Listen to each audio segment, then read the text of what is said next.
1801. I have just returned from a visit to my landlord, the solitary neighbor that I shall be troubled with. This is certainly a beautiful country. In all England, I do not believe that I could have fixed on a situation so completely removed from the stir of society. A perfect misanthropist's heaven, and Mr. Heathcliff and I are such a suitable pair to divide the desolation between us. A capital fellow.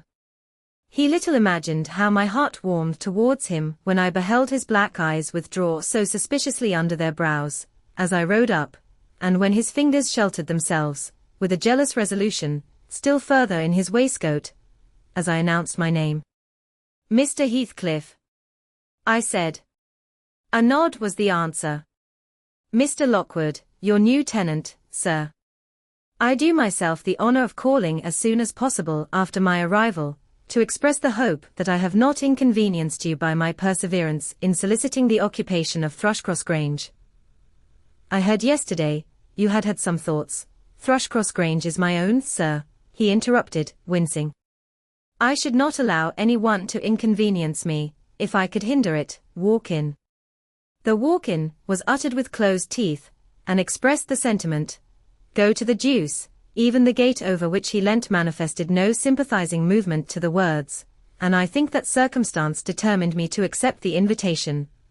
I felt interested in a man who seemed more exaggeratedly reserved than myself.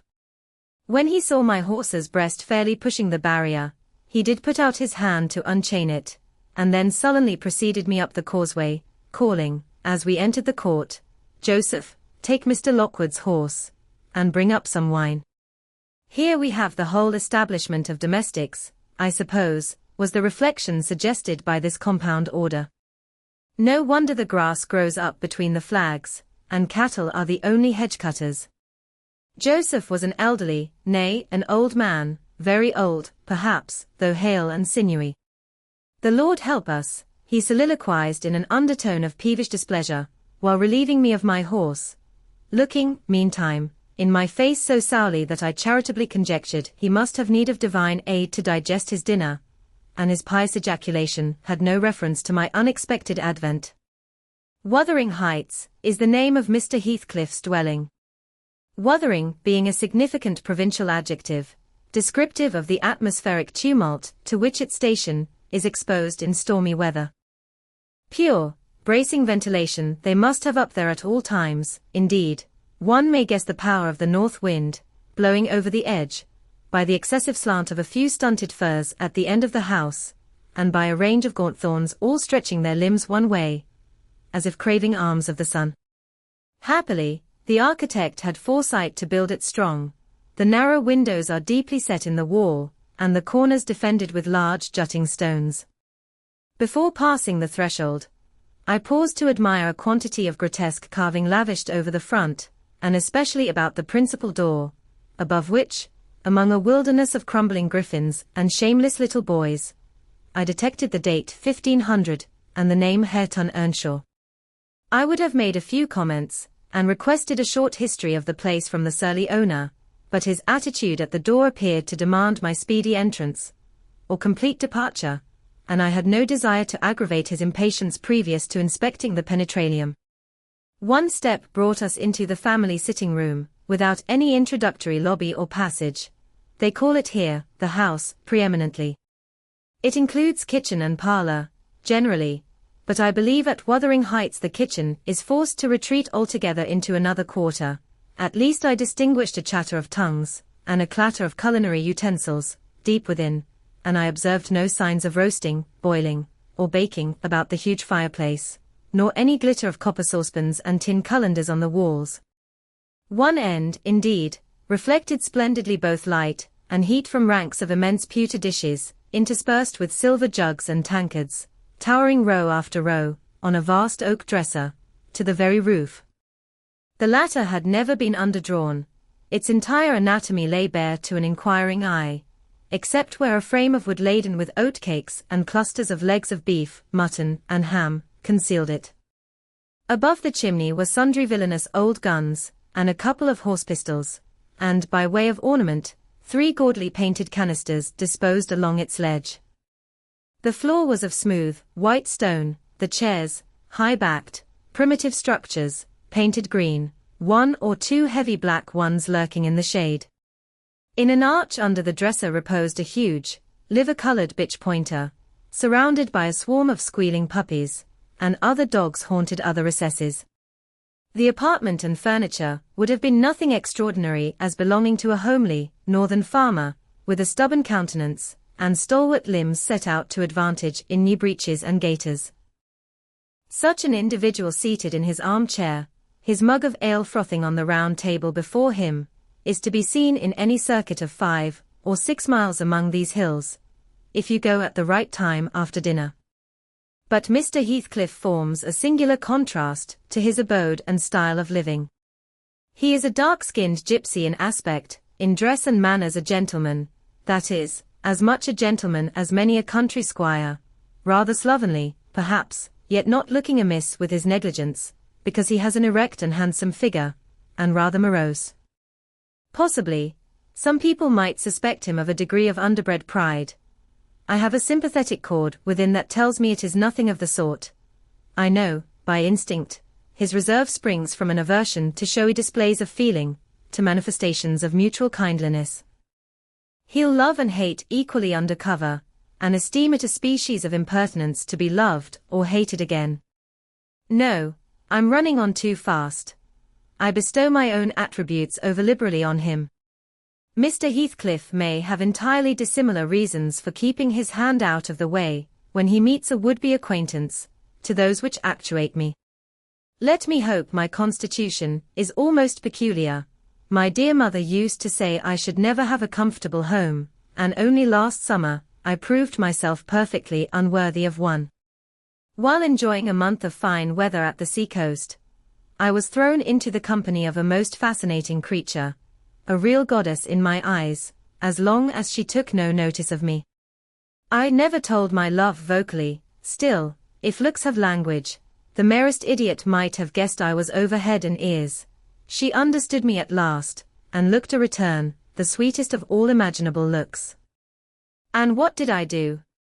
I confess it with shame, shrunk icily into myself, like a snail, at every glance retired colder and farther, till finally the poor innocent was led to doubt her own senses, and overwhelmed with confusion at her supposed mistake, persuaded her mamma to decamp. By this curious turn of disposition, I have gained the reputation of deliberate heartlessness, how undeserved, I alone can appreciate. I took a seat at the end of the hearthstone opposite that towards which my landlord advanced, and filled up an interval of silence by attempting to caress the canine mother, who had left her nursery, and was sneaking wolfishly to the back of my legs, her lip curled up, and her white teeth watering for a snatch. My caress provoked a long, guttural snarl. "You'd better let the dog alone," growled Mr. Heathcliff in unison, checking fiercer demonstrations with a punch of his foot. "She's not accustomed to be spoiled, not kept for a pet." Then, striding to a side door, he shouted again, "Joseph." Joseph mumbled indistinctly in the depths of the cellar, but gave no intimation of ascending. So his master dived down to him, leaving me vis-à-vis the ruffianly bitch and a pair of grim shaggy sheepdogs, who shared with her jealous guardianship over all my movements.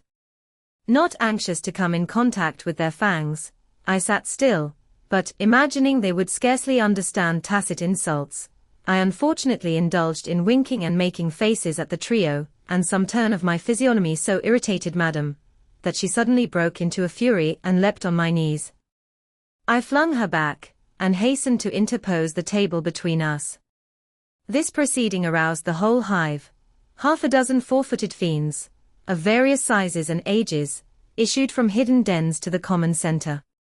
I felt my heels and coat laps peculiar subjects of assault, and parrying off the larger combatants as effectually as I could with the poker, I was constrained to demand, aloud, assistance from some of the household in re-establishing peace.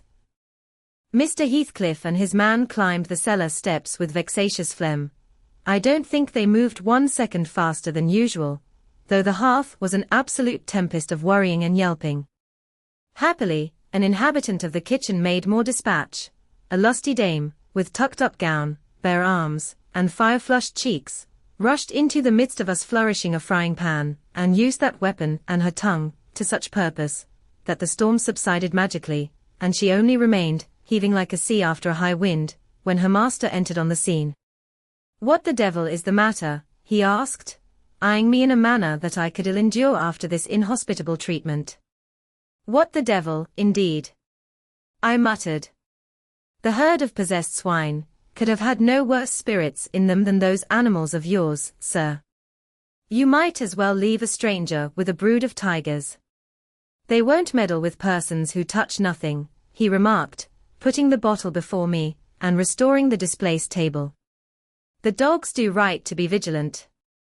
Take a glass of wine." "No, thank you." "Not bitten, are you?" If I had been, I would have set my signet on the biter. Heathcliff's countenance relaxed into a grin. "Come, come," he said, "you are flurried, Mr. Lockwood. Here, take a little wine. Guests are so exceedingly rare in this house that I and my dogs, I am willing to own, hardly know how to receive them." "Your health, sir." I bowed and returned the pledge, beginning to perceive that it would be foolish to sit sulking for the misbehavior of a pack of curs. Besides, I felt loath to yield the fellow further amusement at my expense, since his humor took that turn. He, probably swayed by prudential consideration of the folly of offending a good tenant, relaxed a little in the laconic style of chipping off his pronouns and auxiliary verbs, and introduced what he supposed would be a subject of interest to me, a discourse on the advantages and disadvantages of my present place of retirement. I found him very intelligent on the topics we touched, and before I went home, I was encouraged so far as to volunteer another visit tomorrow. He evidently wished no repetition of my intrusion. I shall go, notwithstanding. It is astonishing how sociable I feel myself compared with him. Chapter 2. Yesterday afternoon set in misty and cold. I had half a mind to spend it by my study fire, instead of wading through heath and mud to Wuthering Heights. On coming up from dinner, however, N.B., I dine between 12 and 1 o'clock, the housekeeper, a matronly lady, taken as a fixture along with the house, could not, or would not, comprehend my request that I might be served at 5. On mounting the stairs with this lazy intention, and stepping into the room, I saw a servant girl on her knees surrounded by brushes and coal scuttles, and raising an infernal dust, as she extinguished the flames with heaps of cinders. This spectacle drove me back immediately. I took my hat, and after a 4 miles walk, arrived at Heathcliff's garden gate, just in time to escape the first feathery flakes of a snow shower. On that bleak hilltop the earth was hard with a black frost, and the air made me shiver through every limb. Being unable to remove the chain, I jumped over, and running up the flagged causeway bordered with straggling gooseberry bushes, knocked vainly for admittance, till my knuckles tingled and the dogs howled. "Wretched inmates!" I ejaculated, mentally, "you deserve perpetual isolation from your species for your churlish inhospitality. At least, I would not keep my doors barred in the daytime. I don't care, I will get in." So resolved, I grasped the latch and shook it vehemently. Vinegar-faced Joseph projected his head from a round window of the barn. "What are ye for?" he shouted. "T. Maesters down, it fouled. Go round by th and ot lathe, if ye went to spake to him. Is there nobody inside to open the door?" I hallooed, responsively. "There's nobbut tea, missus, and she'll not open tea and ye mak your flaysome dins till neat." "Why? Cannot you tell her whom I am, Joseph? Nor any me." "I'll ha no hend wite," muttered the head, vanishing. The snow began to drive thickly. I seized the handle to essay another trial, when a young man without coat, and shouldering a pitchfork, appeared in the yard behind. He hailed me to follow him, and after marching through a wash-house, and a paved area containing a coal-shed, pump, and pigeon cot, we at length arrived in the huge, warm, cheerful apartment where I was formerly received. It glowed delightfully in the radiance of an immense fire, compounded of coal, peat, and wood, and near the table, laid for a plentiful evening meal, I was pleased to observe the Mrs., an individual whose existence I had never previously suspected. I bowed and waited, thinking she would bid me take a seat. She looked at me, leaning back in her chair, and remained motionless and mute. "Rough weather," I remarked. "I'm afraid, Mrs. Heathcliff, the door must bear the consequence of your servants' leisure attendance. I had hard work to make them hear me." She never opened her mouth. I stared, she stared also. At any rate, she kept her eyes on me in a cool, regardless manner, exceedingly embarrassing and disagreeable. "Sit down," said the young man, gruffly. "He'll be in soon." I obeyed, and hemmed, and called the villain Juno, who deigned, at this second interview, to move the extreme tip of her tail, in token of owning my acquaintance. "A beautiful animal." I commenced again. "Do you intend parting with the little ones, madam?" "They are not mine," said the amiable hostess, more repellingly than Heathcliff himself could have replied. "Ah, your favourites are among these," I continued, turning to an obscure cushion full of something like cats. "A strange choice of favourites," she observed scornfully. Unluckily, it was a heap of dead rabbits. I hemmed once more, and drew closer to the hearth, repeating my comment on the wildness of the evening. "You should not have come out," she said, rising and reaching from the chimneypiece two of the painted canisters. Her position before was sheltered from the light. Now, I had a distinct view of her whole figure and countenance. She was slender, and apparently scarcely past girlhood, an admirable form, and the most exquisite little face that I have ever had the pleasure of beholding, small features, very fair, flaxen ringlets, or rather golden, hanging loose on her delicate neck, and eyes, had they been agreeable in expression, that would have been irresistible, fortunately for my susceptible heart. The only sentiment they evinced hovered between scorn and a kind of desperation, singularly unnatural to be detected. There. The canisters were almost out of her reach. I made a motion to aid her. She turned upon me as a miser might turn if any one attempted to assist him in counting his gold.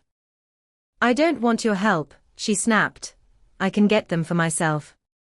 "I beg your pardon," I hastened to reply. "Were you asked to tea?" she demanded, tying an apron over her neat black frock, and standing with a spoonful of the leaf poised over the pot. "I shall be glad to have a cup," I answered. "Were you asked?" she repeated. "No," I said, half smiling. "You are the proper person to ask me." She flung the tea back, spoon and all, and resumed her chair in a pet, her forehead corrugated, and her red underlip pushed out, like a child's ready to cry. Meanwhile, the young man had slung onto his person a decidedly shabby upper garment, and erecting himself before the blaze, looked down on me from the corner of his eyes, for all the world as if there was some mortal feud unavenged between us. I began to doubt whether he were a servant or not. His dress and speech were both rude, entirely devoid of the superiority observable in Mr. and Mrs. Heathcliff. His thick brown curls were rough and uncultivated, his whiskers encroached bearishly over his cheeks, and his hands were embrowned like those of a common labourer. Still his bearing was free, almost haughty, and he showed none of a domestic's assiduity in attending on the lady of the house. In the absence of clear proofs of his condition, I deemed it best to abstain from noticing his curious conduct, and 5 minutes afterwards, the entrance of Heathcliff relieved me, in some measure, from my uncomfortable state. "You see, sir, I am come, according to promise," I exclaimed, assuming the cheerful, "and I fear I shall be weather-bound for half an hour, if you can afford me shelter during that space." "Half an hour," he said, shaking the white flakes from his clothes. "I wonder you should select the thick of a snowstorm to ramble about in. Do you know that you run a risk of being lost in the marshes? People familiar with these moors often miss their road on such evenings, and I can tell you there is no chance of a change at present. Perhaps I can get a guide among your lads, and he might stay at the Grange till morning. Could you spare me one?" "No, I could not." "Oh, indeed. Well, then, I must trust to my own sagacity." "Umph. "Are you going to mac the tea?" demanded he of the shabby coat, shifting his ferocious gaze from me to the young lady. "Is he to have any?" she asked, appealing to Heathcliff. "Get it ready, will you?" was the answer, uttered so savagely that I started. The tone in which the words were said revealed a genuine bad nature. I no longer felt inclined to call Heathcliff a capital fellow. When the preparations were finished, he invited me with, "Now, sir, bring forward your chair." And we all, including the rustic youth, drew round the table, an austere silence prevailing while we discussed our meal. I thought, if I had caused the cloud, it was my duty to make an effort to dispel it. They could not every day sit so grim and taciturn, and it was impossible, however ill-tempered they might be, that the universal scowl they wore was their everyday countenance. "It is strange," I began, in the interval of swallowing one cup of tea and receiving another, "it is strange how custom can mold our tastes and ideas. Many could not imagine the existence of happiness in a life of such complete exile from the world as you spend, Mr. Heathcliff, yet, I'll venture to say, that, surrounded by your family, and with your amiable lady as the presiding genius over your home and heart, my amiable lady," he interrupted, with an almost diabolical sneer on his face. "Where is she, my amiable lady?" "Mrs. Heathcliff, your wife, I mean." "Well, yes, oh, you would intimate that her spirit has taken the post of ministering angel, and guards the fortunes of Wuthering Heights, even when her body is gone. Is that it?" Perceiving myself in a blunder, I attempted to correct it. I might have seen there was too great a disparity between the ages of the parties to make it likely that they were man and wife. One was about 40, a period of mental vigor, at which men seldom cherish the delusion of being married for love by girls. That dream is reserved for the solace of our declining years. The other did not look 17. Then it flashed upon me, the clown at my elbow, who is drinking his tea out of a basin and eating his bread with unwashed hands, may be her husband, Heathcliff Jr., of course. Here is the consequence of being buried alive. She has thrown herself away upon that boor from sheer ignorance that better individuals existed. A sad pity. I must beware how I cause her to regret her choice. The last reflection may seem conceited, it was not. My neighbor struck me as bordering on repulsive. I knew, through experience, that I was tolerably attractive. "Mrs. Heathcliff is my daughter-in-law," said Heathcliff, corroborating my surmise. He turned, as he spoke, a peculiar look in her direction, a look of hatred, unless he has a most perverse set of facial muscles that will not, like those of other people, interpret the language of his soul. "Ah, certainly, I see now. You are the favored possessor of the beneficent fairy," I remarked, turning to my neighbor. This was worse than before. The youth grew crimson, and clenched his fist, with every appearance of a meditated assault. But he seemed to recollect himself presently, and smothered the storm in a brutal curse, muttered on my behalf, which, however, I took care not to notice. "Unhappy in your conjectures, sir," observed my host, "we neither of us have the privilege of owning your good fairy. Her mate is dead." I said she was my daughter-in-law, therefore, she must have married my son. "And this young man is not my son, assuredly." Heathcliff smiled again, as if it were rather too bold a jest to attribute the paternity of that bear to him. "My name is Catherine Earnshaw," growled the other, "and I'd counsel you to respect it." "I've shown no disrespect," was my reply, laughing internally at the dignity with which he announced himself. He fixed his eye on me longer than I cared to return the stare, for fear I might be tempted either to box his ears or render my hilarity audible. I began to feel unmistakably out of place in that pleasant family circle. The dismal spiritual atmosphere overcame, and more than neutralized, the glowing physical comforts round me, and I resolved to be cautious how I ventured under those rafters a third time. The business of eating being concluded, and no one uttering a word of sociable conversation, I approached a window to examine the weather. A sorrowful sight I saw. Dark night coming down prematurely, and sky and hills mingled in one bitter whirl of wind and suffocating snow. I don't think it possible for me to get home now without a guide, I could not help exclaiming.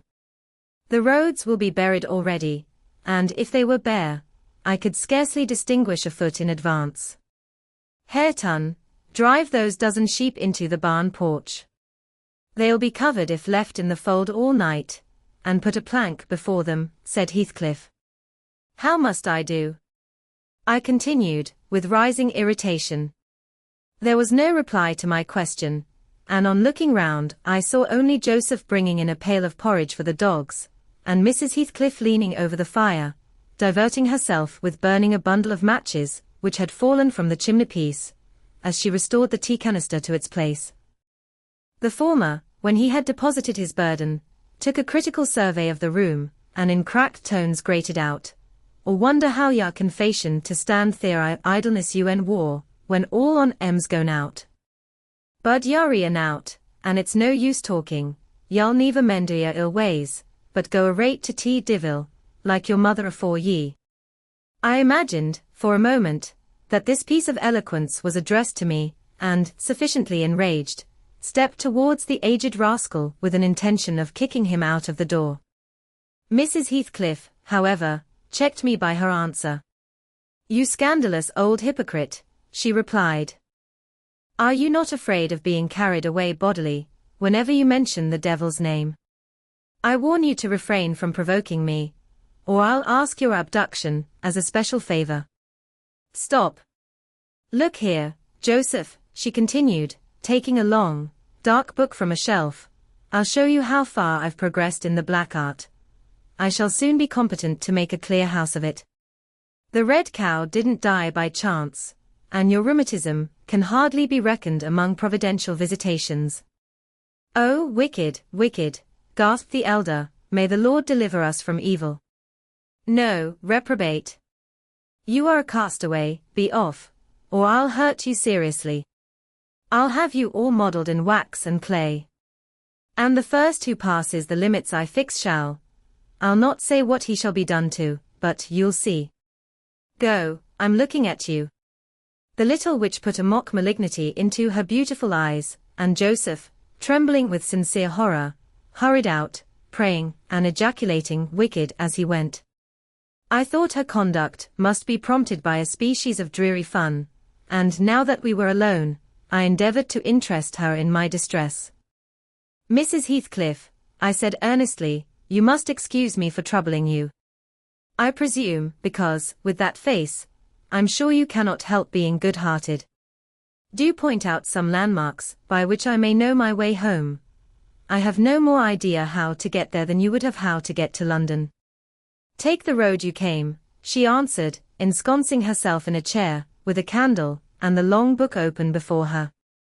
"It is brief advice, but as sound as I can give. Then, if you hear of me being discovered dead in a bog, or a pit full of snow, your conscience won't whisper that it is partly your fault." "How so?" "I cannot escort you. They wouldn't let me go to the end of the garden wall." "You? I should be sorry to ask you to cross the threshold, for my convenience, on such a night," I cried. "I want you to tell me my way, not to show it, or else to persuade Mr. Heathcliff to give me a guide." "Who?" "There is himself, Earnshaw, Zillah, Joseph and I." "Which would you have?" "Are there no boys at the farm?" "No, those are all." "Then, it follows that I am compelled to stay." "That you may settle with your host. I have nothing to do with it. I hope it will be a lesson to you to make no more rash journeys on these hills," cried Heathcliff's stern voice from the kitchen entrance. "As to staying here, I don't keep accommodations for visitors. You must share a bed with Hareton or Joseph if you do." "I can sleep on a chair in this room," I replied. "No, no. A stranger is a stranger, be he rich or poor. It will not suit me to permit anyone the range of the place while I am off guard," said the unmanly wretch. With this insult my patience was at an end. I uttered an expression of disgust, and pushed past him into the yard, running against Earnshaw in my haste. It was so dark that I could not see the means of exit, and as I wandered round, I heard another specimen of their civil behavior amongst each other. At first the young man appeared about to befriend me. "I'll go with him as far as the park," he said. "You'll go with him to hell," exclaimed his master, or whatever relation he bore. "And who is to look after the horses, eh?" "A man's life is of more consequence than one evening's neglect of the horses. Somebody must go," murmured Mrs. Heathcliff, more kindly than I expected. "Not at your command," retorted Hareton. "If you set store on him, you'd better be quiet." "Then I hope his ghost will haunt you, and I hope Mr. Heathcliff will never get another tenant till the Grange is a ruin," she answered, sharply. "Hearken, hearken, shoes cursing on muttered Joseph, towards whom I had been steering. He sat within earshot, milking the cows by the light of a lantern, which I seized unceremoniously, and, calling out that I would send it back on the morrow, rushed to the nearest postern. "Meester, meester, his staling tea lanthorn," shouted the ancient, pursuing my retreat. "Hey, Nasher! Hey, dog! Hey, wolf, hold him, hold him!" On opening the little door, two hairy monsters flew at my throat, bearing me down, and extinguishing the light, while a mingled guffaw from Heathcliff and Hareton put the copestone on my rage and humiliation. Fortunately, the beasts seemed more bent on stretching their paws, and yawning, and flourishing their tails, than devouring me alive, but they would suffer no resurrection, and I was forced to lie till their malignant masters pleased to deliver me.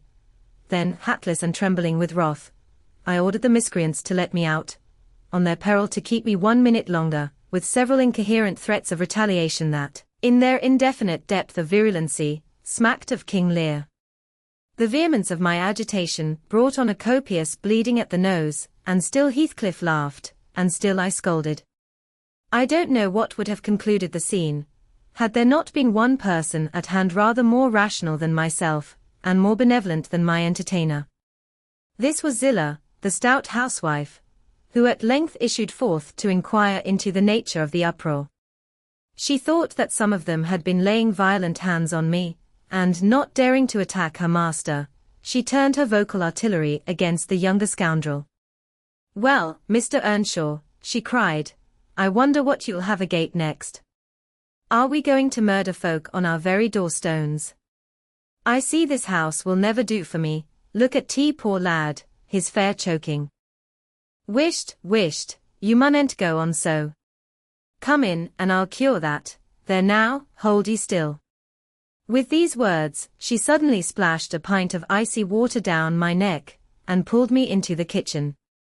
Mr. Heathcliff followed, his accidental merriment expiring quickly in his habitual moroseness.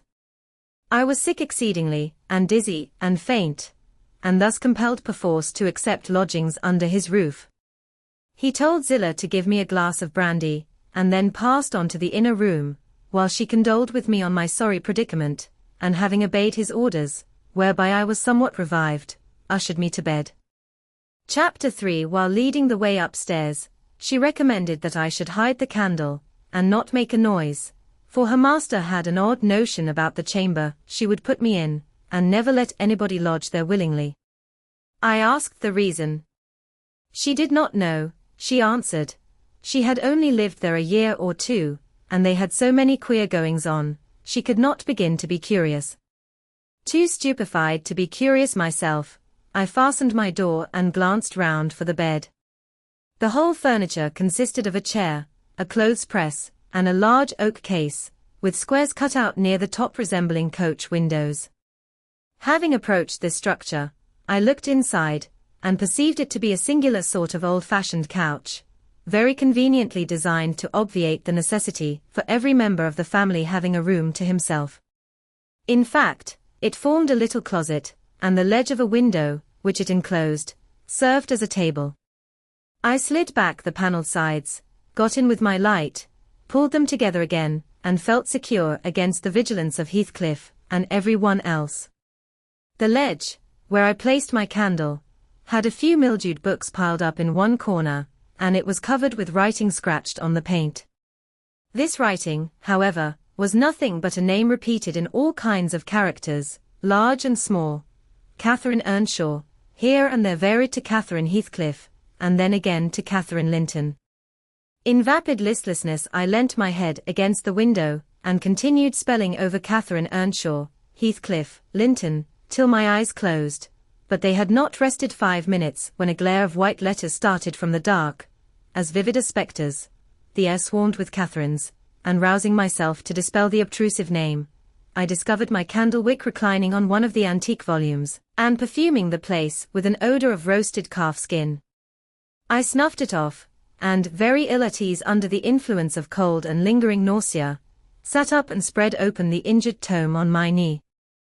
It was a testament, in lean type, and smelling dreadfully musty. A fly-leaf bore the inscription, Catherine Earnshaw, her book, and a date some quarter of a century back. I shut it, and took up another and another, till I had examined all. Catherine's library was select, and its state of dilapidation proved it to have been well used, though not altogether for a legitimate purpose. Scarcely one chapter had escaped a pen and ink commentary, at least the appearance of one, covering every morsel of blank that the printer had left. Some were detached sentences, other parts took the form of a regular diary, scrawled in an unformed, childish hand. At the top of an extra page, quite a treasure, probably, when first lighted on, I was greatly amused to behold an excellent caricature of my friend Joseph, rudely, yet powerfully sketched. An immediate interest kindled within me for the unknown Catherine, and I began forthwith to decipher her faded hieroglyphics. An awful Sunday, commenced the paragraph beneath. I wish my father were back again. Hindley is a detestable substitute, his conduct to Heathcliff is atrocious, H. and I are going to rebel. We took our initiatory step this evening. All day had been flooding with rain, we could not go to church, so Joseph must needs get up a congregation in the garret, and while Hindley and his wife basked downstairs before a comfortable fire, doing anything but reading their Bibles, I'll answer for it, Heathcliff, myself, and the unhappy ploughboy were commanded to take our prayer books and mount. We were ranged in a row, on a sack of corn, groaning and shivering, and hoping that Joseph would shiver too, so that he might give us a short homily for his own sake. A vain idea. The service lasted precisely 3 hours, and yet my brother had the face to exclaim, when he saw us descending, "What, done already?" On Sunday evenings we used to be permitted to play, if we did not make much noise. Now a mere titter is sufficient to send us into corners. "You forget you have a master here," says the tyrant. "I'll demolish the first who puts me out of temper. I insist on perfect sobriety and silence." "Oh, boy. Was that you? Francis darling, pull his hair as you go by." I heard him snap his fingers. Frances pulled his hair heartily, and then went and seated herself on her husband's knee, and there they were, like two babies, kissing and talking nonsense by the hour, foolish palaver that we should be ashamed of. We made ourselves as snug as our means allowed in the arch of the dresser. I had just fastened our pinafores together, and hung them up for a curtain, when in comes Joseph, on an errand from the stables. He tears down my handiwork, boxes my ears, and croaks, "T Maester Nobbut just buried, and Sabbath not o'ered, and T sound o T gospel still I your lugs, and ye Darby liking. Shame on ye. Sit ye down, ill childer. There's good books in you if you'll read 'em. Sit ye down, and think o' your souls." Saying this, he compelled us so to square our positions that we might receive from the far-off fire a dull ray to show us the text of the lumber he thrust upon us. I could not bear the employment. I took my dingy volume by the scroop, and hurled it into the dog kennel, vowing I hated a good book. Heathcliff kicked his to the same place. Then there was a hubbub. "Maester Hindley," shouted our chaplain. "Maester, come hither.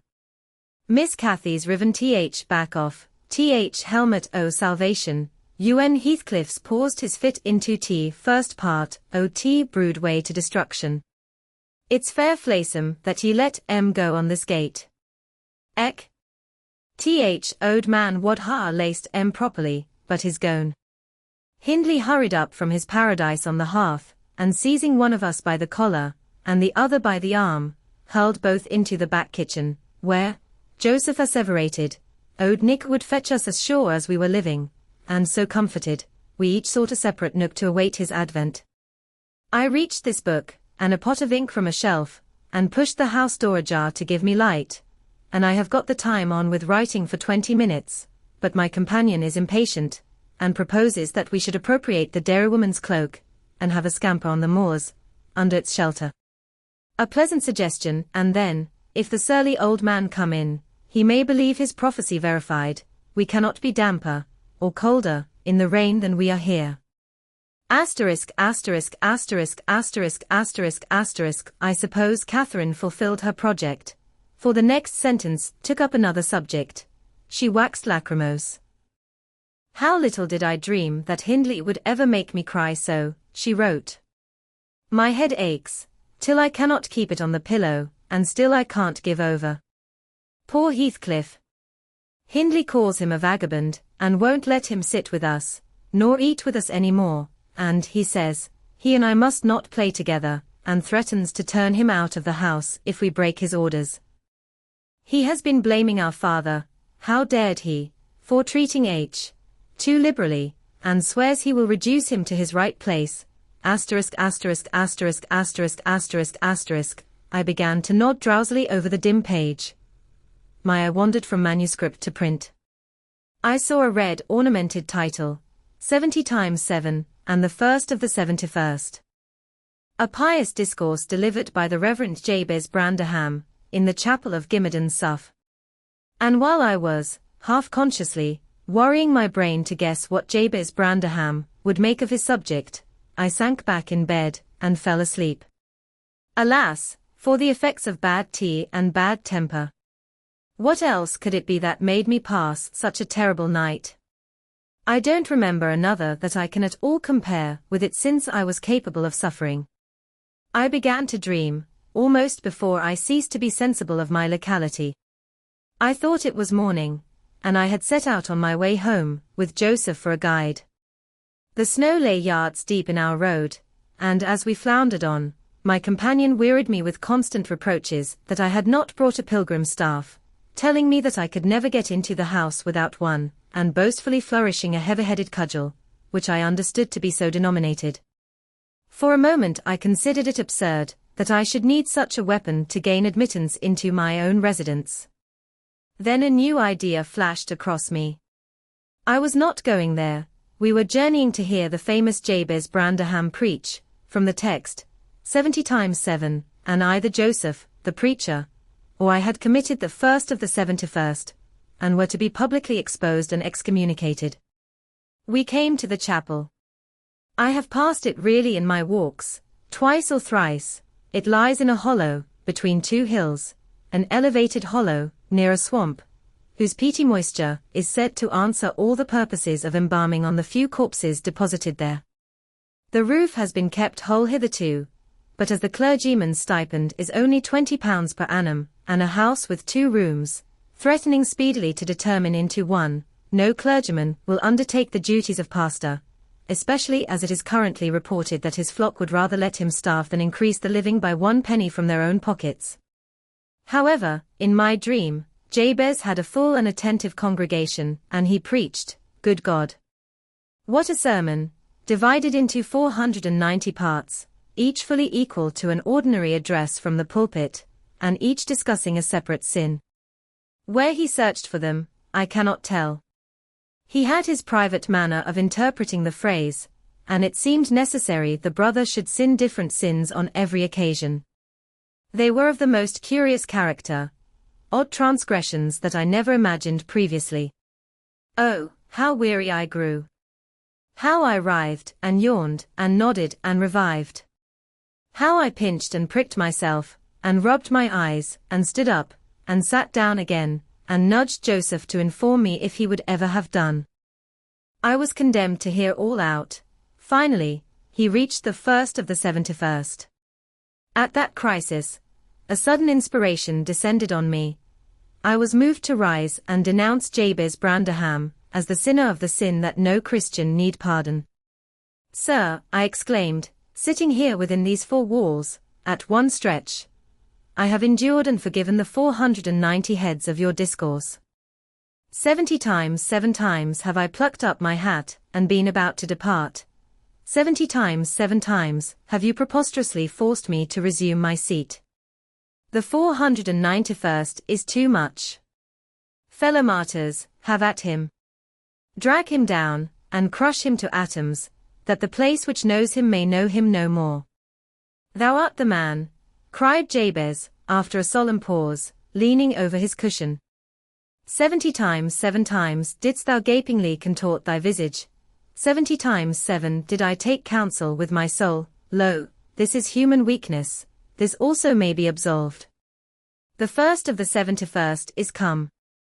Brethren, execute upon him the judgment written. Such honor have all his saints. With that concluding word, the whole assembly, exalting their pilgrim staves, rushed round me in a body, and I, having no weapon to raise in self-defense, commenced grappling with Joseph, my nearest and most ferocious assailant, for his. In the confluence of the multitude, several clubs crossed, blows, aimed at me, fell on other sconces. Presently the whole chapel resounded with rappings and counter-rappings. Every man's hand was against his neighbor, and Branderham, unwilling to remain idle, poured forth his zeal in a shower of loud taps on the boards of the pulpit, which responded so smartly that, at last, to my unspeakable relief, they woke me. And what was it that had suggested the tremendous tumult? What had played Jabez's part in the row? Merely the branch of a fir tree that touched my lattice as the blast wailed by, and rattled its dry cones against the panes. I listened doubtingly an instant, detected the disturber, then turned and dozed, and dreamt again, if possible, still more disagreeably than before. This time, I remembered I was lying in the oak closet, and I heard distinctly the gusty wind, and the driving of the snow. I heard, also, the fir bough repeat its teasing sound, and ascribed it to the right cause, but it annoyed me so much, that I resolved to silence it, if possible, and I thought. I rose and endeavored to unhasp the casement. The hook was soldered into the staple, a circumstance observed by me when awake, but forgotten. I must stop it, nevertheless. I muttered, knocking my knuckles through the glass, and stretching an arm out to seize the importunate branch, instead of which, my fingers closed on the fingers of a little, ice-cold hand. The intense horror of nightmare came over me. I tried to draw back my arm, but the hand clung to it, and a most melancholy voice sobbed, "Let me in, let me in." "Who are you?" I asked, struggling, meanwhile, to disengage myself.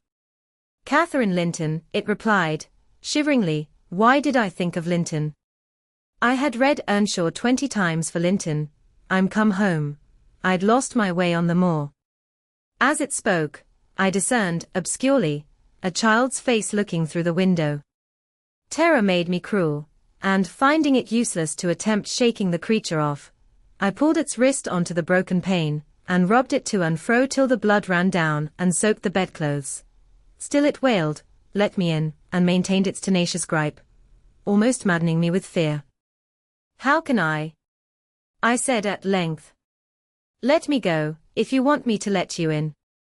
The fingers relaxed, I snatched mine through the hole, hurriedly piled the books up in a pyramid against it, and stopped my ears to exclude the lamentable prayer. I seemed to keep them closed above a quarter of an hour, yet, the instant I listened again, there was the doleful cry moaning on. "Begone!" I shouted. "I'll never let you in, not if you beg for 20 years. "It is 20 years, mourned the voice, 20 years. I've been a waif for 20 years. Thereat began a feeble scratching outside, and the pile of books moved as if thrust forward. I tried to jump up, but could not stir a limb, and so yelled aloud, in a frenzy of fright. To my confusion, I discovered the yell was not ideal.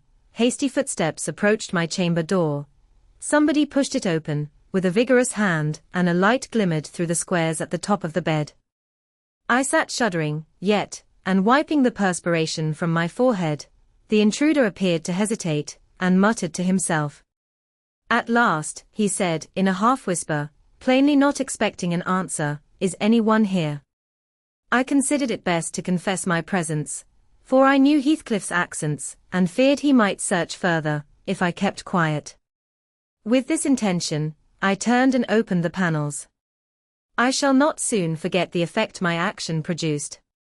Heathcliff stood near the entrance, in his shirt and trousers, with a candle dripping over his fingers, and his face as white as the wall behind him. The first creak of the oak startled him like an electric shock. The light leaped from his hull to a distance of some feet, and his agitation was so extreme that he could hardly pick it up. "It is only your guest, sir," I called out, desirous to spare him the humiliation of exposing his cowardice further. I had the misfortune to scream in my sleep, owing to a frightful nightmare. "I'm sorry I disturbed you." "Oh, God confound you, Mr. Lockwood. I wish you were at the," commenced my host, setting the candle on a chair, because he found it impossible to hold it steady. "And who showed you up into this room?" he continued, crushing his nails into his palms, and grinding his teeth to subdue the maxillary convulsions. "Who was it?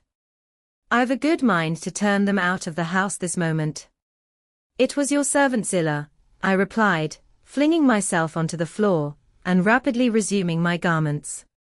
"I should not care if you did, Mr. Heathcliff, she richly deserves it. I suppose that she wanted to get another proof that the place was haunted, at my expense. Well, it is, swarming with ghosts and goblins. You have reason in shutting it up, I assure you. No one will thank you for a doze in such a den."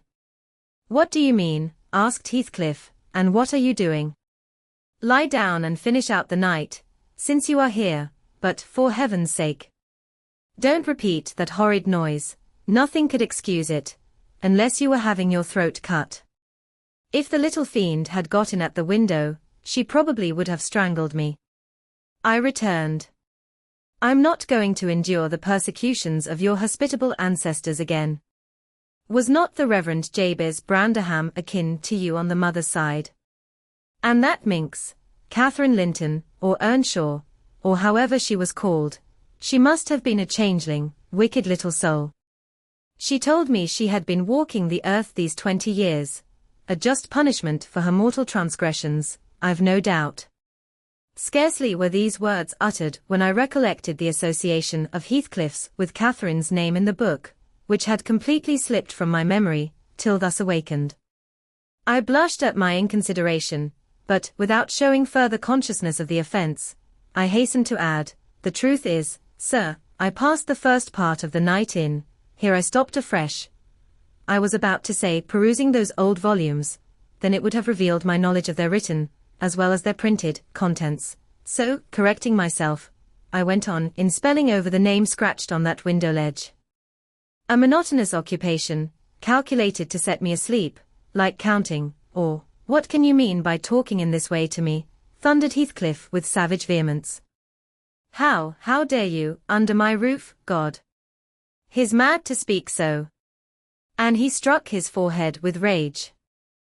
I did not know whether to resent this language or pursue my explanation, but he seemed so powerfully affected that I took pity and proceeded with my dreams, affirming I had never heard the appellation of Catherine Linton before, but reading it often overproduced an impression which personified itself when I had no longer my imagination under control.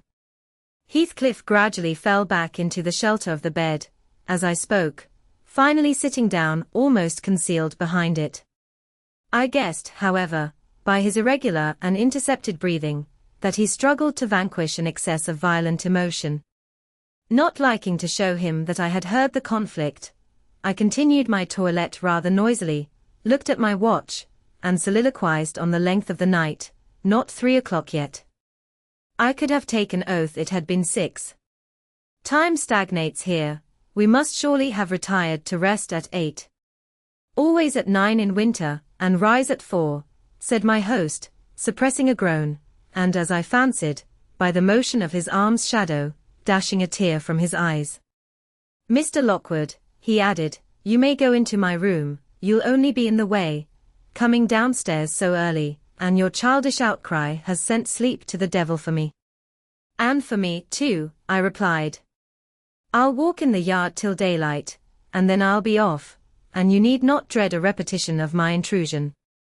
I'm now quite cured of seeking pleasure in society, be it country or town. A sensible man ought to find sufficient company in himself. Delightful company, muttered Heathcliff. Take the candle, and go where you please. I shall join you directly. Keep out of the yard, though, the dogs are unchained, and the house, Juno mounts sentinel there, and, nay, you can only ramble about the steps and passages. But, away with you. I'll come in 2 minutes. I obeyed, so far as to quit the chamber, when, ignorant where the narrow lobbies led, I stood still, and was witness, involuntarily, to a piece of superstition on the part of my landlord which belied, oddly, his apparent sense.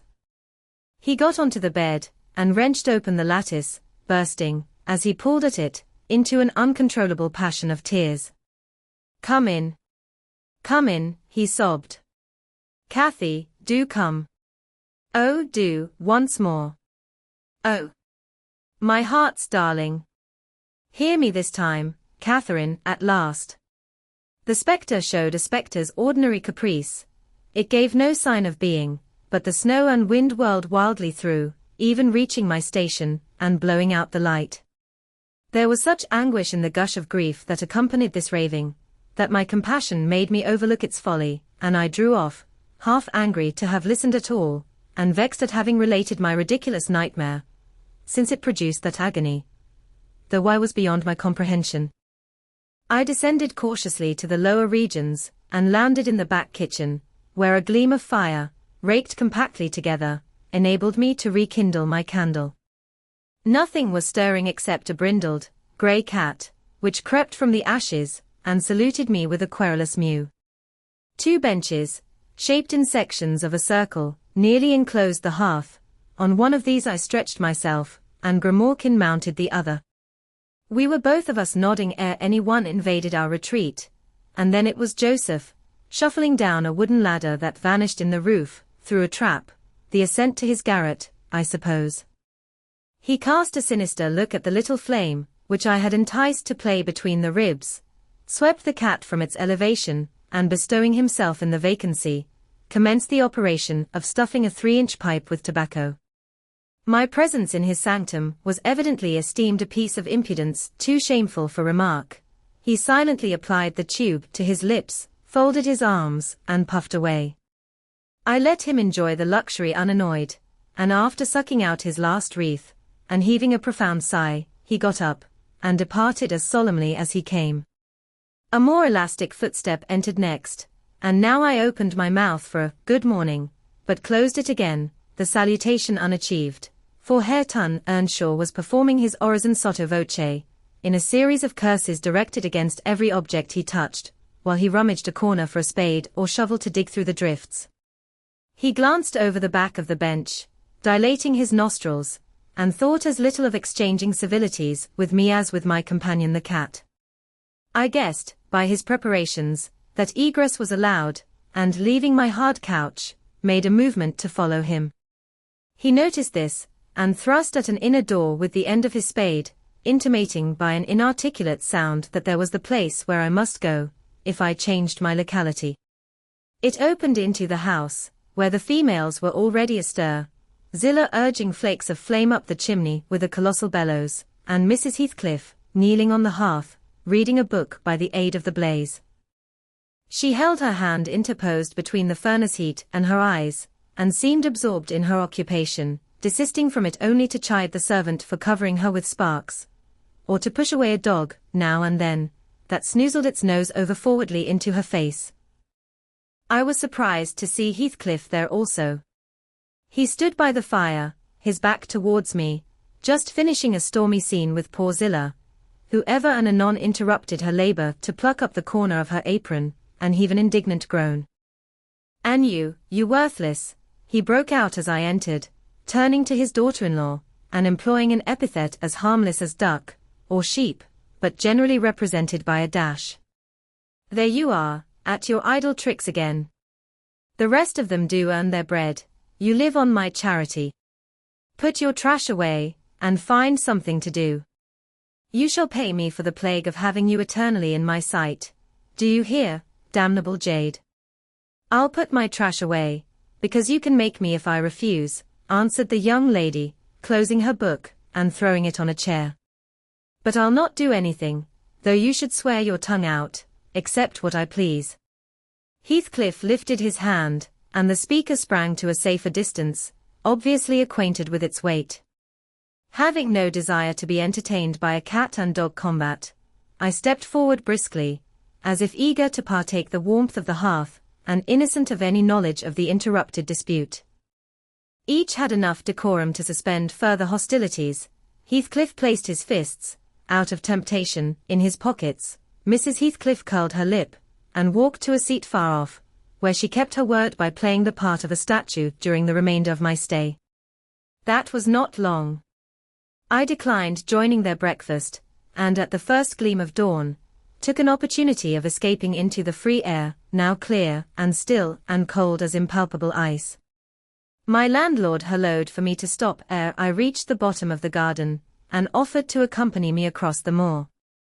It was well he did, for the whole hillback was one billowy, white ocean, the swells and falls not indicating corresponding rises and depressions in the ground. Many pits, at least, were filled to a level, and entire ranges of mounds, the refuse of the quarries, blotted from the chart which my yesterday's walk left pictured in my mind.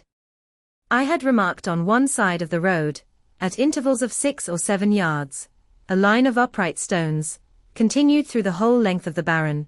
These were erected and daubed with lime on purpose to serve as guides in the dark, and also when a fall, like the present, confounded the deep swamps on either hand with the firmer path. But, excepting a dirty dot pointing up here and there, all traces of their existence had vanished, and my companion found it necessary to warn me frequently to steer to the right or left, when I imagined I was following, correctly, the windings of the road. We exchanged little conversation, and he halted at the entrance of Thrushcross Park, saying, I could make no error there. Our adieus were limited to a hasty bow, and then I pushed forward, trusting to my own resources, for the porter's lodge is untenanted as yet. The distance from the gate to the Grange is 2 miles. I believe I managed to make it 4, what with losing myself among the trees, and sinking up to the neck in snow, a predicament which only those who have experienced it can appreciate. At any rate, whatever were my wanderings, the clock chimed 12 as I entered the house, and that gave exactly an hour for every mile of the usual way from Wuthering Heights. My human fixture and her satellites rushed to welcome me, exclaiming, tumultuously, they had completely given me up. Everybody conjectured that I perished last night, and they were wondering how they must set about the search for my remains. I bid them be quiet, now that they saw me returned, and, benumbed to my very heart, I dragged upstairs, whence, after putting on dry clothes, and pacing to and fro 30 or 40 minutes, to restore the animal heat, I adjourned to my study, feeble as a kitten, almost too much so to enjoy the cheerful fire and smoking coffee which the servant had prepared for my refreshment. Chapter 4. What vain weathercocks we are! I, who had determined to hold myself independent of all social intercourse, and thanked my stars that, at length, I had lighted on a spot where it was next to impracticable. I, weak wretch, after maintaining till dusk a struggle with low spirits and solitude, was finally compelled to strike my colours, and under pretence of gaining information concerning the necessities of my establishment, I desired Mrs. Dean, when she brought in supper, to sit down while I ate it, hoping sincerely she would prove a regular gossip, and either rouse me to animation, or lull me to sleep by her talk. You have lived here a considerable time, I commenced. Did you not say 16 years? 18, sir. I came when the mistress was married, to wait on her. After she died, the master retained me for his housekeeper. Indeed. There ensued a pause. She was not a gossip, I feared, unless about her own affairs, and those could hardly interest me. However, having studied for an interval, with a fist on either knee, and a cloud of meditation over her ruddy countenance, she ejaculated, "Our times are greatly changed since then." "Yes," I remarked, You've seen a good many alterations, I suppose. I have, and troubles too, she said. Oh, I'll turn the talk on my landlord's family. I thought to myself. A good subject to start. And that pretty girl widow, I should like to know her history, whether she be a native of the country, or, as is more probable, an exotic that the surly indigene will not recognize for kin. With this intention, I asked Mrs. Dean why Heathcliff let Thrushcross Grange, and preferred living in a situation and residence so much inferior. Is he not rich enough to keep the estate in good order? I inquired. Rich, sir, she returned. He has nobody knows what money, and every year it increases. Yes, he's rich enough to live in a finer house than this, but he's very near, close-handed, and if he had meant to flit to Thrushcross Grange, as soon as he heard of a good tenant he could not have borne to miss the chance of getting a few hundreds more. It is strange people should be so greedy, when they are alone in the world. He had a son, it seems. Yes, he had one, he is dead. And that young lady, Mrs. Heathcliff, is his widow. Yes. Where did she come from originally? Why, sir, she is my late master's daughter. Catherine Linton was her maiden name. I nursed her, poor thing. I did wish Mr. Heathcliff would remove here, and then we might have been together again. What? Catherine Linton? I exclaimed, astonished. But a minute's reflection convinced me it was not my ghostly Catherine. Then, I continued, my predecessor's name was Linton. It was. And who is that Earnshaw, Hareton Earnshaw, who lives with Mr. Heathcliff? Are they relations? No, he is the late Mrs. Linton's nephew. The young lady's cousin, then? Yes, and her husband was her cousin also, one on the mother's, the other on the father's side. Heathcliff married Mr. Linton's sister. I see the house at Wuthering Heights has Earnshaw carved over the front door. Are they an old family? Very old, sir, and Hareton is the last of them, as our Miss Cathy is of us, I mean, of the Lintons. Have you been to Wuthering Heights? I beg pardon for asking, but I should like to hear how she is. Mrs. Heathcliff.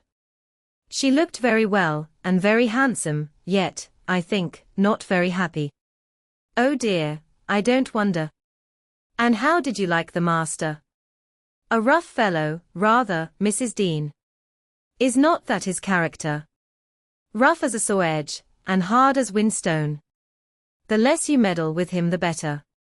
He must have had some ups and downs in life to make him such a churl. Do you know anything of his history? It's a cuckoo's, sir, I know all about it, except where he was born, and who were his parents, and how he got his money at first. And Hareton has been cast out like an unfledged dunnock. The unfortunate lad is the only one in all this parish that does not guess how he has been cheated. Well, Mrs. Dean, it will be a charitable deed to tell me something of my neighbours. I feel I shall not rest if I go to bed. So be good enough to sit and chat an hour. Oh, certainly, sir. I'll just fetch a little sewing, and then I'll sit as long as you please. But you've caught cold. I saw you shivering, and you must have some gruel to drive it out. The worthy woman bustled off, and I crouched nearer the fire. My head felt hot, and the rest of me chill. Moreover, I was excited, almost to a pitch of foolishness, through my nerves and brain. This caused me to feel, not uncomfortable, but rather fearful, as I am still, of serious effects from the incidents of today and yesterday. She returned presently, bringing a smoking basin and a basket of work, and, having placed the former on the hob, drew in her seat, evidently pleased to find me so companionable. Before I came to live here, she commenced, waiting no farther invitation to her story. I was almost always at Wuthering Heights, because my mother had nursed Mr. Hindley Earnshaw, that was Hareton's father, and I got used to playing with the children. I ran errands too, and helped to make hay, and hung about the farm ready for anything that anybody would set me to.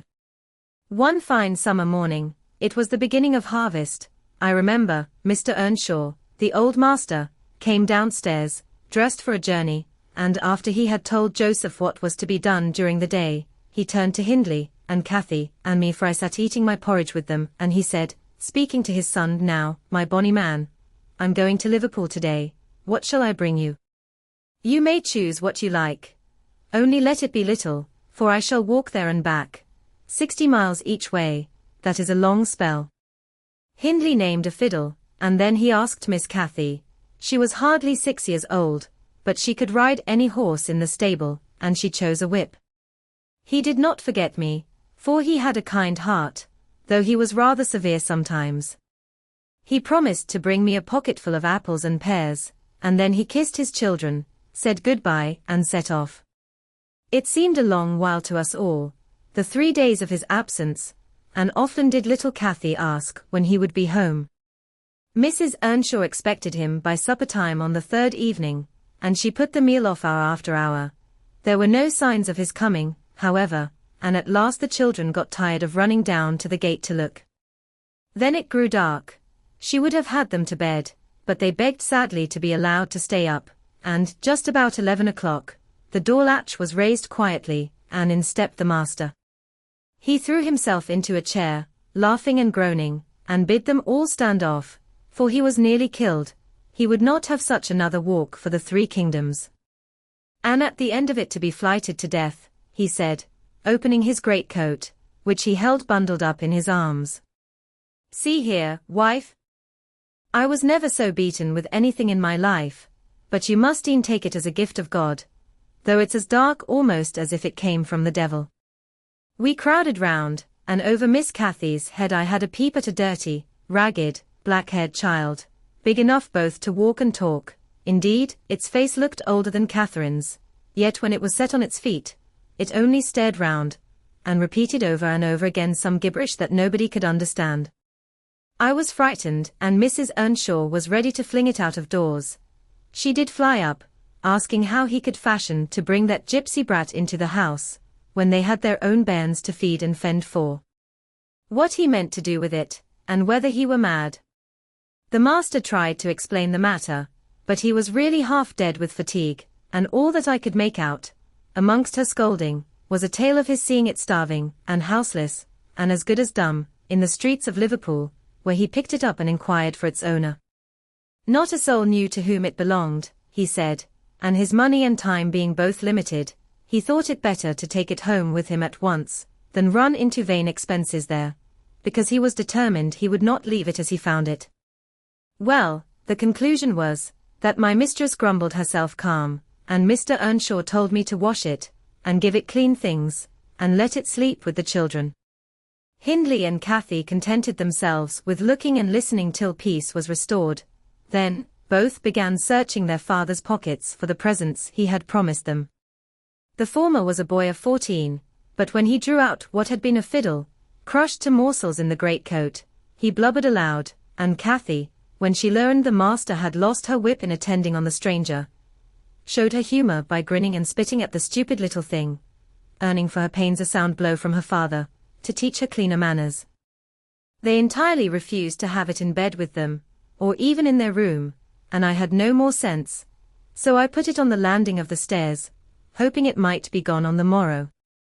By chance, or else attracted by hearing his voice, it crept to Mr. Earnshaw's door, and there he found it on quitting his chamber. Inquiries were made as to how it got there. I was obliged to confess, and in recompense for my cowardice and inhumanity was sent out of the house. This was Heathcliff's first introduction to the family. On coming back a few days afterwards, for I did not consider my banishment perpetual, I found they had christened him Heathcliff. It was the name of a son who died in childhood, and it has served him ever since, both for Christian and surname. Miss Cathy and he were now very thick, but Hindley hated him, and to say the truth I did the same, and we plagued and went on with him shamefully, for I wasn't reasonable enough to feel my injustice, and the mistress never put in a word on his behalf when she saw him wronged. He seemed a sullen, patient child, hardened, perhaps, to ill treatment, he would stand Hindley's blows without winking or shedding a tear, and my pinches moved him only to draw in a breath and open his eyes, as if he had hurt himself by accident, and nobody was to blame. This endurance made old Earnshaw furious, when he discovered his son persecuting the poor fatherless child, as he called him. He took to Heathcliff strangely, believing all he said, for that matter, he said precious little, and generally the truth, and petting him up far above Cathy, who was too mischievous and wayward for a favourite.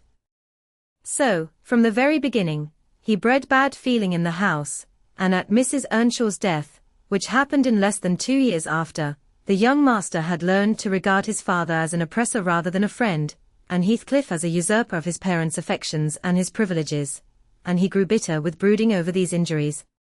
I sympathized a while, but when the children fell ill of the measles, and I had to tend them, and take on me the cares of a woman at once, I changed my idea. Heathcliff was dangerously sick, and while he lay at the worst he would have me constantly by his pillow. I suppose he felt I did a good deal for him, and he hadn't wit to guess that I was compelled to do it. However, I will say this, he was the quietest child that ever nurse watched over. The difference between him and the others forced me to be less partial. Cathy and her brother harassed me terribly. He was as uncomplaining as a lamb, though hardness, not gentleness, made him give little trouble. He got through, and the doctor affirmed it was in a great measure owing to me, and praised me for my care. I was vain of his commendations, and softened towards the being by whose means I earned them, and thus Hindley lost his last ally. Still I couldn't dote on Heathcliff, and I wondered often what my master saw to admire so much in the sullen boy, who never, to my recollection, repaid his indulgence by any sign of gratitude. He was not insolent to his benefactor, he was simply insensible, though knowing perfectly the hold he had on his heart, and conscious he had only to speak and all the house would be obliged to bend to his wishes. As an instance, I remember Mr. Earnshaw once bought a couple of colts at the parish fair, and gave the lads each one. Heathcliff took the handsomest, but it soon fell lame, and when he discovered it, he said to Hindley, "You must exchange horses with me. I don't like mine, and if you won't I shall tell your father of the 3 thrashings you've given me this week," and show him my arm, which is black to the shoulder. Hindley put out his tongue, and cuffed him over the ears. "You'd better do it at once," he persisted, escaping to the porch. "They were in the stable, you will have to, and if I speak of these blows, you'll get them again with interest." "Off, dog!" cried Hindley, threatening him with an iron weight used for weighing potatoes and hay. "Throw it," he replied, standing still, "and then I'll tell how you boasted that you would turn me out of doors as soon as he died, and see whether he will not turn you out directly." Hindley threw it, hitting him on the breast, and down he fell, but staggered up immediately, breathless and white, and, had not I prevented it, he would have gone just so to the master, and got full revenge by letting his condition plead for him, intimating who had caused it. "Take my colt, gypsy, then," said young Earnshaw. "And I pray that he may break your neck. Take him, and be damned, you beggarly interloper. And wheedle my father out of all he has. Only afterwards, show him what you are, imp of Satan. And take that. I hope he'll kick out your brains." Heathcliff had gone to loose the beast, and shift it to his own stall. He was passing behind it, when Hindley finished his speech by knocking him under its feet, and without stopping to examine whether his hopes were fulfilled, ran away as fast as he could. I was surprised to witness how coolly the child gathered himself up, and went on with his intention, exchanging saddles and all, and then sitting down on a bundle of hay to overcome the qualm which the violent blow occasioned, before he entered the house. I persuaded him easily to let me lay the blame of his bruises on the horse. He minded little what tale was told since he had what he wanted. He complained so seldom, indeed, of such stirs as these, that I really thought him not vindictive. I was deceived completely, as you will hear. Chapter 5. In the course of time Mr. Earnshaw began to fail. He had been active and healthy, yet his strength left him suddenly, and when he was confined to the chimney corner, he grew grievously irritable. And nothing vexed him, and suspected slights of his authority nearly threw him into fits. This was especially to be remarked if any one attempted to impose upon, or domineer over, his favourite, he was painfully jealous lest a word should be spoken amiss to him, seeming to have got into his head the notion that, because he liked Heathcliff, all hated, and longed to do him an ill turn. It was a disadvantage to the lad, for the kinder among us did not wish to fret the master, so we humoured his partiality, and that humouring was rich nourishment to the child's pride and black tempers. Still it became in a manner necessary, twice, or thrice, Hindley's manifestation of scorn, while his father was near, roused the old man to a fury. He seized his stick to strike him, and shook with rage that he could not do it. At last, our curate, we had a curate then who made the living answer by teaching the little Lintons and Earnshaws, and farming his bit of land himself, advised that the young man should be sent to college, and Mr. Earnshaw agreed, though with a heavy spirit, for he said, Hindley was naught, and would never thrive as where he wandered. I hoped heartily we should have peace now. It hurt me to think the master should be made uncomfortable by his own good deed. I fancied the discontent of age and disease arose from his family disagreements, as he would have it that it did. Really, you know, sir, it was in his sinking frame. We might have got on tolerably, notwithstanding, but for two people, Miss Cathy, and Joseph, the servant. You saw him, I dare say, up yonder. He was, and is yet most likely, the wearisomest self-righteous Pharisee that ever ransacked a Bible to rake the promises to himself and fling the curses to his neighbours. By his knack of sermonizing and pious discoursing, he contrived to make a great impression on Mr. Earnshaw, and the more feeble the master became, the more influence he gained. He was relentless in worrying him about his soul's concerns, and about ruling his children rigidly. He encouraged him to regard Hindley as a reprobate, and night after night, he regularly grumbled out a long string of tales against Heathcliff and Catherine, always minding to flatter Earnshaw's weakness by heaping the heaviest blame on the latter. Certainly she had ways with her such as I never saw a child take up before, and she put all of us past our patience 50 times and oftener in a day. From the hour she came downstairs, till the hour she went to bed, we had not a minute's security that she wouldn't be in mischief. Her spirits were always at high water mark, her tongue always going, singing, laughing, and plaguing everybody who would not do the same. A wild, wicked slip she was, but she had the bonniest eye, the sweetest smile, and lightest foot in the parish, and after all, I believe she meant no harm, for when once she made you cry in good earnest, it seldom happened that she would not keep you company, and oblige you to be quiet that you might comfort her. She was much too fond of Heathcliff. The greatest punishment we could invent for her was to keep her separate from him, yet she got chided more than any of us on his account. In play, she liked exceedingly to act the little mistress, using her hands freely, and commanding her companions. She did so to me, but I would not bear slapping and ordering, and so I let her know. Now, Mr. Earnshaw did not understand jokes from his children. He had always been strict and grave with them, and Catherine, on her part, had no idea why her father should be crosser and less patient in his ailing condition than he was in his prime. His peevish reproofs wakened in her a naughty delight to provoke him.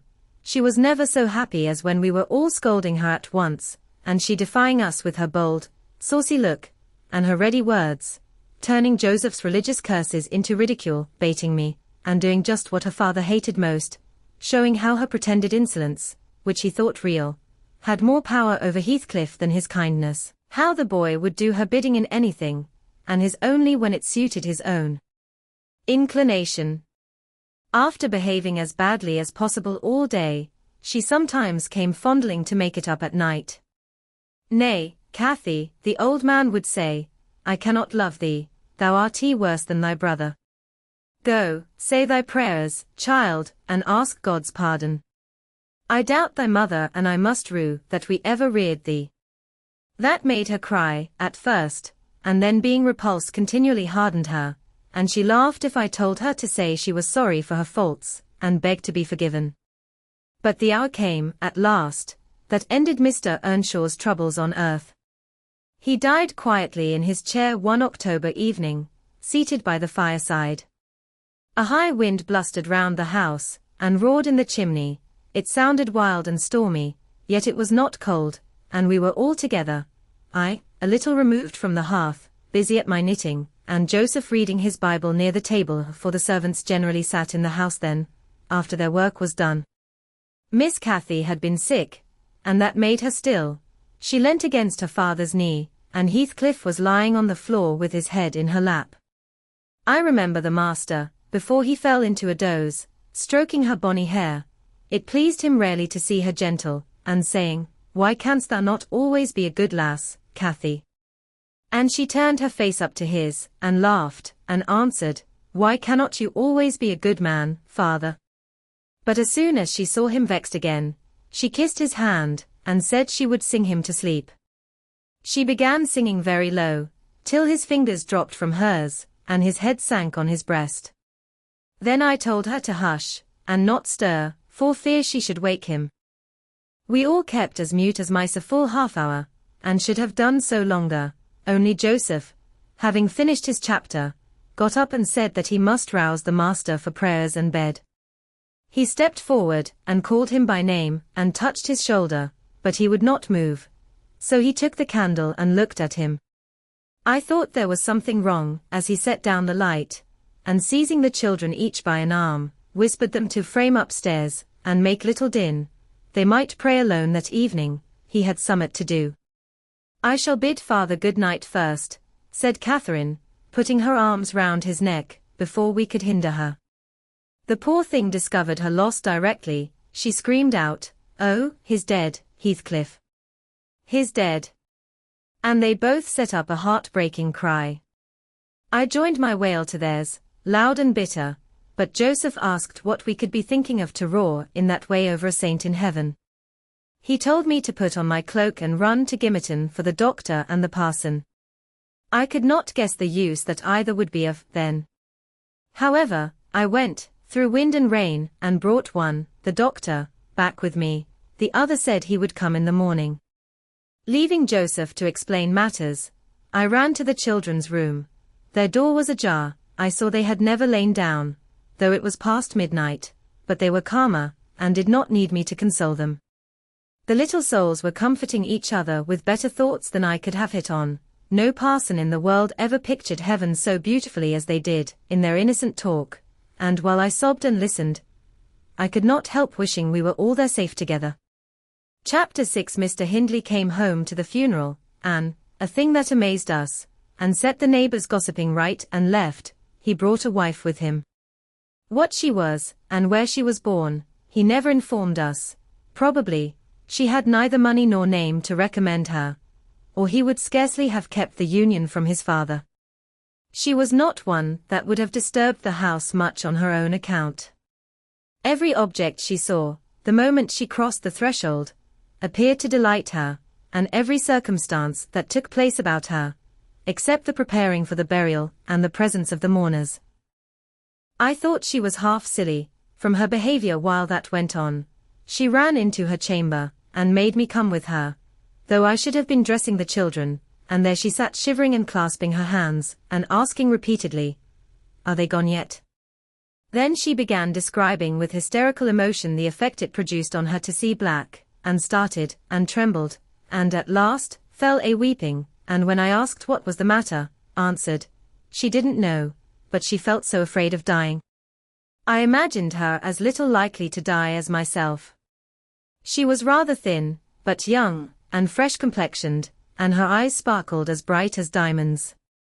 I did remark, to be sure, that mounting the stairs made her breathe very quick, that the least sudden noise set her all in a quiver, and that she coughed troublesomely sometimes, but I knew nothing of what these symptoms portended, and had no impulse to sympathize with her.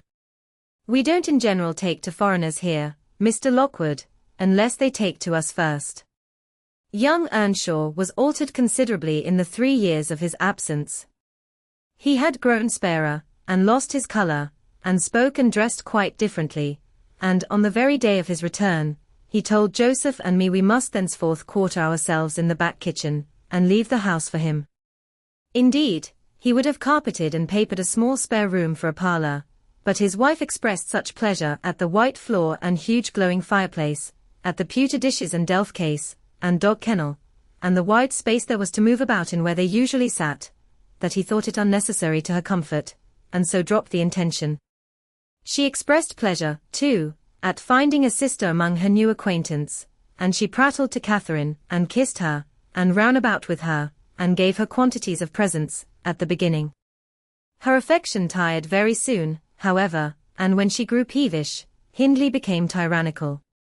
A few words from her, evincing a dislike to Heathcliff, were enough to rouse in him all his old hatred of the boy. He drove him from their company to the servants, deprived him of the instructions of the curate, and insisted that he should labour out of doors instead, compelling him to do so as hard as any other lad on the farm. Heathcliff bore his degradation pretty well at first, because Cathy taught him what she learnt, and worked or played with him in the fields. They both promised fair to grow up as rude as savages, the young master being entirely negligent how they behaved, and what they did, so they kept clear of him. He would not even have seen after their going to church on Sundays, only Joseph and the curate reprimanded his carelessness when they absented themselves, and that reminded him to order Heathcliff a flogging, and Catherine a fast from dinner or supper. But it was one of their chief amusements to run away to the moors in the morning and remain there all day, and the after punishment grew a mere thing to laugh at.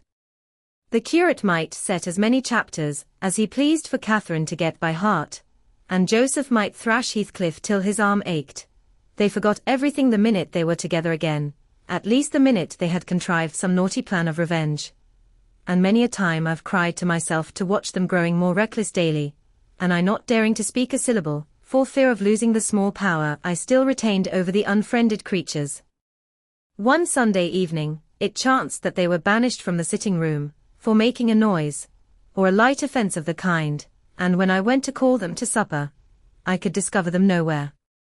We searched the house, above and below, and the yard and stables. They were invisible, and at last, Hindley in a passion told us to bolt the doors, and swore nobody should let them in that night. The household went to bed, and I, too anxious to lie down, opened my lattice and put my head out to hearken, though it rained, determined to admit them in spite of the prohibition, should they return. In a while, I distinguished steps coming up the road, and the light of a lantern glimmered through the gate. I threw a shawl over my head and ran to prevent them from waking Mr. Earnshaw by knocking. There was Heathcliff, by himself. It gave me a start to see him alone. "Where is Miss Catherine?" I cried hurriedly. "No accident, I hope." "At Thrushcross Grange," he answered, and I would have been there too, but they had not the manners to ask me to stay. "Well, you will catch it," I said. "You'll never be content till you're sent about your business. What in the world led you wandering to Thrushcross Grange?" "Let me get off my wet clothes, and I'll tell you all about it, Nelly," he replied. I bid him beware of rousing the master, and while he undressed and I waited to put out the candle, he continued, "Cathy and I escaped from the wash-house to have a ramble at liberty, and getting a glimpse of the Grange lights, we thought we would just go and see whether the Lintons passed their Sunday evening standing shivering in corners, while their father and mother sat eating and drinking, and singing and laughing, and burning their eyes out before the fire. Do you think they do? Or reading sermons, and being catechized by their manservant, and set to learn a column of scripture names, if they don't answer properly? Probably not, I responded. They are good children, no doubt, and don't deserve the treatment you receive, for your bad conduct. Don't cant, Nelly, he said, nonsense. We ran from the top of the heights to the park, without stopping, Catherine completely beaten in the race, because she was barefoot. You'll have to seek for her shoes in the bog tomorrow. We crept through a broken hedge, groped our way up the path, and planted ourselves on a flower plot under the drawing-room window. The light came from thence. They had not put up the shutters, and the curtains were only half closed. Both of us were able to look in by standing on the basement, and clinging to the ledge, and we saw It was beautiful, a splendid place carpeted with crimson, and crimson-covered chairs and tables, and a pure white ceiling bordered by gold, a shower of glass drops hanging in silver chains from the center, and shimmering with little soft tapers. Old Mr. and Mrs. Linton were not there, Edgar and his sister had it entirely to themselves. Shouldn't they have been happy? We should have thought ourselves in heaven. And now, guess what your good children were doing? Isabella, I believe she is 11, a year younger than Cathy, lay screaming at the farther end of the room, shrieking as if witches were running red-hot needles into her. Edgar stood on the hearth weeping silently, and in the middle of the table sat a little dog, shaking its paw and yelping, which, from their mutual accusations, we understood they had nearly pulled in two between them. The idiots! That was their pleasure. To quarrel who should hold a heap of warm hair, and each begin to cry because both, after struggling to get it, refused to take it. We laughed outright at the petted things, we did despise them. When would you catch me wishing to have what Catherine wanted? Or find us by ourselves, seeking entertainment in yelling, and sobbing, and rolling on the ground, divided by the whole room? I'd not exchange, for 1,000 lives, my condition here, for Edgar Linton's at Thrushcross Grange, not if I might have the privilege of flinging Joseph off the highest gable, and painting the house front with Hindley's blood. Hush, hush! I interrupted. Still you have not told me, Heathcliff, how Catherine is left behind. I told you we laughed, he answered. The Lintons heard us, and with one accord they shot like arrows to the door. There was silence, and then a cry, "Oh, Mama, Mama! Oh, Papa! Oh, Mama, come here! Oh, Papa, oh!" They really did howl out something in that way. We made frightful noises to terrify them still more, and then we dropped off the ledge, because somebody was drawing the bars, and we felt we had better flee. I had Cathy by the hand, and was urging her on, when all at once she fell down. "Run, Heathcliff, run," she whispered. "They have let the bulldog loose, and he holds me." The devil had seized her ankle, Nelly. I heard his abominable snorting. She did not yell out, no. She would have scorned to do it, if she had been spitted on the horns of a mad cow. I did, though. I vociferated curses enough to annihilate any fiend in Christendom, and I got a stone and thrust it between his jaws, and tried with all my might to cram it down his throat. A beast of a servant came up with a lantern at last, shouting, "Keep fast, Skulker, keep fast." He changed his note, however, when he saw Skulker's game. The dog was throttled off, his huge, purple tongue hanging half a foot out of his mouth, and his pendant lips streaming with bloody slaver. The man took Cathy up. She was sick, not from fear, I'm certain, but from pain. He carried her in. I followed, grumbling execrations and vengeance. "What, pray, Robert?" hallooed Linton from the entrance. "Skulker has caught a little girl, sir," he replied, "and there's a lad here," he added, making a clutch at me, "who looks an out-and-outer. Very like the robbers were for putting them through the window to open the doors to the gang after all were asleep, that they might murder us at their ease. Hold your tongue, you foul-mouthed thief, you. You shall go to the gallows for this. Mr. Linton, sir, don't lay by your gun." "No, no, Robert," said the old fool. "The rascals knew that yesterday was my rent day. They thought to have me cleverly. Come in, I'll furnish them a reception. There, John, fasten the chain. Give Skulker some water, Jenny. To beard a magistrate in his stronghold, and on the Sabbath, too. Where will their insolence stop? Oh, my dear Mary, look here. Don't be afraid, it is but a boy, yet the villain scowls so plainly in his face.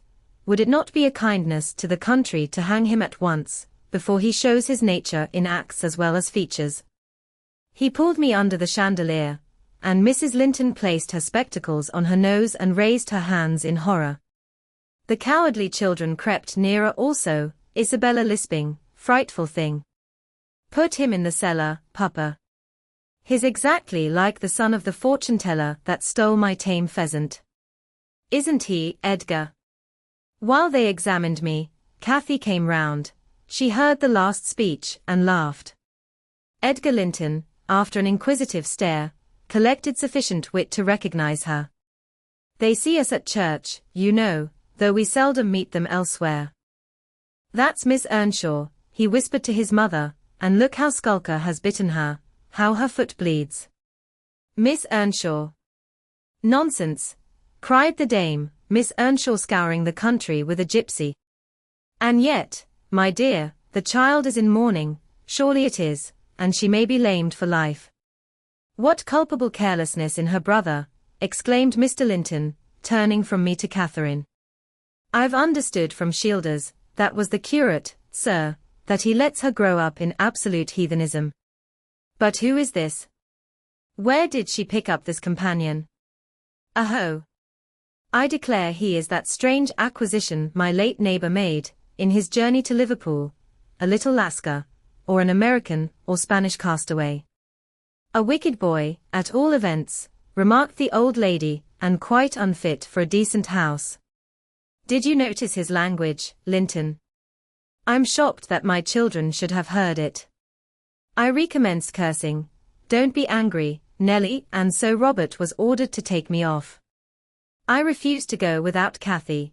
He dragged me into the garden, pushed the lantern into my hand, assured me that Mr. Earnshaw should be informed of my behavior, and bidding me march directly, secured the door again. The curtains were still looped up at one corner, and I resumed my station as spy, because, if Catherine had wished to return, I intended shattering their great glass panes to a million of fragments, unless they let her out. She sat on the sofa quietly.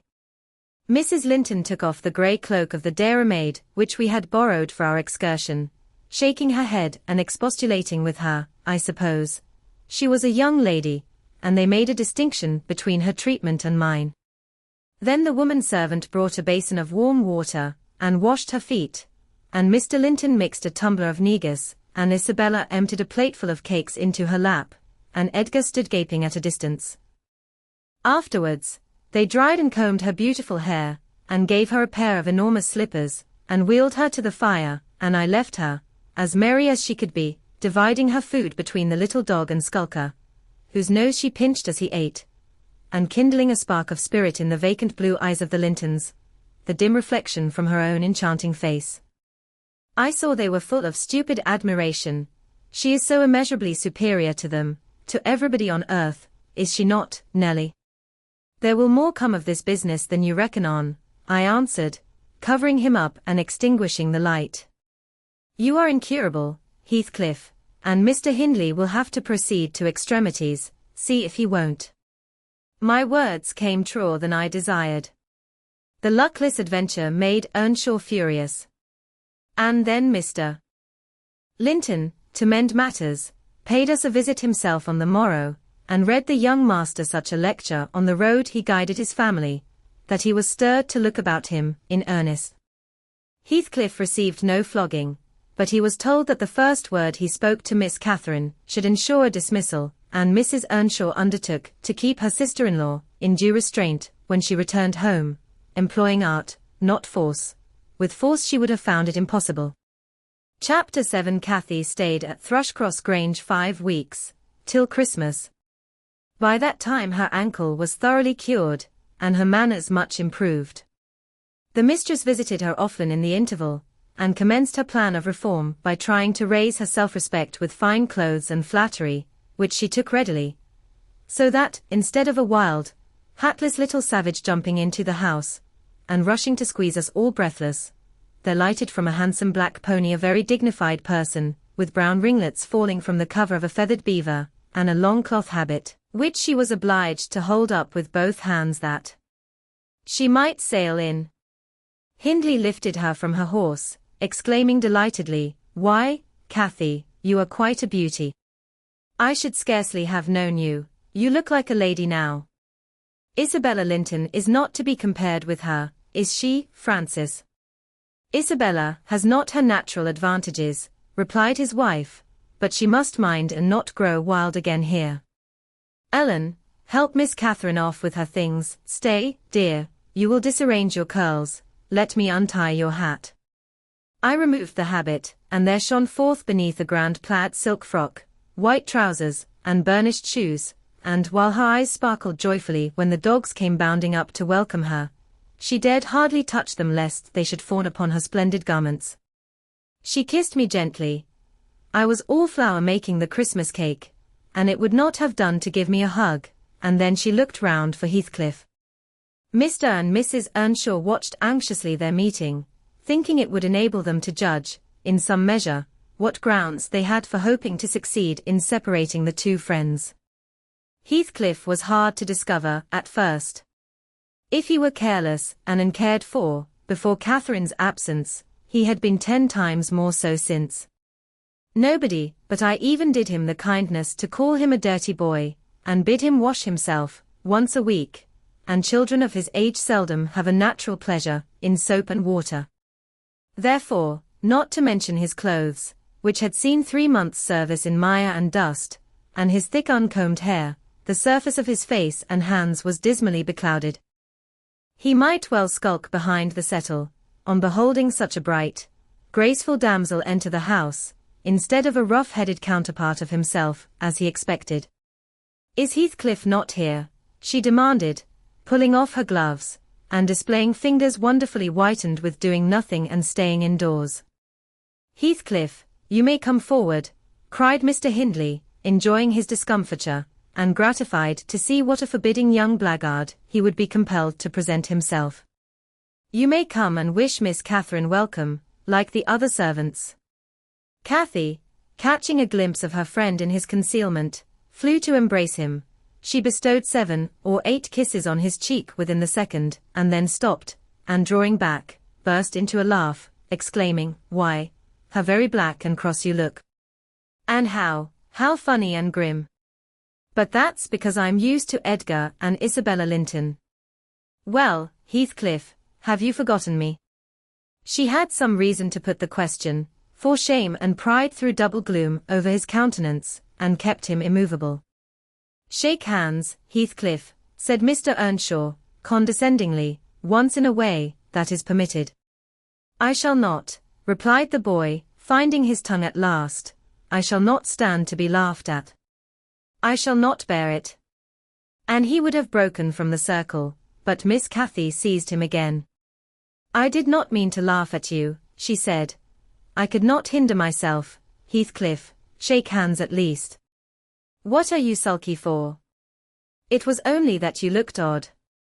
If you wash your face and brush your hair, it will be all right, but you are so dirty." She gazed concernedly at the dusky fingers she held in her own, and also at her dress, which she feared had gained no embellishment from its contact with his. "You needn't have touched me," he answered, following her eye and snatching away his hand. "I shall be as dirty as I please. And I like to be dirty, and I will be dirty." With that he dashed headforemost out of the room, amid the merriment of the master and mistress, and to the serious disturbance of Catherine, who could not comprehend how her remarks should have produced such an exhibition of bad temper. After playing lady's maid to the newcomer, and putting my cakes in the oven, and making the house and kitchen cheerful with great fires, befitting Christmas Eve, I prepared to sit down and amuse myself by singing carols, all alone, regardless of Joseph's affirmations that he considered the merry tunes I chose as next door to songs. He had retired to private prayer in his chamber, and Mr. and Mrs. Earnshaw were engaging Missy's attention by sundry gay trifles bought for her to present to the little Lintons, as an acknowledgment of their kindness. They had invited them to spend the morrow at Wuthering Heights, and the invitation had been accepted. On one condition, Mrs. Linton begged that her darlings might be kept carefully apart from that naughty swearing boy. Under these circumstances, I remained solitary. I smelt the rich scent of the heating spices, and admired the shining kitchen utensils, the polished clock, decked in holly, the silver mugs ranged on a tray ready to be filled with mulled ale for supper, and above all, the speckless purity of my particular care, the scoured and well-swept floor. I gave due inward applause to every object, and then I remembered how old Earnshaw used to come in when all was tidied, and call me a cant lass, and slip a shilling into my hand as a Christmas box, and from that I went on to think of his fondness for Heathcliff, and his dread lest he should suffer neglect after death had removed him, and that naturally led me to consider the poor lad's situation now, and from singing I changed my mind to crying. It struck me soon, however, there would be more sense in endeavoring to repair some of his wrongs than shedding tears over them. I got up and walked into the court to seek him. He was not far. I found him smoothing the glossy coat of the new pony in the stable, and feeding the other beasts, according to custom.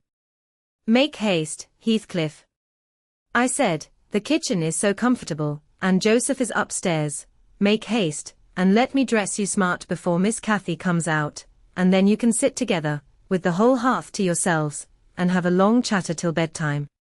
He proceeded with his task, and never turned his head towards me. "Come, are you coming?" I continued. "There's a little cake for each of you, nearly enough, and you'll need half an hour's donning." I waited 5 minutes, but getting no answer left him. Catherine supped with her brother and sister-in-law. Joseph and I joined at an unsociable meal, seasoned with reproofs on one side and sauciness on the other. His cake and cheese remained on the table all night for the fairies. He managed to continue work till 9 o'clock, and then marched dumb and door to his chamber. Cathy sat up late, having a world of things to order for the reception of her new friends. She came into the kitchen once to speak to her old one, but he was gone, and she only stayed to ask what was the matter with him, and then went back. In the morning he rose early, and as it was a holiday, carried his ill humor onto the moors, not reappearing till the family were departed for church. Fasting and reflection seemed to have brought him to a better spirit. He hung about me for a while, and having screwed up his courage, exclaimed abruptly, "Nelly, make me decent. I'm going to be good." "High time, Heathcliff," I said. "You have grieved Catherine. She's sorry she ever came home, I dare say. It looks as if you envied her, because she is more thought of than you."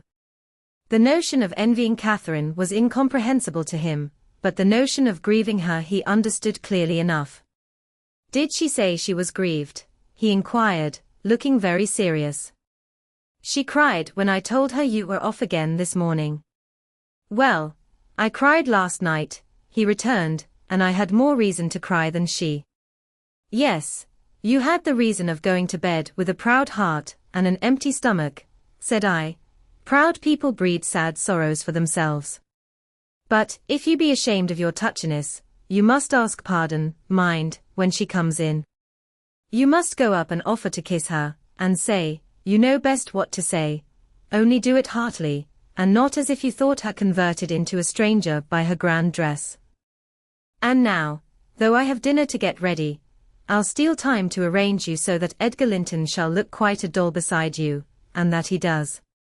You are younger, and yet, I'll be bound, you are taller and twice as broad across the shoulders. You could knock him down in a twinkling.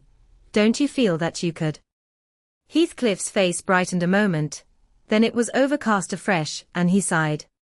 "But, Nelly, if I knocked him down 20 times, that wouldn't make him less handsome or me more so. I wish I had light hair and a fair skin, and was dressed and behaved as well, and had a chance of being as rich as he will be. And cried for mamma at every turn," I added, "and trembled if a country lad heaved his fist against you, and sat at home all day for a shower of rain. Oh, Heathcliff, you are showing a poor spirit. Come to the glass, and I'll let you see what you should wish. Do you mark those 2 lines between your eyes, and those thick brows, that, instead of rising arched, sink in the middle, and that couple of black fiends, so deeply buried, who never open their windows boldly, but lurk glinting under them, like devil's spies? Wish and learn to smooth away the surly wrinkles, to raise your lids frankly, and change the fiends to confident, innocent angels, suspecting and doubting nothing, and always seeing friends where they are not sure of foes. Don't get the expression of a vicious cur that appears to know the kicks it gets are its desert, and yet hates all the world, as well as the kicker, for what it suffers. In other words, I must wish for Edgar Linton's great blue eyes and even forehead," he replied. "I do, and that won't help me to them." "A good heart will help you to a bonny face, my lad," I continued. "If you were a regular black, and a bad one will turn the bonniest into something worse than ugly. And now that we've done washing, and combing, and sulking, Tell me whether you don't think yourself rather handsome. I'll tell you, I do. You're fit for a prince in disguise. Who knows but your father was Emperor of China, and your mother an Indian queen, each of them able to buy up, with 1 week's income, Wuthering Heights, and Thrushcross Grange together. And you were kidnapped by wicked sailors and brought to England. Were I in your place, I would frame high notions of my birth, and the thoughts of what I was should give me courage and dignity to support the oppressions of a little farmer.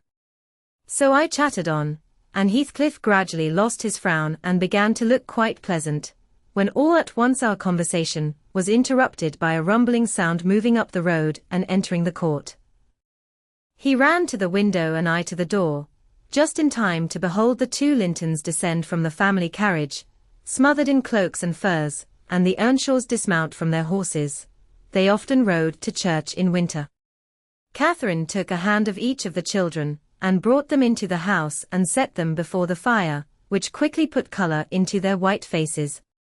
I urged my companion to hasten now and show his amiable humour, and he willingly obeyed, but ill luck would have it that, as he opened the door leading from the kitchen on one side, Hindley opened it on the other.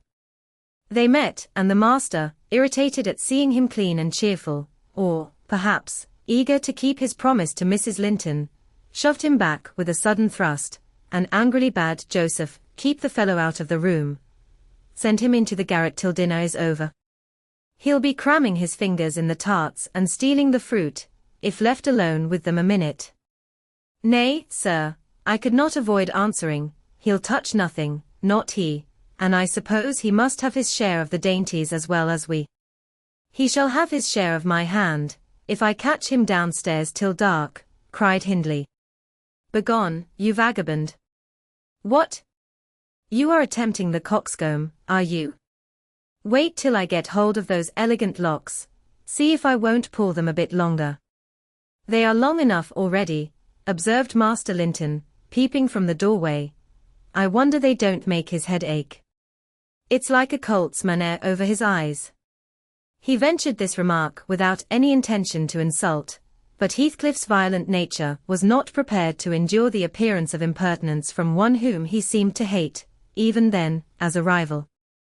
He seized a tureen of hot apple sauce, the first thing that came under his gripe, and dashed it full against the speaker's face and neck, who instantly commenced a lament that brought Isabella and Catherine hurrying to the place. Mr. Earnshaw snatched up the culprit directly and conveyed him to his chamber, where, doubtless, he administered a rough remedy to cool the fit of passion, for he appeared red and breathless. I got the dishcloth, and rather spitefully scrubbed Edgar's nose and mouth, affirming it served him right for meddling. His sister began weeping to go home, and Cathy stood by confounded, blushing for awe. You should not have spoken to him, she expostulated with Master Linton. He was in a bad temper, and now you've spoilt your visit, and he'll be flogged. I hate him to be flogged. I can't eat my dinner. Why did you speak to him, Edgar? I didn't, sobbed the youth, escaping from my hands, and finishing the remainder of the purification with his cambric pocket-handkerchief. I promised Mamma that I wouldn't say one word to him, and I didn't. Well, don't cry, replied Catherine, contemptuously, you're not killed. Don't make more mischief, my brother is coming, be quiet. Hush, Isabella. Has anybody hurt you? There, children, to your seats, cried Hindley, bustling in. That brute of a lad has warmed me nicely. Next time, Master Edgar, take the law into your own fists, it will give you an appetite. The little party recovered its equanimity at sight of the fragrant feast. They were hungry after their ride, and easily consoled, since no real harm had befallen them. Mr. Earnshaw carved bountiful platefuls, and the mistress made them merry with lively talk. I waited behind her chair, and was pained to behold Catherine, with dry eyes and an indifferent air, commence cutting up the wing of a goose before her. An unfeeling child, I thought to myself, how lightly she dismisses her old playmate's troubles. I could not have imagined her to be so selfish. She lifted a mouthful to her lips, Then she set it down again, her cheeks flushed, and the tears gushed over them. She slipped her fork to the floor, and hastily dived under the cloth to conceal her emotion.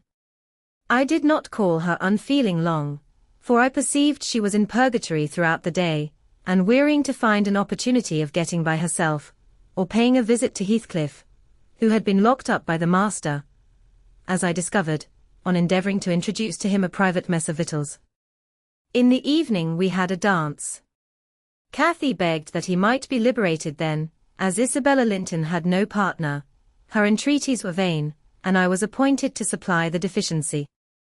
We got rid of all gloom in the excitement of the exercise, and our pleasure was increased by the arrival of the Gimmerton band, mustering 15 strong, the trumpet, the trombone, clarionets, bassoons, French horns, and a bass viol, besides singers. They go the rounds of all the respectable houses, and receive contributions every Christmas, and we esteemed it a first-rate treat to hear them. After the usual carols had been sung, we set them to songs and glees. Mrs. Earnshaw loved the music, and so they gave us plenty. Catherine loved it too, but she said it sounded sweetest at the top of the steps, and she went up in the dark. I followed. They shut the house door below, never noting our absence, it was so full of people. She made no stay at the stairs head, but mounted farther, to the garret where Heathcliff was confined, and called him. He stubbornly declined answering for a while. She persevered, and finally persuaded him to hold communion with her through the boards.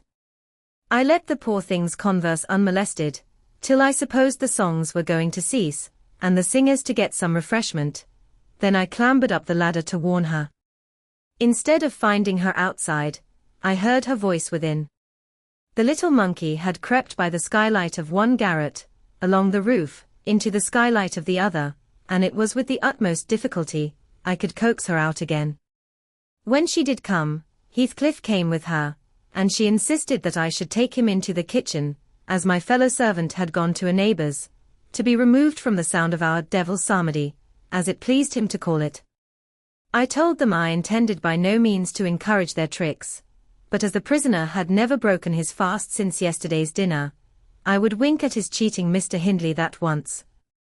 He went down, I set him a stool by the fire, and offered him a quantity of good things, but he was sick and could eat little, and my attempts to entertain him were thrown away. He leant his 2 elbows on his knees, and his chin on his hands, and remained wrapped in dumb meditation. On my inquiring the subject of his thoughts, he answered gravely, "I'm trying to settle how I shall pay Hindley back. I don't care how long I wait, if I can only do it at last. I hope he will not die before I do." "For shame, Heathcliff," said I, "it is for God to punish wicked people, we should learn to forgive." "No, God won't have the satisfaction that I shall," he returned. "I only wish I knew the best way. Let me alone, and I'll plan it out, while I'm thinking of that I don't feel pain. But, Mr. Lockwood, I forget these tales cannot divert you. I'm annoyed how I should dream of chattering on at such a rate, and your gruel cold, and you nodding for bed. I could have told Heathcliff's history, all that you need hear, in half a dozen words." Thus interrupting herself, the housekeeper rose, and proceeded to lay aside her sewing, but I felt incapable of moving from the hearth, and I was very far from nodding. "Sit still, Mrs. Dean," I cried, "do sit still another half-hour. You've done just right to tell the story leisurely. That is the method I like, and you must finish it in the same style. I am interested in every character you have mentioned, more or less. The clock is on the stroke of 11, sir. No matter, I'm not accustomed to go to bed in the long hours. 1 or 2 is early enough for a person who lies till 10. You shouldn't lie till 10. There's the very prime of the morning gone long before that time. A person who has not done one half his day's work by 10 o'clock, runs a chance of leaving the other half undone. Nevertheless, Mrs. Dean, resume your chair, because tomorrow I intend lengthening the night till afternoon. I prognosticate for myself an obstinate cold at least. I hope not, sir. Well, you must allow me to leap over some 3 years. During that space, Mrs. Earnshaw. No, I'll allow nothing of the sort. Are you acquainted with the mood of mind in which, if you were seated alone, and the cat licking its kitten on the rug before you, you would watch the operation, so intently that puss's neglect of one, it would put you seriously out of temper? A terribly lazy mood, I should say. On the contrary, a tiresomely active one. It is mine, at present, and, therefore, continue minutely. I perceive that people in these regions acquire over people in towns the value that a spider in a dungeon does over a spider in a cottage, to their various occupants, and yet the deepened attraction is not entirely owing to the situation of the looker-on. They do live more in earnest, more in themselves, and less in surface, change, and frivolous external things. I could fancy a love for life here almost possible, and I was a fixed unbeliever in any love of a year's standing. One state resembles setting a hungry man down to a single dish, on which he may concentrate his entire appetite, and do it justice. The other, introducing him to a table laid out by French cooks, he can perhaps extract as much enjoyment from the whole, but each part is a mere atom in his regard and remembrance. Oh! Here we are the same as anywhere else, when you get to know us, observed Mrs. Dean, somewhat puzzled at my speech. Excuse me, I responded, you, my good friend, are a striking evidence against that assertion. Excepting a few provincialisms of slight consequence, you have no marks of the manners which I am habituated to consider as peculiar to your class. I am sure you have thought a great deal more than the generality of servants think. You have been compelled to cultivate your reflective faculties, for want of occasions for frittering your life away in silly trifles. Mrs. Dean laughed. I certainly esteem myself a steady, reasonable kind of body, she said, not exactly from living among the hills and seeing one set of faces, and one series of actions, from year's end to year's end, but I have undergone sharp discipline, which has taught me wisdom, and then, I have read more than you would fancy, Mr. Lockwood. You could not open a book in this library that I have not looked into, and got something out of also, unless it be that range of Greek and Latin, and that of French, and those I know one from another. It is as much as you can expect of a poor man's daughter. However, if I am to follow my story in true gossip's fashion, I had better go on, and instead of leaping 3 years, I will be content to pass to the next summer, the summer of 1778. That is nearly 23 years ago. Chapter 8. On the morning of a fine June day my first bonny little nursling, and the last of the ancient Earnshaw stock, was born. We were busy with the hay in a faraway field, when the girl that usually brought our breakfasts, came running an hour too soon across the meadow and up the lane, calling me as she ran. Oh, such a grand bairn, she panted out. The finest lad that ever breathed. But the doctor says Mrs. must go, he says she's been in a consumption these many months. I heard him tell Mr. Hindley, and now she has nothing to keep her, and she'll be dead before winter. You must come home directly. You're to nurse it, Nelly, to feed it with sugar and milk, and take care of it day and night. I wish I were you, because it will be all yours when there is no Mrs. But is she very ill? I asked, flinging down my rake and tying my bonnet. I guess she is, yet she looks bravely, replied the girl, and she talks as if she thought of living to see it grow a man. She's out of her head for joy, it's such a beauty.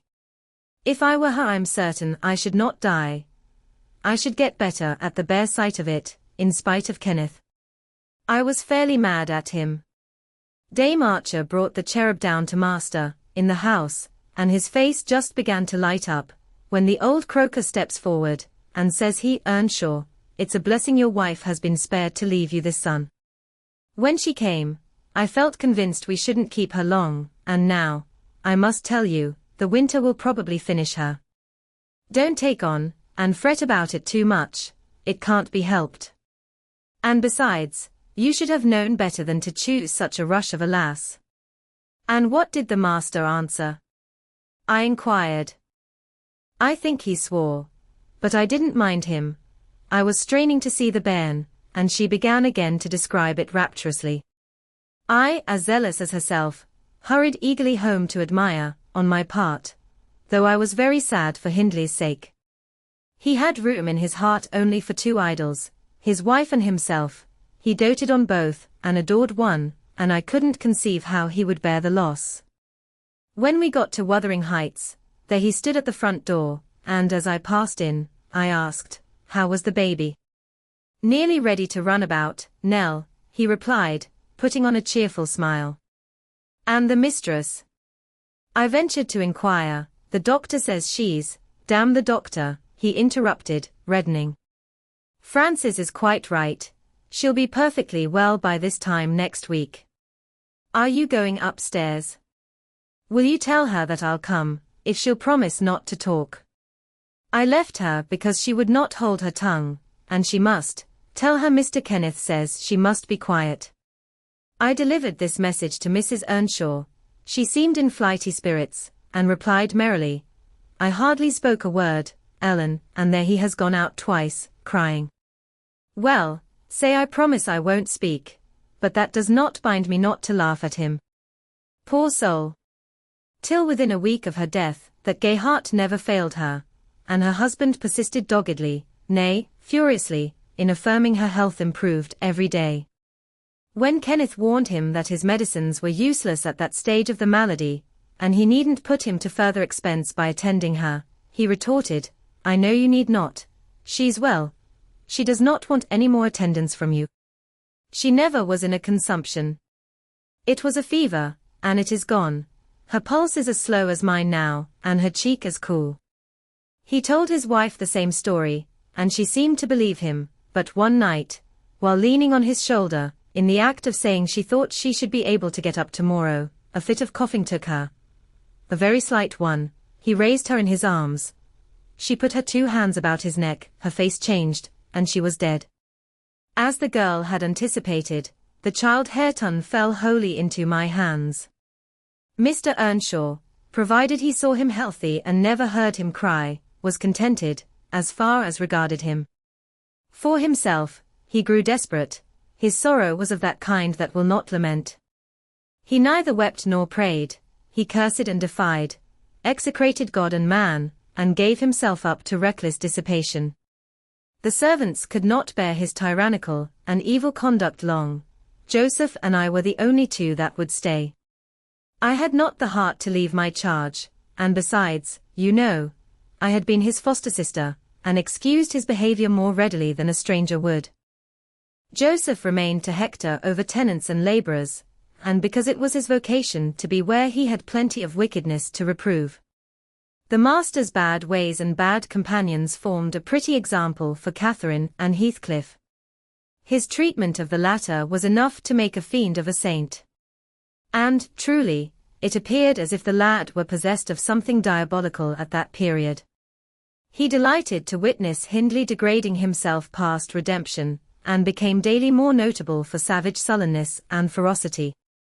I could not half tell what an infernal house we had. The curate dropped calling, and nobody decent came near us, at last, unless Edgar Linton's visits to Miss Cathy might be an exception. At 15 she was the queen of the countryside. She had no peer, and she did turn out a haughty, headstrong creature. I own I did not like her, after infancy was past, and I vexed her frequently by trying to bring down her arrogance. She never took an aversion to me, though. She had a wondrous constancy to old attachments. Even Heathcliff kept his hold on her affections unalterably, and young Linton, with all his superiority, found it difficult to make an equally deep impression. He was my late master, that is his portrait over the fireplace. It used to hang on one side, and his wife's on the other, but hers has been removed, or else you might see something of what she was. Can you make that out? Mrs. Dean raised the candle, and I discerned a soft-featured face, exceedingly resembling the young lady at the Heights, but more pensive and amiable in expression. It formed a sweet picture. The long light hair curled slightly on the temples, the eyes were large and serious, the figure almost too graceful. I did not marvel how Catherine Earnshaw could forget her first friend for such an individual. I marveled much how he, with a mind to correspond with his person, could fancy my idea of Catherine Earnshaw. A very agreeable portrait, I observed to the housekeeper. Is it like? Yes, she answered, but he looked better when he was animated. That is his everyday countenance. He wanted spirit in general. Catherine had kept up her acquaintance with the Lintons since her 5 weeks' residence among them, and as she had no temptation to show her rough side in their company, and had the sense to be ashamed of being rude where she experienced such invariable courtesy, she imposed unwittingly on the old lady and gentleman by her ingenious cordiality, gained the admiration of Isabella, and the heart and soul of her brother, acquisitions that flattered her from the first, for she was full of ambition, and led her to adopt a double character, without exactly intending to deceive any one. In the place where she heard Heathcliff termed a vulgar young ruffian, and worse than a brute, she took care not to act like him, but at home she had small inclination to practice politeness, that would only be laughed at, and restrain an unruly nature when it would bring her neither credit nor praise. Mr. Edgar seldom mustered courage to visit Wuthering Heights openly. He had a terror of Earnshaw's reputation, and shrunk from encountering him, and yet he was always received with our best attempts at civility. The master himself avoided offending him, knowing why he came, and if he could not be gracious, kept out of the way. I rather think his appearance there was distasteful to Catherine. She was not artful, never played the coquette, and had evidently an objection to her two friends meeting at all, for when Heathcliff expressed contempt of Linton in his presence, she could not half coincide, as she did in his absence, and when Linton evinced disgust and antipathy to Heathcliff, she dared not treat his sentiments with indifference, as if depreciation of her playmate were of scarcely any consequence to her. I've had many a laugh at her perplexities and untold troubles, which she vainly strove to hide from my mockery. That sounds ill-natured, but she was so proud, it became really impossible to pity her distresses, till she should be chastened into more humility. She did bring herself, finally, to confess, and to confide in me. There was not a soul else that she might fashion into an adviser. Mr. Hindley had gone from home one afternoon, and Heathcliff presumed to give himself a holiday on the strength of it. He had reached the age of 16 then, I think, and without having bad features, or being deficient in intellect, he contrived to convey an impression of inward and outward repulsiveness that his present aspect retains no traces of. In the first place, he had by that time lost the benefit of his early education. Continual hard work, begun soon and concluded late, had extinguished any curiosity he once possessed in pursuit of knowledge, and any love for books or learning. His childhood's sense of superiority, instilled into him by the favors of old Mr. Earnshaw, was faded away. He struggled long to keep up an equality with Catherine in her studies, and yielded with poignant though silent regret, but he yielded completely, and there was no prevailing on him to take a step in the way of moving upward, when he found he must, necessarily, sink beneath his former level. Then personal appearance sympathized with mental deterioration. He acquired a slouching gait and ignoble look. His naturally reserved disposition was exaggerated into an almost idiotic excess of unsociable moroseness, and he took a grim pleasure, apparently, in exciting the aversion rather than the esteem of his few acquaintance.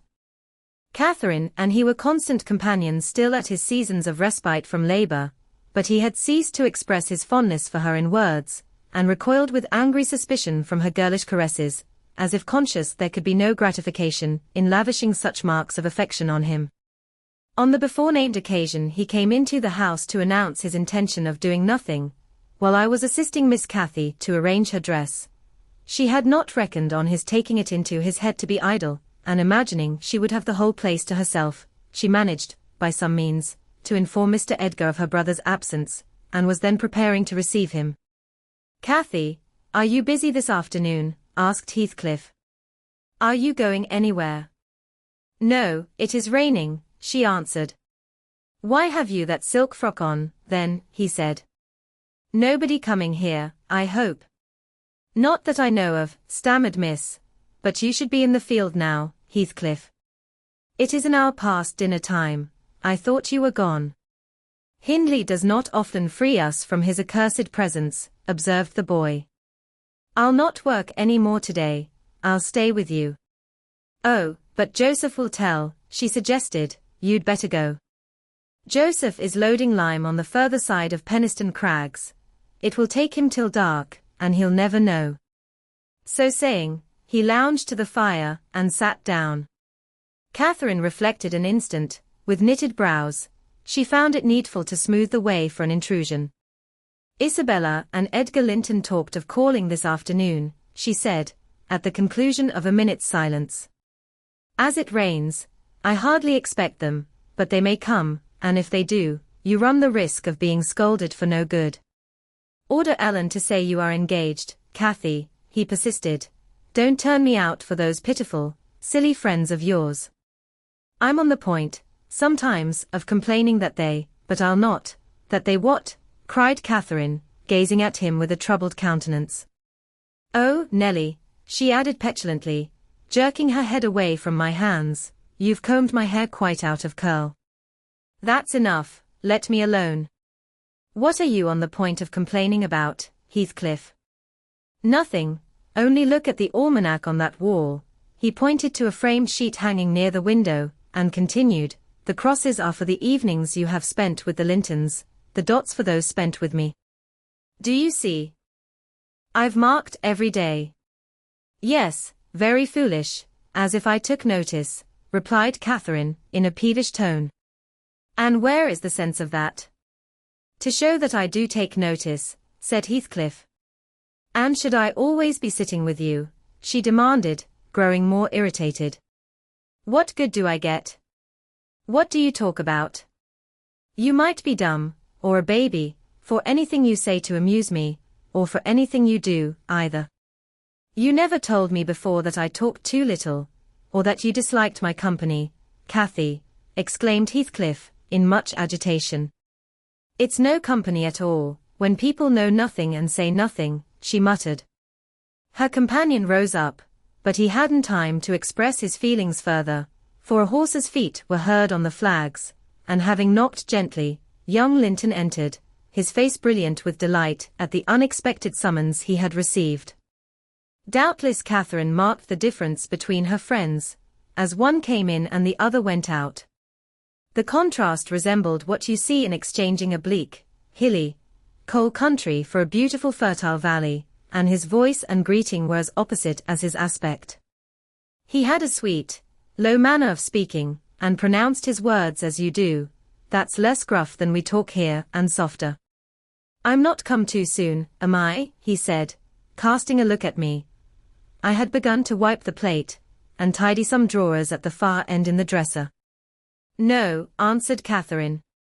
What are you doing there, Nelly? My work, miss, I replied. Mr. Hindley had given me directions to make a third party in any private visits Linton chose to pay. She stepped behind me and whispered crossly, take yourself and your dusters off, when company are in the house. Servants don't commence scouring and cleaning in the room where they are. It's a good opportunity, now that master is away, I answered aloud. He hates me to be fidgeting over these things in his presence. I'm sure Mr. Edgar will excuse me. I hate you to be fidgeting in my presence, exclaimed the young lady imperiously, not allowing her guest time to speak. She had failed to recover her equanimity since the little dispute with Heathcliff. I'm sorry for it, Miss Catherine, was my response, and I proceeded assiduously with my occupation. She, supposing Edgar could not see her, snatched the cloth from my hand, and pinched me, with a prolonged wrench, very spitefully on the arm. I've said I did not love her, and rather relished mortifying her vanity now and then. Besides, she hurt me extremely. So I started up from my knees, and screamed out, oh, miss, that's a nasty trick. You have no right to nip me, and I'm not going to bear it. I didn't touch you, you lying creature, cried she, her fingers tingling to repeat the act, and her ears red with rage. She never had power to conceal her passion. It always set her whole complexion in a blaze. What's that, then? I retorted, showing a decided purple witness to refute her. She stamped her foot, wavered a moment, and then, irresistibly impelled by the naughty spirit within her, slapped me on the cheek, a stinging blow that filled both eyes with water. "Catherine, love." "Catherine," interposed Linton, greatly shocked at the double fault of falsehood and violence which his idol had committed. "Leave the room, Ellen," she repeated, trembling all over. Little Hareton, who followed me everywhere, and was sitting near me on the floor, at seeing my tears commenced crying himself, and sobbed out complaints against wicked Aunt Cathy, which drew her fury onto his unlucky head. She seized his shoulders, and shook him till the poor child waxed livid, and Edgar thoughtlessly laid hold of her hands to deliver him. In an instant one was wrung free, and the astonished young man felt it applied over his own ear in a way that could not be mistaken for Jess. He drew back in consternation. I lifted Hareton in my arms, and walked off to the kitchen with him, leaving the door of communication open, for I was curious to watch how they would settle their disagreement. The insulted visitor moved to the spot where he had laid his hat, pale and with a quivering lip. "That's right," I said to myself. "Take warning and begone. It's a kindness to let you have a glimpse of her genuine disposition." "Where are you going?" demanded Catherine, advancing to the door. He swerved aside, and attempted to pass. "You must not go," she exclaimed, energetically. "I must and shall," he replied in a subdued voice. "No," she persisted, grasping the handle, "not yet, Edgar Linton. Sit down, you shall not leave me in that temper. I should be miserable all night, and I won't be miserable for you." "Can I stay after you have struck me?" asked Linton. Catherine was mute. "You've made me afraid and ashamed of you," he continued. "I'll not come here again." Her eyes began to glisten and her lids to twinkle. "And you told a deliberate untruth," he said. "I didn't," she cried, recovering her speech. "I did nothing deliberately." "Well, go, if you please, get away. And now I'll cry myself sick." She dropped down on her knees by a chair, and set to weeping in serious earnest. Edgar persevered in his resolution as far as the court, there he lingered. I resolved to encourage him. "Miss is dreadfully wayward, sir," I called out. "As bad as any marred child. You'd better be riding home, or else she will be sick, only to grieve us." The soft thing looked askance through the window. He possessed the power to depart as much as a cat possesses the power to leave a mouse half killed, or a bird half eaten. "Ah," I thought, "there will be no saving him, he's doomed, and flies to his fate." And so it was. He turned abruptly, hastened into the house again, shut the door behind him, and when I went in a while after to inform them that Earnshaw had come home rabid drunk, ready to pull the whole place about our ears, his ordinary frame of mind in that condition, I saw the quarrel had merely effected a closer intimacy, had broken the outworks of youthful timidity, and enabled them to forsake the disguise of friendship, and confess themselves lovers. Intelligence of Mr. Hindley's arrival drove Linton speedily to his horse, and Catherine to her chamber. I went to hide little Hareton, and to take the shot out of the master's fowling piece, which he was fond of playing with in his insane excitement, to the hazard of the lives of any who provoked, or even attracted his notice too much. And I had hit upon the plan of removing it, that he might do less mischief, if he did go the length of firing the gun. Chapter 9. He entered, vociferating oaths dreadful to hear, and caught me in the act of stowing his son away in the kitchen cupboard. Hareton was impressed with a wholesome terror of encountering either his wild beast's fondness, or his madman's rage, for in one he ran a chance of being squeezed and kissed to death, and in the other of being flung into the fire, or dashed against the wall, and the poor thing remained perfectly quiet wherever I chose to put him. "There, I found it out at last," cried Hindley, pulling me back by the skin of my neck, like a dog. "By heaven and hell, you've sworn between you to murder that child. I know how it is, now, that he is always out of my way. But, with the help of Satan, I shall make you swallow the carving knife, Nelly. You needn't laugh, for I've just crammed Kenneth, head downmost, in the Black Horse Marsh, and 2 is the same as 1, and I want to kill some of you. I shall have no rest till I do. But I don't like the carving knife, Mr. Hindley, I answered. It has been cutting red herrings. I'd rather be shot, if you please. You'd rather be damned, he said, and so you shall. No law in England can hinder a man from keeping his house decent, and mine's abominable. Open your mouth. He held the knife in his hand, and pushed its point between my teeth, but, for my part, I was never much afraid of his vagaries. I spat out, and affirmed it tasted detestably. I would not take it on any account. Oh, said he, releasing me, I see that hideous little villain is not Hareton. I beg your pardon, Nell. If it be, he deserves flaying alive for not running to welcome me, and for screaming as if I were a goblin. Unnatural cub, come hither. I'll teach thee to impose on a good-hearted, deluded father. Now, don't you think the lad would be handsomer cropped? It makes a dog fiercer, and I love something fierce. Get me a scissors, something fierce and trim. Besides, it's infernal affectation, devilish conceit it is, to cherish our ears, we're asses enough without them. Hush, child, hush. Well then, it is my darling. Wisht, dry thy eyes, there's a joy, kiss me. What? It won't. Kiss me, Hareton. Damn thee, kiss me. By God, as if I would rear such a monster.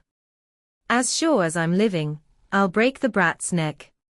Poor Hareton was squalling and kicking in his father's arms with all his might, and redoubled his yells when he carried him upstairs and lifted him over the banister. I cried out that he would frighten the child into fits, and ran to rescue him. As I reached them, Hindley leant forward on the rails to listen to a noise below, almost forgetting what he had in his hands. Who is that? He asked, hearing someone approaching the stairs foot. I leant forward also, for the purpose of signing to Heathcliff, whose step I recognized, not to come further, and at the instant when my eye quitted Hareton, he gave a sudden spring, delivered himself from the careless grasp that held him, and fell. There was scarcely time to experience a thrill of horror, before we saw that the little wretch was safe. Heathcliff arrived underneath, just at the critical moment. By a natural impulse he arrested his descent, and setting him on his feet, looked up to discover the author of the accident. A miser who has parted with a lucky lottery ticket for 5 shillings, and finds next day he has lost in the bargain £5,000, could not show a blanker countenance than he did on beholding the figure of Mr. Earnshaw above.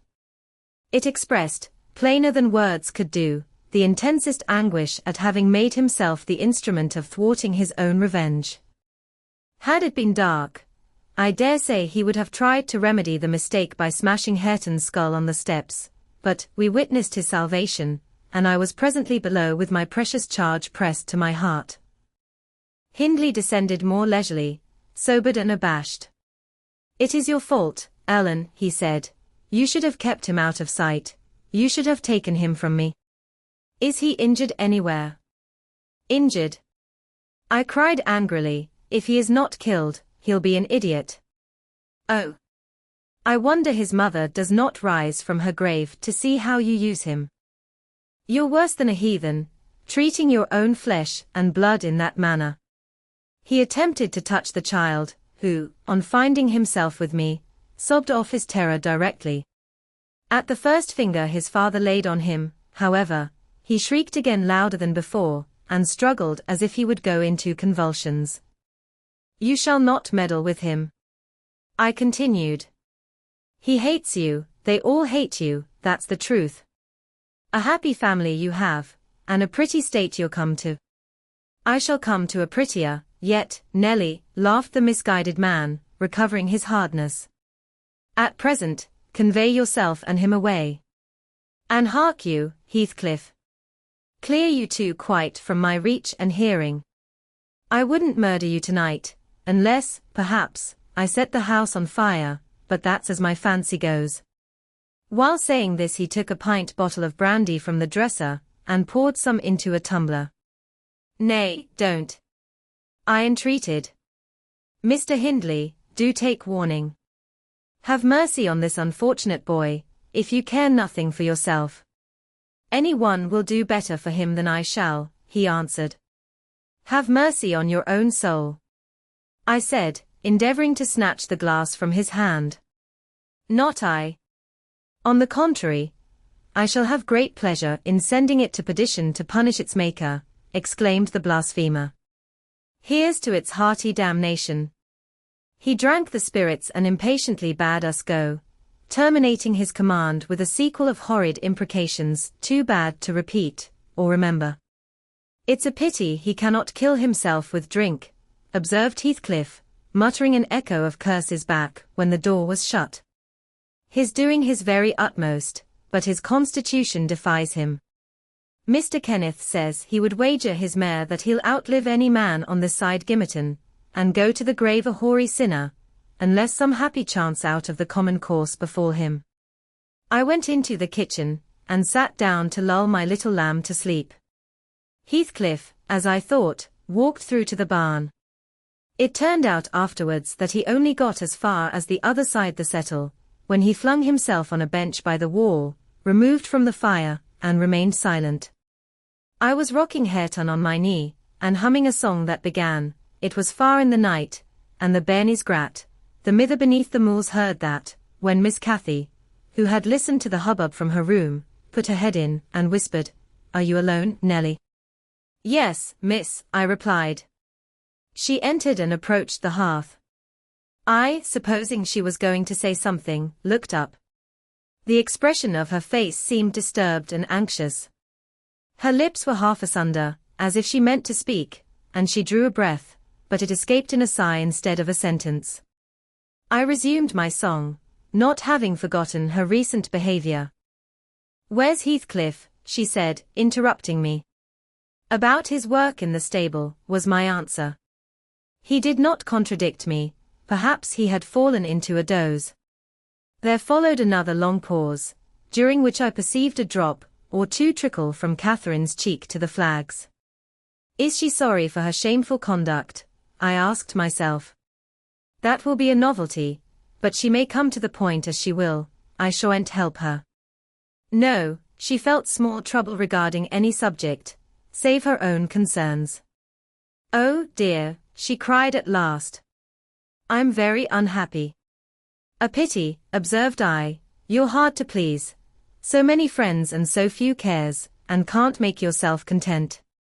"Nelly, will you keep a secret for me?" she pursued, kneeling down by me, and lifting her winsome eyes to my face with that sort of look which turns off bad temper, even when one has all the right in the world to indulge it.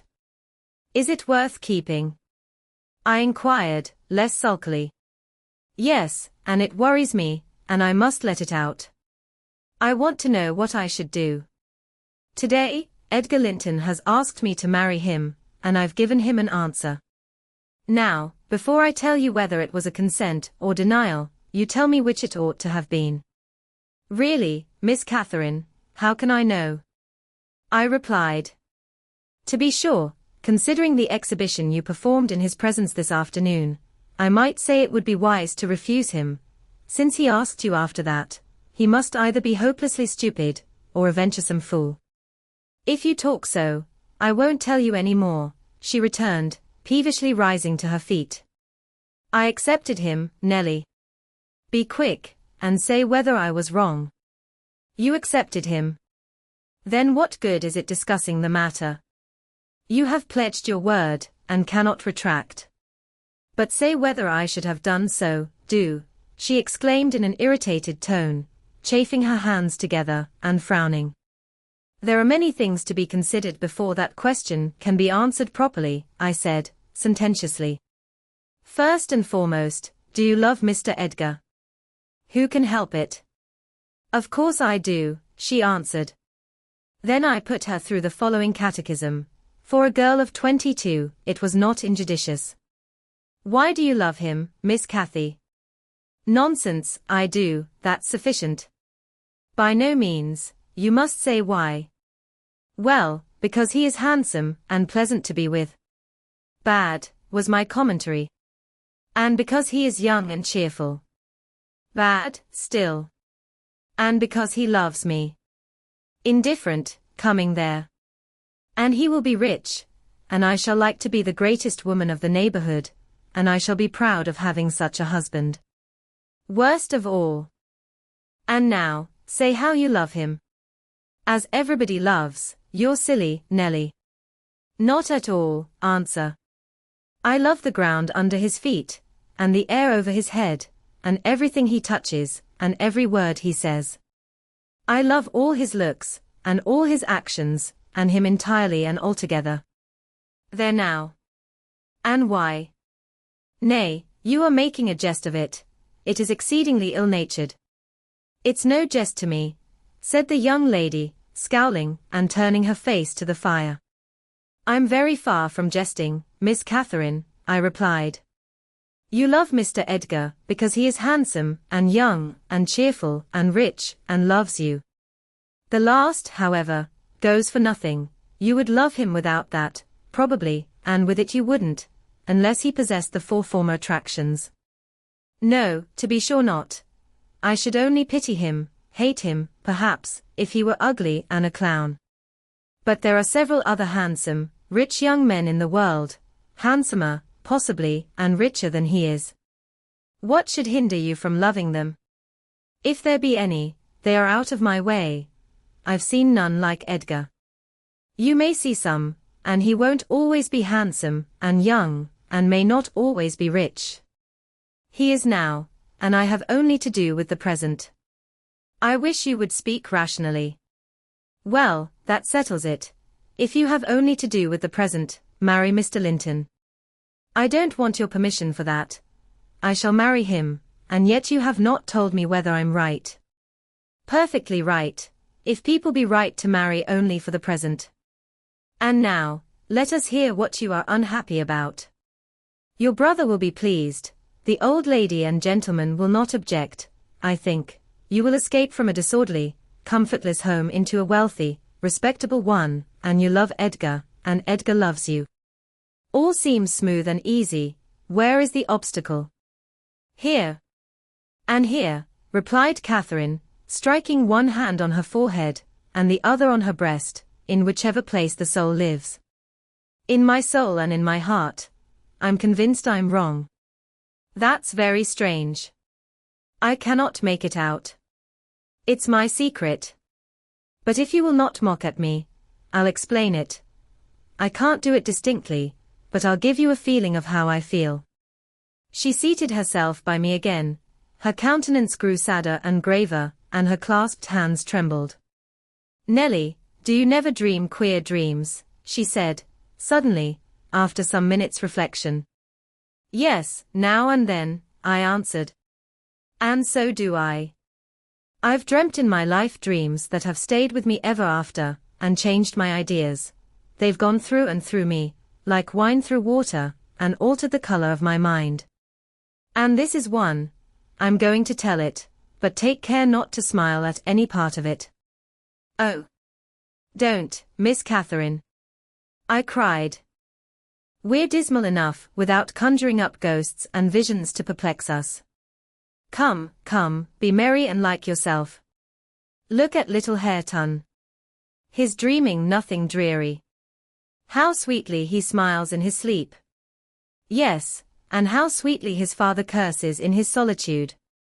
You remember him, I dare say, when he was just such another as that chubby thing, nearly as young and innocent. However, Nelly, I shall oblige you to listen, it's not long, and I've no power to be merry tonight. I won't hear it, I won't hear it. I repeated, hastily. I was superstitious about dreams then, and am still, and Catherine had an unusual gloom in her aspect, that made me dread something from which I might shape a prophecy, and foresee a fearful catastrophe. She was vexed, but she did not proceed. Apparently taking up another subject, she recommenced in a short time. If I were in heaven, Nelly, I should be extremely miserable. Because you are not fit to go there, I answered. All sinners would be miserable in heaven. But it is not for that. I dreamt once that I was there. I tell you I won't hearken to your dreams, Miss Catherine. I'll go to bed, I interrupted again. She laughed, and held me down, for I made a motion to leave my chair. This is nothing, cried she. I was only going to say that heaven did not seem to be my home, and I broke my heart with weeping to come back to earth, and the angels were so angry that they flung me out into the middle of the heath on the top of Wuthering Heights, where I woke sobbing for joy. That will do to explain my secret, as well as the other. I've no more business to marry Edgar Linton than I have to be in heaven, and if the wicked man in there had not brought Heathcliff so low, I shouldn't have thought of it. It would degrade me to marry Heathcliff now, so he shall never know how I love him, and that, not because he's handsome, Nelly, but because he's more myself than I am. Whatever our souls are made of, his and mine are the same, and Linton's is as different as a moonbeam from lightning, or frost from fire. Ere this speech ended I became sensible of Heathcliff's presence. Having noticed a slight movement, I turned my head, and saw him rise from the bench, and steal out noiselessly. He had listened till he heard Catherine say it would degrade her to marry him, and then he stayed to hear no further. My companion, sitting on the ground, was prevented by the back of the settle from remarking his presence or departure, but I started, and bade her hush. Why? She asked, gazing nervously round. Joseph is here, I answered, catching opportunely the roll of his cartwheels up the road, and Heathcliff will come in with him. I'm not sure whether he were not at the door this moment. Oh, he couldn't overhear me at the door, said she. Give me Hareton, while you get the supper, and when it is ready ask me to sup with you. I want to cheat my uncomfortable conscience, and be convinced that Heathcliff has no notion of these things. He has not, has he? He does not know what being in love is. I see no reason that he should not know, as well as you, I returned, and if you are his choice, he'll be the most unfortunate creature that ever was born. As soon as you become Mrs. Linton, he loses friend, and love, and all. Have you considered how you'll bear the separation, and how he'll bear to be quite deserted in the world? Because, Miss Catherine, he quite deserted. We separated, she exclaimed, with an accent of indignation. Who is to separate us, pray? They'll meet the fate of Milo. Not as long as I live, Ellen, for no mortal creature.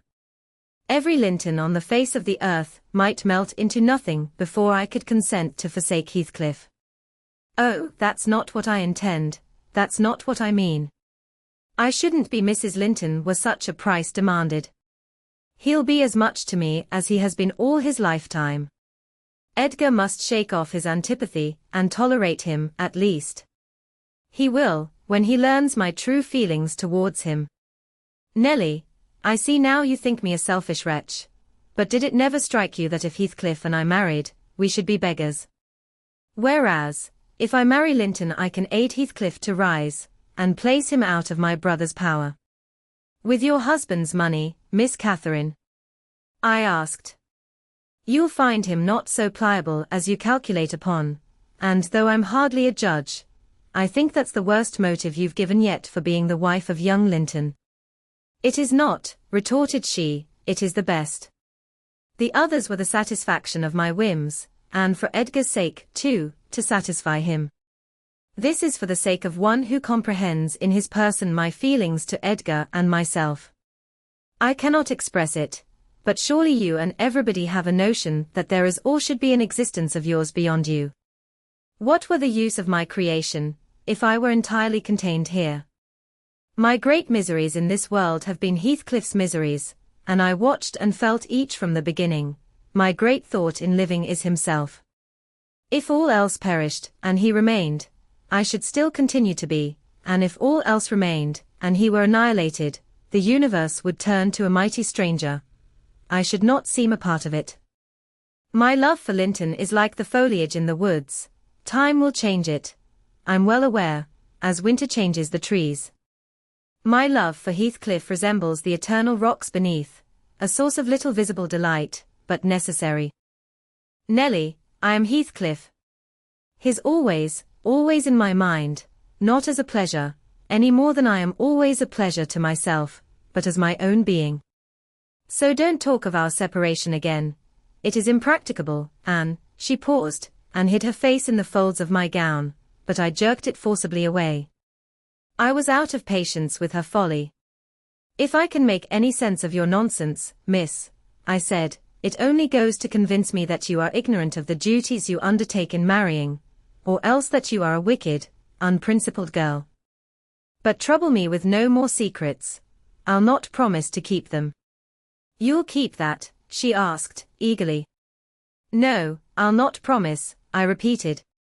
She was about to insist, when the entrance of Joseph finished our conversation, and Catherine removed her seat to a corner and nursed Hareton, while I made the supper.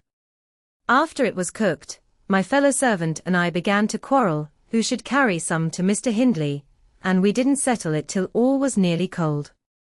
Then we came to the agreement that we would let him ask, if he wanted any, for we feared particularly to go into his presence when he had been some time alone. "And how isn't that nowt comed in fro th field, be this time? What is he about? Gert idle seat?" demanded the old man, looking round for Heathcliff. "I'll call him," I replied. "He's in the barn, I've no doubt." I went and called, but got no answer. On returning, I whispered to Catherine that he had heard a good part of what she said, I was sure, and told how I saw him quit the kitchen just as she complained of her brother's conduct regarding him. She jumped up in a fine fright, flung Hareton onto the settle, and ran to seek for her friend herself, not taking leisure to consider why she was so flurried, or how her talk would have affected him. She was absent such a while that Joseph proposed we should wait no longer. He cunningly conjectured they were staying away in order to avoid hearing his protracted blessing. They were ill in you for wonny foul manners, he affirmed. And on their behalf he added that night a special prayer to the usual quarter of an hour's supplication before meat, and would have tacked another to the end of the grace, had not his young mistress broken in upon him with a hurried command that he must run down the road, and wherever Heathcliff had rambled, find and make him re-enter directly. "I want to speak to him, and I must, before I go upstairs," she said. "And the gate is open, he is somewhere out of hearing," for he would not reply, though I shouted at the top of the fold as loud as I could. Joseph objected at first. She was too much in earnest, however, to suffer contradiction, and at last he placed his hat on his head, and walked grumbling forth. Meantime, Catherine paced up and down the floor, exclaiming, "I wonder where he is, I wonder where he can be. What did I say, Nellie? I've forgotten. Was he vexed at my bad humor this afternoon? Dear, tell me what I've said to grieve him. I do wish he'd come. I do wish he would. What a noise for nothing," I cried, though rather uneasy myself. "What a trifle scares you? It's surely no great cause of alarm that Heathcliff should take a moonlight saunter on the moors, or even lie too sulky to speak to us in the hayloft. I'll engage his lurking there. See if I don't ferret him out." I departed to renew my search. Its result was disappointment, and Joseph's quest ended in the same. "Yon lad gets war and war," observed he on re-entering. "His left gate at full swing, and Mrs. Pony has trodden on 2 rigs o' corn, and plotted through, rator into meadow. Harsamdiver, Maister you'll play devil to morn, and he'll do weel. His patience itseln wi sich careless, awful craters, patience itseln he is. But he'll not be so or lose, yas see, all on ye. Ya munent drive him out of his heed for nout." "Have you found Heathcliff, you ass?" interrupted Catherine. "Have you been looking for him, as I ordered?" "I said more liquor look for horse," he replied. "It you'd be to more sense. But I can look for nor the horse nor man of a neat loiker this, as black as Chimbley. Und Heathcliff's known chap to coom at my whistle, happen he'll be less hard o' hearing ye." It was a very dark evening for summer. The clouds appeared inclined to thunder, and I said we had better all sit down, the approaching rain would be certain to bring him home without further trouble. However, Catherine would not be persuaded into tranquility. She kept wandering to and fro, from the gate to the door, in a state of agitation which permitted no repose, and at length took up a permanent situation on one side of the wall, near the road, where, heedless of my expostulations and the growling thunder, and the great drops that began to plash around her, she remained, calling at intervals, and then listening, and then crying outright. She beat Hareton, or any child, at a good passionate fit of crying. About midnight, while we still sat up, the storm came rattling over the heights in full fury. There was a violent wind, as well as thunder, and either one or the other split a tree off at the corner of the building. A huge bough fell across the roof, and knocked down a portion of the east chimney stack, sending a clatter of stones and soot into the kitchen fire. We thought a bolt had fallen in the middle of us, and Joseph swung onto his knees, beseeching the Lord to remember the patriarchs Noah and Lot, and as in former times, spare the righteous, though he smote the ungodly. I felt some sentiment that it must be a judgment on us also. The Jonah, in my mind, was Mr. Earnshaw, and I shook the handle of his den that I might ascertain if he were yet living. He replied audibly enough, in a fashion which made my companion vociferate, more clamorously than before, that a wide distinction might be drawn between saints like himself and sinners like his master. But the uproar passed away in 20 minutes, leaving us all unharmed, excepting Cathy, who got thoroughly drenched for her obstinacy in refusing to take shelter, and standing bonnetless and shawlless to catch as much water as she could with her hair and clothes. She came in and lay down on the settle, all soaked as she was, turning her face to the back, and putting her hands before it. "Well, miss," I exclaimed, touching her shoulder, "you are not bent on getting your death, are you? Do you know what o'clock it is? 12:30. Come to bed. There's no use waiting any longer on that foolish boy. He'll be gone to Gimmerton, and he'll stay there now. He guesses we shouldn't wait for him till this late hour, at least, he guesses that only Mr. Hindley would be up, and he'd rather avoid having the door opened by the master." Nay, he's no one at Gimmerton," said Joseph. "I's never wonder but he's at bottom of a bog hoyle. This visitation warn't for nowt, and I wad have ye to look out, miss, yama be tea next. Thank Hiving for all. All works together for good to them as is chosen, and piked out fro th rubbage. Yarnall wet tea scripture says." And he began quoting several texts, referring us to chapters and verses where we might find them. I, having vainly begged the wilful girl to rise and remove her wet things, left him preaching and her shivering, and betook myself to bed with little Hareton, who slept as fast as if everyone had been sleeping round him. I heard Joseph read on a while afterwards. Then I distinguished his slow step on the ladder, and then I dropped asleep. Coming down somewhat later than usual, I saw, by the sunbeams piercing the chinks of the shutters, Miss Catherine still seated near the fireplace. The house door was ajar, too. Light entered from its unclosed windows. Hindley had come out, and stood on the kitchen hearth, haggard and drowsy. "What ails you, Cathy?" he was saying when I entered. "You look as dismal as a drowned whelp. Why are you so damp and pale, child?"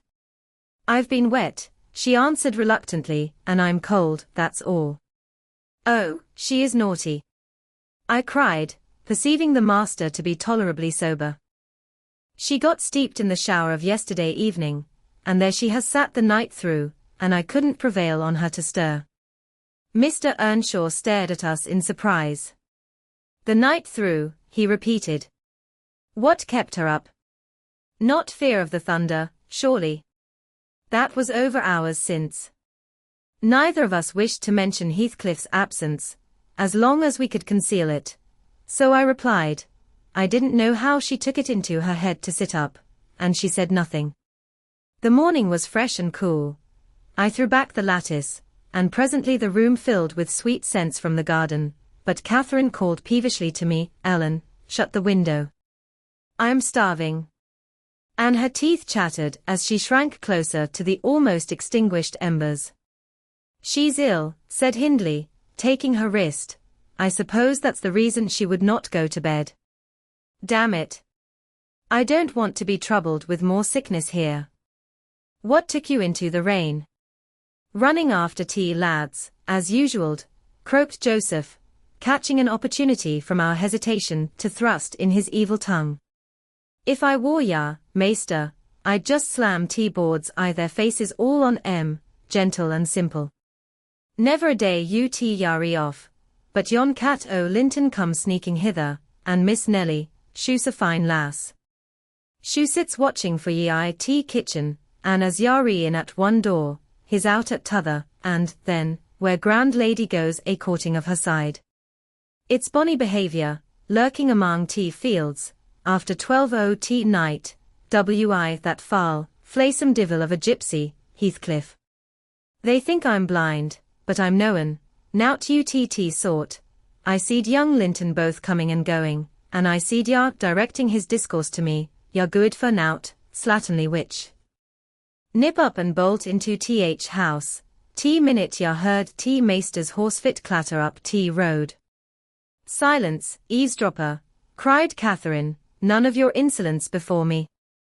Edgar Linton came yesterday by chance, Hindley, and it was I who told him to be off, because I knew you would not like to have met him as you were. You lie, Cathy, no doubt, answered her brother, and you are a confounded simpleton. But never mind Linton at present. Tell me, were you not with Heathcliff last night? Speak the truth, now. You need not be afraid of harming him. Though I hate him as much as ever, he did me a good turn a short time since that will make my conscience tender of breaking his neck. To prevent it, I shall send him about his business this very morning, and after he's gone, I'd advise you all to look sharp. I shall only have the more humour for you. I never saw Heathcliff last night, answered Catherine, beginning to sob bitterly, and if you do turn him out of doors, I'll go with him. But, perhaps, you'll never have an opportunity, perhaps he's gone. Here she burst into uncontrollable grief, and the remainder of her words were inarticulate. Hindley lavished on her a torrent of scornful abuse, and bade her get to her room immediately, or she shouldn't cry for nothing. I obliged her to obey, and I shall never forget what a scene she acted when we reached her chamber. It terrified me. I thought she was going mad, and I begged Joseph to run for the doctor. It proved the commencement of delirium. Mr. Kenneth, as soon as he saw her, pronounced her dangerously ill. She had a fever. He bled her, and he told me to let her live on whey and water gruel, and take care she did not throw herself downstairs, or out of the window, and then he left, for he had enough to do in the parish, where 2 or 3 miles was the ordinary distance between cottage and cottage. Though I cannot say I made a gentle nurse, and Joseph and the master were no better, and though our patient was as wearisome and headstrong as a patient could be, she weathered it through. Old Mrs. Linton paid us several visits, to be sure, and set things to rights, and scolded and ordered us all, and when Catherine was convalescent, she insisted on conveying her to Thrushcross Grange, for which deliverance we were very grateful. But the poor dame had reason to repent of her kindness. She and her husband both took the fever, and died within a few days of each other. Our young lady returned to us saucier and more passionate, and haughtier than ever. Heathcliff had never been heard of since the evening of the thunderstorm, and, one day, I had the misfortune, when she had provoked me exceedingly, to lay the blame of his disappearance on her, where indeed it belonged, as she well knew. From that period, for several months, she ceased to hold any communication with me, save in the relation of a mere servant. Joseph fell under a ban also. He would speak his mind, and lecture her all the same as if she were a little girl, and she esteemed herself a woman, and our mistress, and thought that her recent illness gave her a claim to be treated with consideration. Then the doctor had said that she would not bear crossing much. She ought to have her own way, and it was nothing less than murder in her eyes for any one to presume to stand up and contradict her. From Mr. Earnshaw and his companions she kept aloof, and tutored by Kenneth, and serious threats of a fit that often attended her rages. Her brother allowed her whatever she pleased to demand, and generally avoided aggravating her fiery temper. He was rather too indulgent in humoring her caprices, not from affection, but from pride. He wished earnestly to see her bring honor to the family by an alliance with the Lintons, and as long as she let him alone she might trample on us like slaves, for aught he cared. Edgar Linton, as multitudes have been before and will be after him, was infatuated, and believed himself the happiest man alive on the day he led her to Gimmerton Chapel, 3 years subsequent to his father's death. Much against my inclination, I was persuaded to leave Wuthering Heights and accompany her here. Little Hareton was nearly 5 years old, and I had just begun to teach him his letters. We made a sad parting, but Catherine's tears were more powerful than ours. When I refused to go, and when she found her entreaties did not move me, she went lamenting to her husband and brother. The former offered me munificent wages, the latter ordered me to pack up. He wanted no women in the house, he said, now that there was no mistress, and as to Hareton, the curate should take him in hand by and by. And so I had but one choice left, to do as I was ordered. I told the master he got rid of all decent people only to run to ruin a little faster. I kissed Hareton, said goodbye, and since then he has been a stranger, and it's very queer to think it. But I've no doubt he has completely forgotten all about Ellen Dean, and that he was ever more than all the world to her and she to him. Asterisk asterisk asterisk asterisk asterisk. At this point of the housekeeper's story, she chanced to glance towards the timepiece over the chimney, and was in amazement on seeing the minute hand measure 1:30. She would not hear of staying a second longer. In truth, I felt rather disposed to defer the sequel of her narrative myself. And now that she is vanished to her rest, and I have meditated for another hour or two, I shall summon courage to go also, in spite of aching laziness of head and limbs. Chapter 10: A charming introduction to a hermit's life. 4 weeks' torture, tossing, and sickness. Oh, these bleak winds and bitter northern skies, and impassable roads, and dilatory country surgeons. And oh, this dearth of the human physiognomy. And, worse than all, the terrible intimation of Kenneth that I need not expect to be out of doors till spring. Mr. Heathcliff has just honoured me with a call. About 7 days ago he sent me a brace of grouse, the last of the season. Scoundrel! He is not altogether guiltless in this illness of mine, and that I had a great mind to tell him. But, alas! How could I offend a man, who was charitable enough to sit at my bedside a good hour, and talk on some other subject than pills and draughts, blisters and leeches? This is quite an easy interval. I am too weak to read, yet I feel as if I could enjoy something interesting. Why not have up Mrs. Dean to finish her tale? I can recollect its chief incidents, as far as she had gone. Yes, I remember her hero had run off, and never been heard of for 3 years, and the heroine was married. I'll ring. She'll be delighted to find me capable of talking cheerfully. Mrs. Dean came. It wants 20 minutes, sir, to taking the medicine, she commenced. Away, away with it. I replied. I desire to have. The doctor says you must drop the powders. With all my heart. Don't interrupt me. Come and take your seat here. Keep your fingers from that bitter phalanx of vials. Draw your knitting out of your pocket. That will do. Now continue the history of Mr. Heathcliff, from where you left off, to the present day. Did he finish his education on the continent, and come back a gentleman? Or did he get a sizar's place at college, or escape to America, and earn honors by drawing blood from his foster country? Or make a fortune more promptly on the English highways? He may have done a little in all these vacations, Mr. Lockwood, but I couldn't give my word for any. I stated before that I didn't know how he gained his money, neither am I aware of the means he took to raise his mind from the savage ignorance into which it was sunk, but, with your leave, I'll proceed in my own fashion, if you think it will amuse and not weary you. Are you feeling better this morning? Much? That's good news. Asterisk asterisk asterisk asterisk asterisk. I got Miss Catherine and myself to Thrushcross Grange, and, to my agreeable disappointment, she behaved infinitely better than I dared to expect. She seemed almost overfond of Mr. Linton, and even to his sister she showed plenty of affection. They were both very attentive to her comfort, certainly. It was not the thorn bending to the honeysuckles, but the honeysuckles embracing the thorn. There were no mutual concessions, one stood erect, and the others yielded, and who can be ill-natured and bad-tempered when they encounter neither opposition nor indifference? I observed that Mr. Edgar had a deep-rooted fear of ruffling her humour. He concealed it from her, but if ever he heard me answer sharply, or saw any other servant grow cloudy at some imperious order of hers, he would show his trouble by a frown of displeasure that never darkened on his own account. He many a time spoke sternly to me about my pertness, and averred that the stab of a knife could not inflict a worse pang than he suffered at seeing his lady vexed.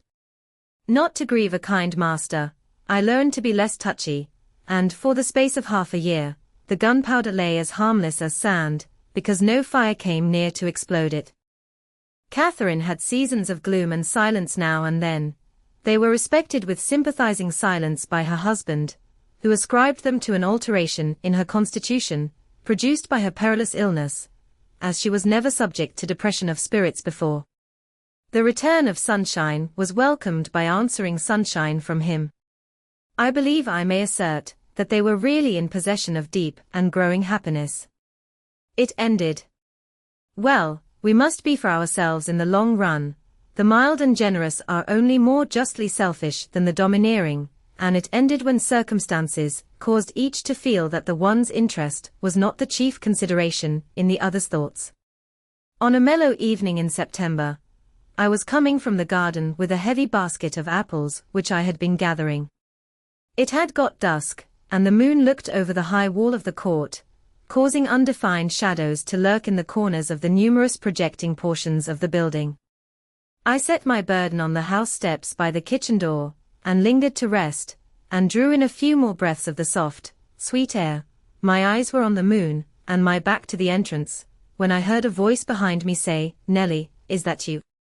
It was a deep voice, and foreign in tone, yet there was something in the manner of pronouncing my name which made it sound familiar. I turned about to discover who spoke, fearfully, for the doors were shut, and I had seen nobody on approaching the steps. Something stirred in the porch, and moving nearer, I distinguished a tall man dressed in dark clothes, with dark face and hair. He leant against the side, and held his fingers on the latch as if intending to open for himself. Who can it be? I thought. Mr. Earnshaw. Oh, no. The voice has no resemblance to his. I have waited here an hour, he resumed, while I continued staring, and the whole of that time all round has been as still as death. I dared not enter. You do not know me. Look, I'm not a stranger. A ray fell on his features, the cheeks were sallow, and half covered with black whiskers, the brows lowering, the eyes deep-set and singular. I remembered the eyes. What?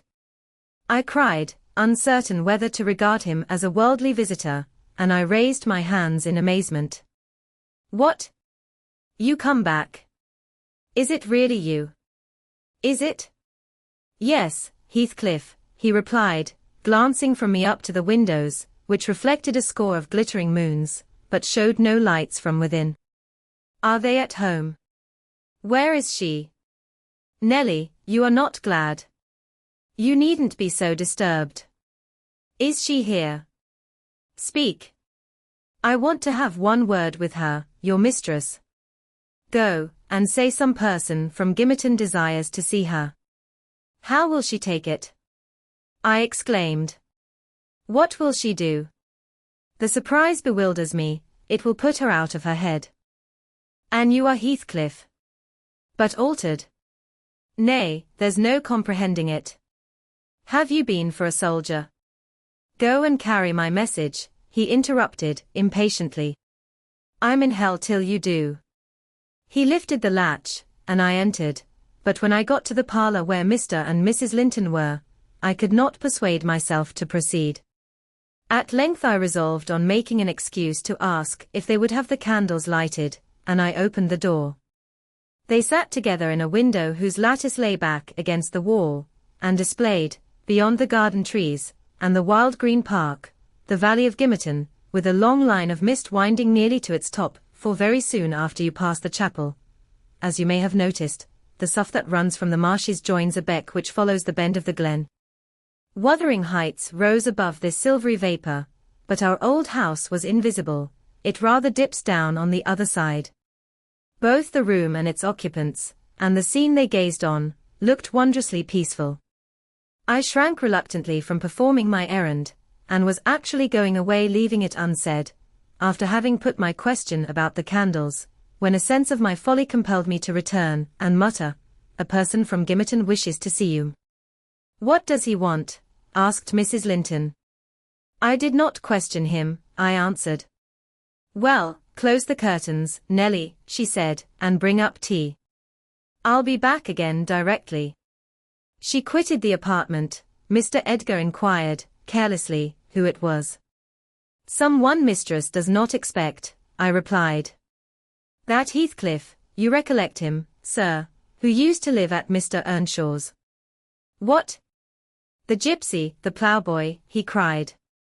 "Why did you not say so to Catherine?" "Hush! You must not call him by those names, master," I said. "She'd be sadly grieved to hear you. She was nearly heartbroken when he ran off. I guess his return will make a jubilee to her." Mr. Linton walked to a window on the other side of the room that overlooked the court. He unfastened it, and leant out. I suppose they were below, for he exclaimed quickly, "Don't stand there, love. Bring the person in, if it be anyone particular." Ere long, I heard the click of the latch, and Catherine flew upstairs, breathless and wild, too excited to show gladness. Indeed, by her face, you would rather have surmised an awful calamity. "Oh, Edgar, Edgar," she panted, flinging her arms round his neck. "Oh, Edgar darling. Heathcliff's come back, he is." And she tightened her embrace to a squeeze. "Well, well," cried her husband, crossly, "don't strangle me for that. He never struck me as such a marvelous treasure. There is no need to be frantic." "I know you didn't like him," she answered, repressing a little the intensity of her delight. "Yet, for my sake, you must be friends now. Shall I tell him to come up?" "Here," he said, "into the parlor." "Where else?" she asked. He looked vexed, and suggested the kitchen as a more suitable place for him.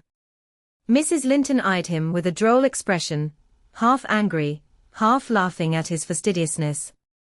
"No," she added after a while, "I cannot sit in the kitchen. Set 2 tables here, Ellen, one for your master and Miss Isabella, being gentry, the other for Heathcliff and myself, being of the lower orders. Will that please you, dear? Or must I have a fire lighted elsewhere? If so, give directions. I'll run down and secure my guest. I'm afraid the joy is too great to be real." She was about to dart off again, but Edgar arrested her. "You bid him step up," he said, addressing me, "and, Catherine, try to be glad, without being absurd. The whole household need not witness the sight of your welcoming a runaway servant as a brother." I descended, and found Heathcliff waiting under the porch, evidently anticipating an invitation to enter. He followed my guidance without waste of words, and I ushered him into the presence of the master and mistress, whose flushed cheeks betrayed signs of warm talking. But the ladies glowed with another feeling when her friend appeared at the door. She sprang forward, took both his hands, and led him to Linton, and then she seized Linton's reluctant fingers, and crushed them into his. Now, fully revealed by the fire and candlelight, I was amazed, more than ever, to behold the transformation of Heathcliff. He had grown a tall, athletic, well-formed man, beside whom my master seemed quite slender and youthlike. His upright carriage suggested the idea of his having been in the army.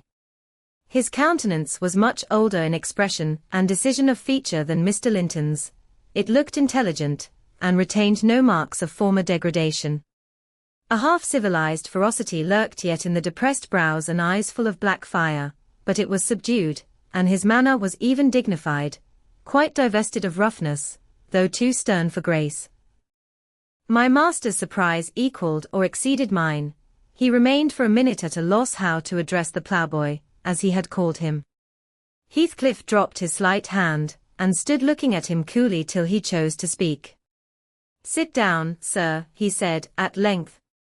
"Mrs. Linton, recalling old times, would have me give you a cordial reception, and of course, I am gratified when anything occurs to please her." "And I also," answered Heathcliff, "especially if it be anything in which I have a part. I shall stay an hour or two willingly." He took a seat opposite Catherine, who kept her gaze fixed on him as if she feared he would vanish were she to remove it. He did not raise his to her often. A quick glance now and then sufficed, but it flashed back, each time more confidently, the undisguised delight he drank from hers. They were too much absorbed in their mutual joy to suffer embarrassment. Not so Mr. Edgar. He grew pale with pure annoyance, a feeling that reached its climax when his lady rose, and stepping across the rug, seized Heathcliff's hands again, and laughed like one beside herself. "I shall think it a dream tomorrow," she cried. "I shall not be able to believe that I have seen, and touched, and spoken to you once more. And yet, cruel Heathcliff, you don't deserve this welcome. To be absent and silent for 3 years, and never to think of me." "A little more than you have thought of me," he murmured. "I heard of your marriage, Cathy, not long since, and while waiting in the yard below, I meditated this plan, just to have one glimpse of your face, a stare of surprise, perhaps, and pretended pleasure. Afterwards settle my score with Hindley, and then prevent the law by doing execution on myself. Your welcome has put these ideas out of my mind, but beware of meeting me with another aspect next time. Nay, you'll not drive me off again. You were really sorry for me, were you? Well, there was cause. I've fought through a bitter life since I last heard your voice, and you must forgive me, for I struggled only for you. Catherine, unless we are to have cold tea, please to come to the table," interrupted Linton, striving to preserve his ordinary tone, and a due measure of politeness. "Mr. Heathcliff will have a long walk, wherever he may lodge tonight, and I'm thirsty." She took her post before the urn, and Miss Isabella came, summoned by the bell. Then, having handed their chairs forward, I left the room. The meal hardly endured 10 minutes.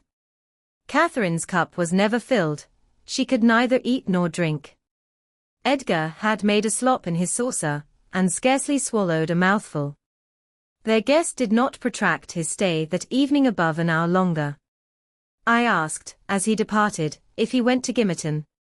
"No, to Wuthering Heights," he answered. "Mr. Earnshaw invited me, when I called this morning." Mr. Earnshaw invited him. And he called on Mr. Earnshaw. I pondered this sentence painfully, after he was gone. Is he turning out a bit of a hypocrite, and coming into the country to work mischief under a cloak? I mused. I had a presentiment in the bottom of my heart that he had better have remained away. About the middle of the night, I was wakened from my first nap by Mrs. Linton gliding into my chamber, taking a seat on my bedside, and pulling me by the hair to rouse me. "I cannot rest, Ellen," she said, by way of apology. "And I want some living creature to keep me company in my happiness.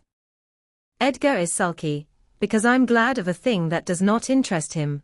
He refuses to open his mouth, except to utter pettish, silly speeches, and he affirmed I was cruel and selfish for wishing to talk when he was so sick and sleepy.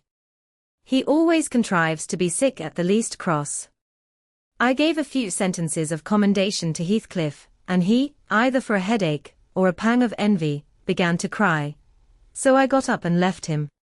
"What use is it praising Heathcliff to him?" I answered.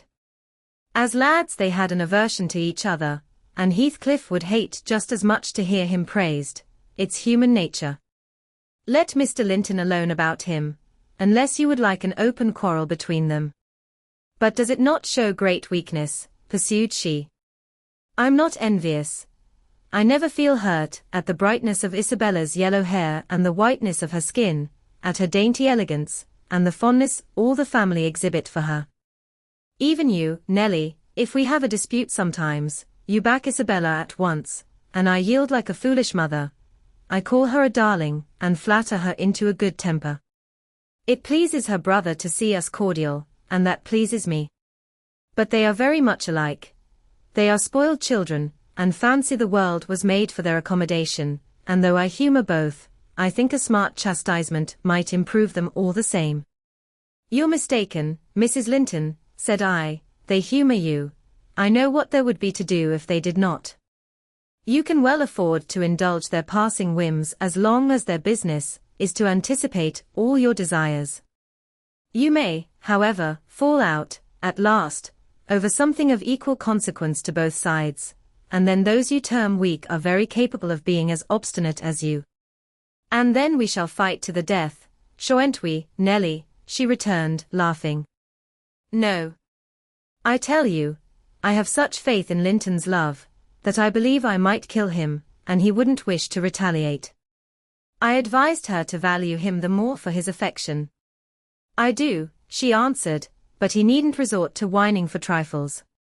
It is childish, and instead of melting into tears, because I said that Heathcliff was now worthy of anyone's regard, and it would honour the first gentleman in the country to be his friend, he ought to have said it for me, and been delighted from sympathy. He must get accustomed to him, and he may as well like him, considering how Heathcliff has reason to object to him. I'm sure he behaved excellently. What do you think of his going to Wuthering Heights? I inquired. He is reformed in every respect, apparently. Quite a Christian, offering the right hand of fellowship to his enemies all around. He explained it, she replied. I wonder as much as you.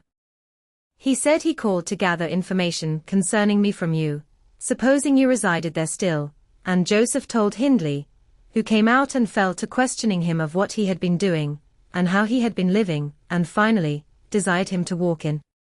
There were some persons sitting at cards.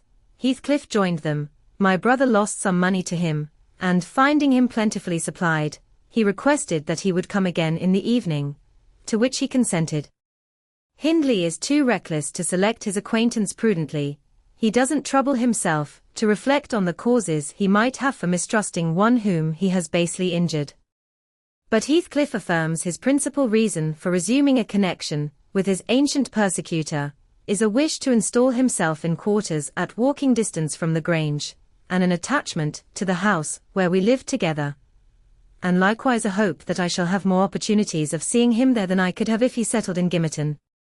He means to offer liberal payment for permission to lodge at the Heights, and doubtless my brother's covetousness will prompt him to accept the terms.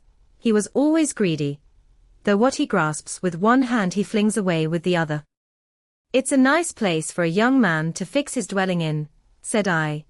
Have you no fear of the consequences, Mrs. Linton? None for my friend, she replied. His strong head will keep him from danger, a little for Hindley, but he can't be made morally worse than he is, and I stand between him and bodily harm. The event of this evening has reconciled me to God and humanity. I had risen in angry rebellion against Providence. Oh, I've endured very, very bitter misery, Nelly. If that creature knew how bitter, he'd be ashamed to cloud its removal with idle petulance. It was kindness for him which induced me to bear it alone. Had I expressed the agony I frequently felt, he would have been taught to long for its alleviation, as ardently as I. However, it's over, and I'll take no revenge on his folly. I can afford to suffer anything hereafter. Should the meanest thing alive slap me on the cheek, I'd not only turn the other, but I'd ask pardon for provoking it, and as a proof, I'll go make my peace with Edgar instantly. Good night. I'm an angel. In this self-complacent conviction she departed, and the success of her fulfilled resolution was obvious on the morrow. Mr.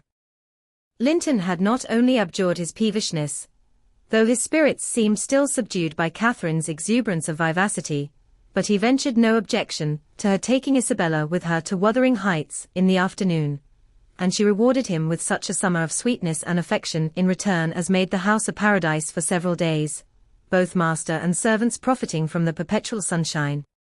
Heathcliff, Mr. Heathcliff, I should say in future, used the liberty of visiting at Thrushcross Grange cautiously. At first, he seemed estimating how far its owner would bear his intrusion. Catherine, also, deemed it judicious to moderate her expressions of pleasure in receiving him, and he gradually established his right to be expected.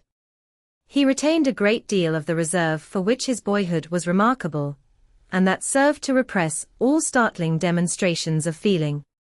My master's uneasiness experienced a lull, and further circumstances diverted it into another channel for a space. His new source of trouble sprang from the not anticipated misfortune of Isabella Linton evincing a sudden and irresistible attraction towards the tolerated guest. She was at that time a charming young lady of 18, infantile in manners, though possessed of keen wit, keen feelings, and a keen temper, too, if irritated. Her brother, who loved her tenderly, was appalled at this fantastic preference. Leaving aside the degradation of an alliance with a nameless man, and the possible fact that his property, in default of heirs male, might pass into such a one's power, he had sense to comprehend Heathcliff's disposition, to know that, though his exterior was altered, his mind was unchangeable and unchanged. And he dreaded that mind. It revolted him. He shrank forebodingly from the idea of committing Isabella to its keeping. He would have recoiled still more had he been aware that her attachment rose unsolicited, and was bestowed where it awakened no reciprocation of sentiment. For the minute he discovered its existence, he laid the blame on Heathcliff's deliberate designing. We had all remarked, during some time, that Miss Linton fretted and pined over something.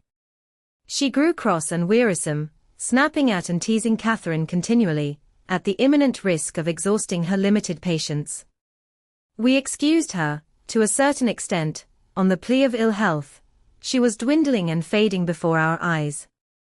But one day, when she had been peculiarly wayward, rejecting her breakfast, complaining that the servants did not do what she told them, that the mistress would allow her to be nothing in the house, and Edgar neglected her, that she had caught a cold with the doors being left open, and we let the parlour fire go out on purpose to vex her, with 100 yet more frivolous accusations, Mrs. Linton peremptorily insisted that she should get to bed, and, having scolded her heartily, threatened to send for the doctor. Mention of Kenneth caused her to exclaim, instantly, that her health was perfect, and it was only Catherine's harshness which made her unhappy. "How can you say I am harsh, you naughty fondling?" cried the mistress, amazed at the unreasonable assertion. "You are surely losing your reason. When have I been harsh? Tell me." "Yesterday," sobbed Isabella, "and now?" "Yesterday," said her sister-in-law. "On what occasion?" "In our walk along the moor. You told me to ramble where I pleased, while you sauntered on with Mr. Heathcliff." "And that's your notion of harshness," said Catherine, laughing. "It was no hint that your company was superfluous. We didn't care whether you kept with us or not. I merely thought Heathcliff's talk would have nothing entertaining for your ears." "Oh no," wept the young lady, "you wished me away, because you knew I liked to be there." "Is she sane?" asked Mrs. Linton, appealing to me. "I'll repeat our conversation, word for word, Isabella, and you point out any charm it could have had for you." "I don't mind the conversation," she answered. "I wanted to be with, well," said Catherine, perceiving her hesitate to complete the sentence. "With him, and I won't be always sent off," she continued, kindling up. "You are a dog in the manger, Cathy, and desire no one to be loved but yourself." "You are an impertinent little monkey," exclaimed Mrs. Linton, in surprise. "But I'll not believe this idiocy. It is impossible that you can covet the admiration of Heathcliff, that you consider him an agreeable person. I hope I have misunderstood you, Isabella." "No, you have not," said the infatuated girl. "I love him more than ever you loved Edgar, and he might love me, if you would let him." "I wouldn't be you for a kingdom, then," Catherine declared, emphatically, and she seemed to speak sincerely. "Nellie, help me to convince her of her madness." Tell her what Heathcliff is, an unreclaimed creature, without refinement, without cultivation, an arid wilderness of firs and whinstone. I'd as soon put that little canary into the park on a winter's day, as recommend you to bestow your heart on him. It is deplorable ignorance of his character, child, and nothing else, which makes that dream enter your head. Pray, don't imagine that he conceals depths of benevolence and affection beneath a stern exterior. He's not a rough diamond, a pearl-containing oyster of a rustic, he's a fierce, pitiless, wolfish man. I never say to him, let this or that enemy alone, because it would be ungenerous or cruel to harm them. I say, let them alone, because I should hate them to be wronged, and he'd crush you like a sparrow's egg, Isabella, if he found you a troublesome charge. I know he couldn't love a Linton, and yet he'd be quite capable of marrying your fortune and expectations. Avarice is growing with him a besetting sin. There's my picture, and I'm his friend, so much so, that had he thought seriously to catch you, I should, perhaps, have held my tongue, and let you fall into his trap. Miss Linton regarded her sister-in-law with indignation. For shame! For shame, she repeated, angrily. You are worse than 20 foes, you poisonous friend. Ah? You won't believe me, then, said Catherine. You think I speak from wicked selfishness. I'm certain you do, retorted Isabella, and I shudder at you. Good, cried the other. Try for yourself, if that be your spirit. I have done, and yield the argument to your saucy insolence. And I must suffer for her egotism, she sobbed, as Mrs. Linton left the room. All is against me, she has blighted my single consolation. But she uttered falsehoods, didn't she? Mr. Heathcliff is not a fiend. He has an honourable soul, and a true one, or how could he remember her? Banish him from your thoughts, miss, I said. He's a bird of bad omen, no mate for you. Mrs. Linton spoke strongly, and yet I can't contradict her. She is better acquainted with his heart than I, or any one besides, and she never would represent him as worse than he is. Honest people don't hide their deeds. How has he been living? How has he got rich? Why is he staying at Wuthering Heights, the house of a man whom he abhors? They say Mr. Earnshaw is worse and worse since he came. They sit up all night together continually, and Hindley has been borrowing money on his land, and does nothing but play and drink. I heard only a week ago, it was Joseph who told me. I met him at Gimmerton. Nelly, he said, was her crowner's questionow, at our folks. One on M.S.A. most get 10 his finger cut off W.I., hoarding tea, other fro stickin' his on loiker a corf. That's Maister, ya nor, at S so up o going to tea grand sizes. His no one feared o tea bench o judges, nor the Paul, nor Peter, nor John, nor Matthew, nor no one on not he. He fair likes, he langs to set his brazened face agin And yon bonny lad Heathcliff, ya mind, his a rare un. He can garn a laugh as well as onybody, at a rate divil's jest. Does he never say nowt of his fine living among us, when he goes to Tea Grange? This is tea way on tea, up at sundown, dice, brandy, closed shutters, and candlelight till next day at noon, then, tea fool gangs banning un raving to his chammer, Mac King decent folks dig their fingers I their lugs for very shame, un the knave, why he can caint his brass, un 8, un sleep, un off to his neighbours to gossip wit wife. I course, he tells Dame Catherine how her father's gold runs into his pocket, and her father's son gallops down T Broad Road, while he flees afore to open T Pikes. Now, Miss Linton, Joseph is an old rascal, but no liar, and if his account of Heathcliff's conduct be true, you would never think of desiring such a husband, would you? You are leagued with the rest, Ellen, she replied. I'll not listen to your slanders. What malevolence you must have to wish to convince me that there is no happiness in the world. Whether she would have got over this fancy if left to herself, or persevered in nursing it perpetually, I cannot say. She had little time to reflect. The day after, There was a justice meeting at the next town. My master was obliged to attend, and Mr. Heathcliff, aware of his absence, called rather earlier than usual.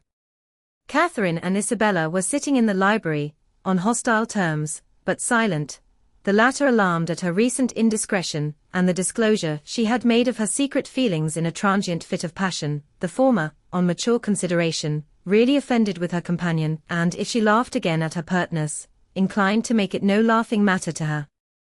She did laugh as she saw Heathcliff pass the window.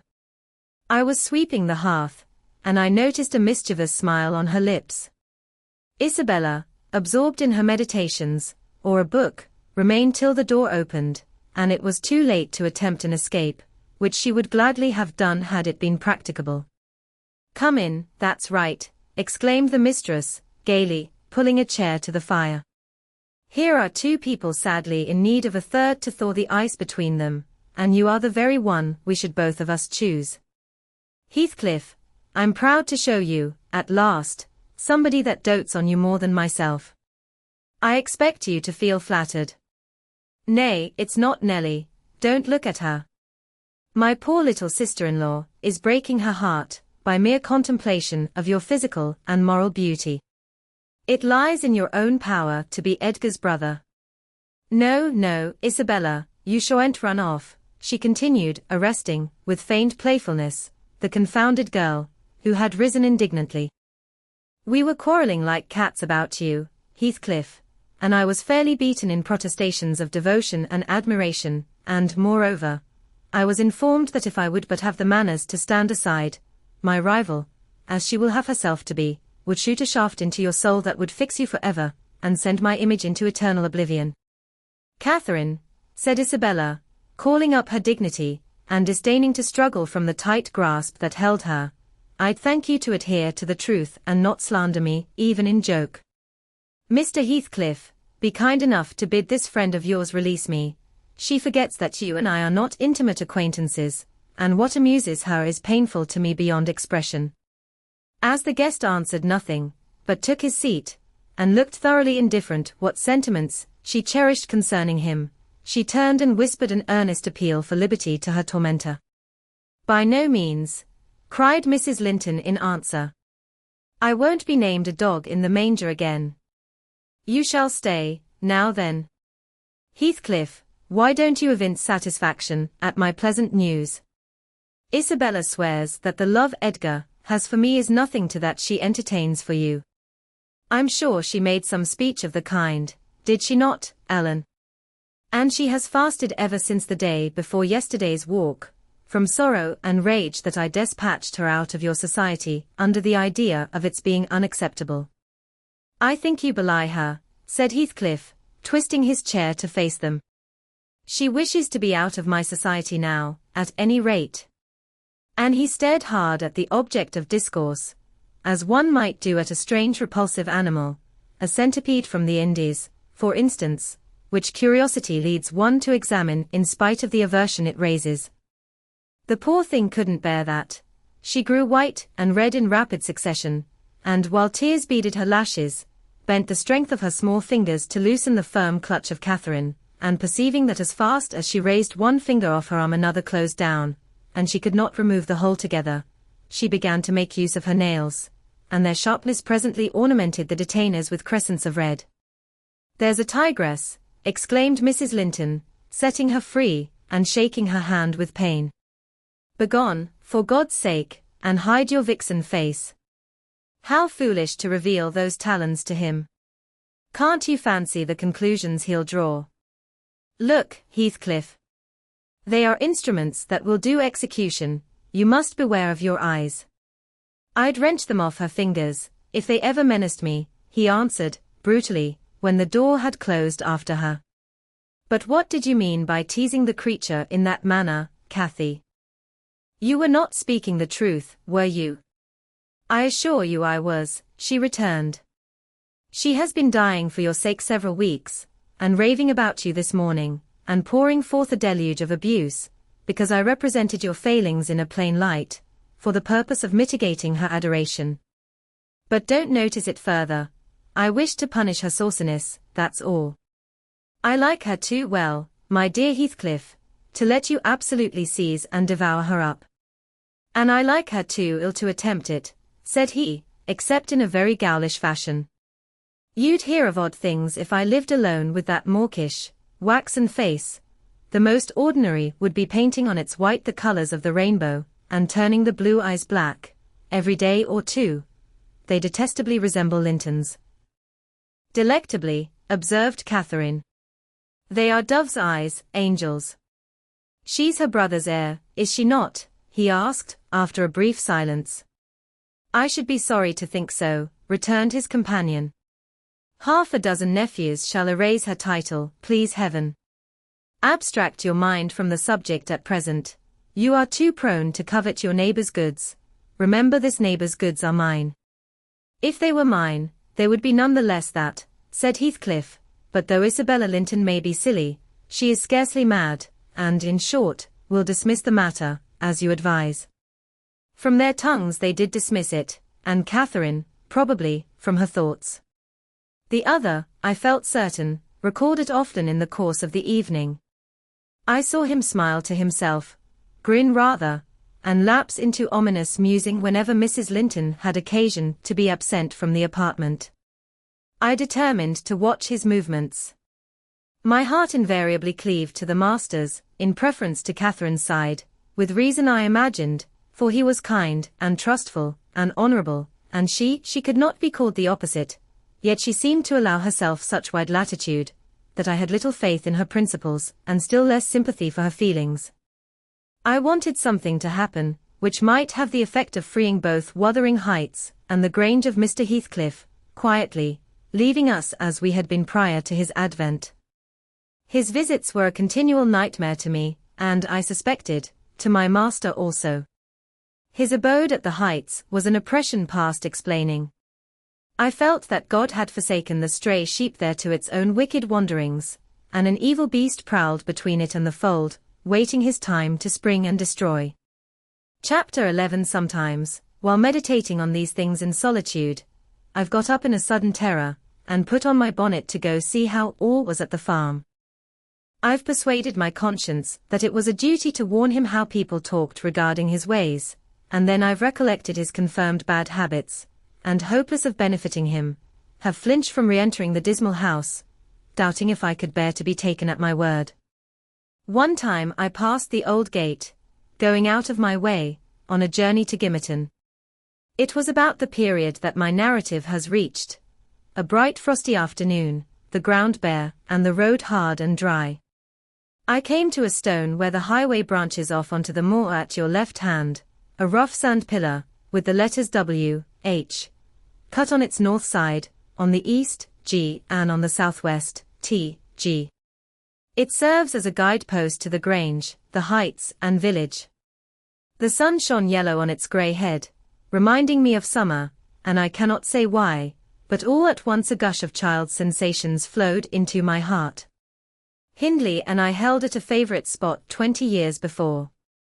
I gazed long at the weather-worn block, and, stooping down, perceived a hole near the bottom still full of snail shells and pebbles, which we were fond of storing there with more perishable things, and as fresh as reality, it appeared that I beheld my early playmate seated on the withered turf, his dark, square head bent forward, and his little hand scooping out the earth with a piece of slate. Poor Hindley! I exclaimed, involuntarily. I started. I was cheated into a momentary belief that the child lifted its face and stared straight into mine. It vanished in a twinkling, but immediately I felt an irresistible yearning to be at the Heights. Superstition urged me to comply with this impulse. Supposing he should be dead? I thought, or should die soon, supposing it were a sign of death. The nearer I got to the house the more agitated I grew, and on catching sight of it I trembled in every limb. The apparition had outstripped me, it stood looking through the gate. That was my first idea on observing an elf-locked, brown-eyed boy setting his ruddy countenance against the bars. Further reflection suggested this must be Hareton, my Hareton, not altered greatly since I left him, 10 months since. God bless thee, darling, I cried, forgetting instantaneously my foolish fears. Hareton, it's Nelly. Nelly, thy nurse.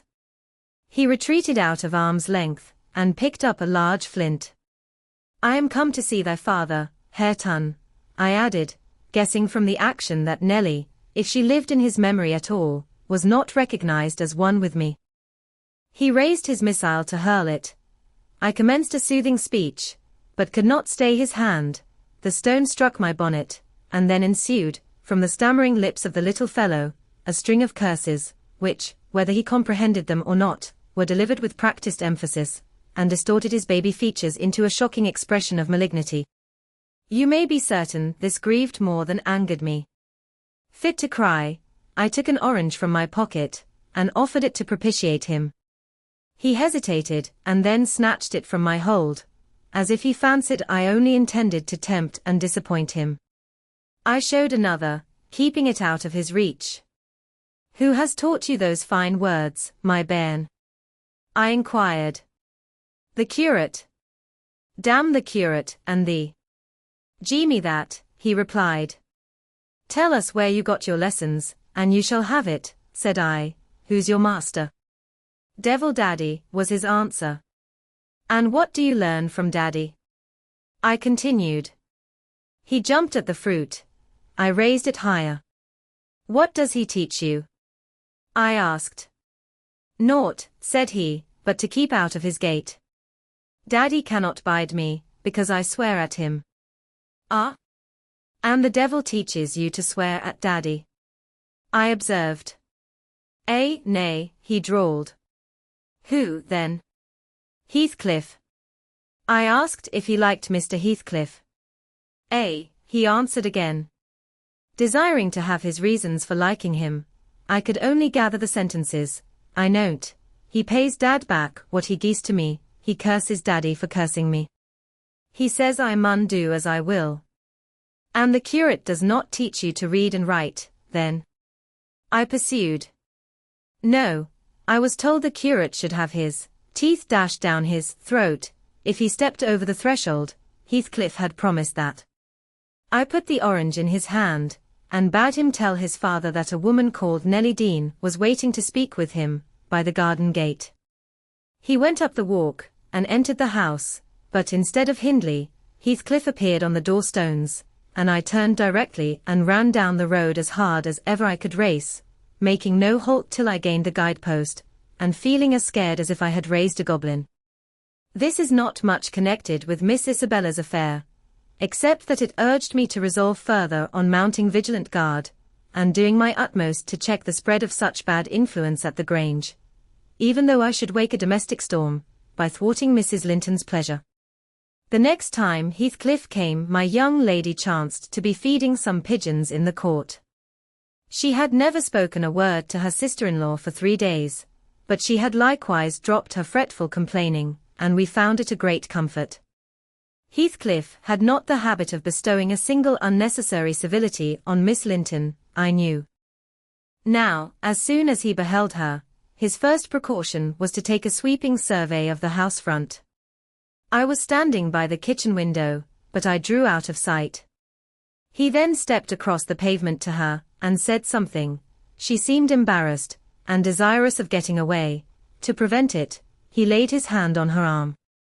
She averted her face. He apparently put some question, which she had no mind to answer. There was another rapid glance at the house, and supposing himself unseen, the scoundrel had the impudence to embrace her. Judas! Traitor! I ejaculated. You are a hypocrite, too, are you? A deliberate deceiver. Who is Nelly? Said Catherine's voice at my elbow. I had been over-intent on watching the pair outside to mark her entrance. Your worthless friend. I answered, warmly, the sneaking rascal yonder. Ah, he has caught a glimpse of us, he is coming in. I wonder will he have the heart to find a plausible excuse for making love to Miss, when he told you he hated her. Mrs. Linton saw Isabella tear herself free, and run into the garden, and a minute after, Heathcliff opened the door. I couldn't withhold giving some loose to my indignation, but Catherine angrily insisted on silence, and threatened to order me out of the kitchen, if I dared to be so presumptuous as to put in my insolent tongue. To hear you, people might think you were the mistress, she cried. You want setting down in your right place. Heathcliff, what are you about, raising this stir? I said you must let Isabella alone. I beg you will, unless you are tired of being received here, and wish Linton to draw the bolts against you. God forbid that he should try, answered the black villain. I detested him just then. God keep him meek and patient. Every day I grow madder after sending him to heaven. Hush, said Catherine, shutting the inner door. Don't vex me. Why have you disregarded my request? Did she come across you on purpose? What is it to you? He growled. I have a right to kiss her, if she chooses, and you have no right to object. I am not your husband, you needn't be jealous of me. I'm not jealous of you, replied the mistress, I'm jealous for you. Clear your face, you shan't scowl at me. If you like Isabella, you shall marry her. But do you like her? Tell the truth, Heathcliff. There, you won't answer. I'm certain you don't. And would Mr. Linton approve of his sister marrying that man? I inquired. Mr. Linton should approve, returned my lady, decisively. He might spare himself the trouble, said Heathcliff. I could do as well without his approbation. And as to you, Catherine, I have a mind to speak a few words now, while we are at it. I want you to be aware that I know you have treated me infernally. Do you hear? And if you flatter yourself that I don't perceive it, you are a fool, and if you think I can be consoled by sweet words, you are an idiot, and if you fancy I'll suffer unrevenged, I'll convince you of the contrary, in a very little while. Meantime, thank you for telling me your sister-in-law's secret. I swear I'll make the most of it. And stand you aside. What new phase of his character is this? Exclaimed Mrs. Linton, in amazement. I've treated you infernally, and you'll take your revenge. How will you take it, ungrateful brute? How have I treated you infernally? I seek no revenge on you, replied Heathcliff, less vehemently. That's not the plan. The tyrant grinds down his slaves and they don't turn against him, they crush those beneath them. You are welcome to torture me to death for your amusement. Only allow me to amuse myself a little in the same style, and refrain from insult as much as you are able. Having levelled my palace, don't erect a hovel and complacently admire your own charity in giving me that for a home. If I imagined you really wished me to marry Isabel, I'd cut my throat. Oh, the evil is that I am not jealous, is it? Cried Catherine. Well, I won't repeat my offer of a wife. It is as bad as offering Satan a lost soul. Your bliss lies, like his, in inflicting misery. You prove it. Edgar is restored from the ill temper he gave way to at your coming. I begin to be secure and tranquil, and you, restless to know us at peace, appear resolved on exciting a quarrel.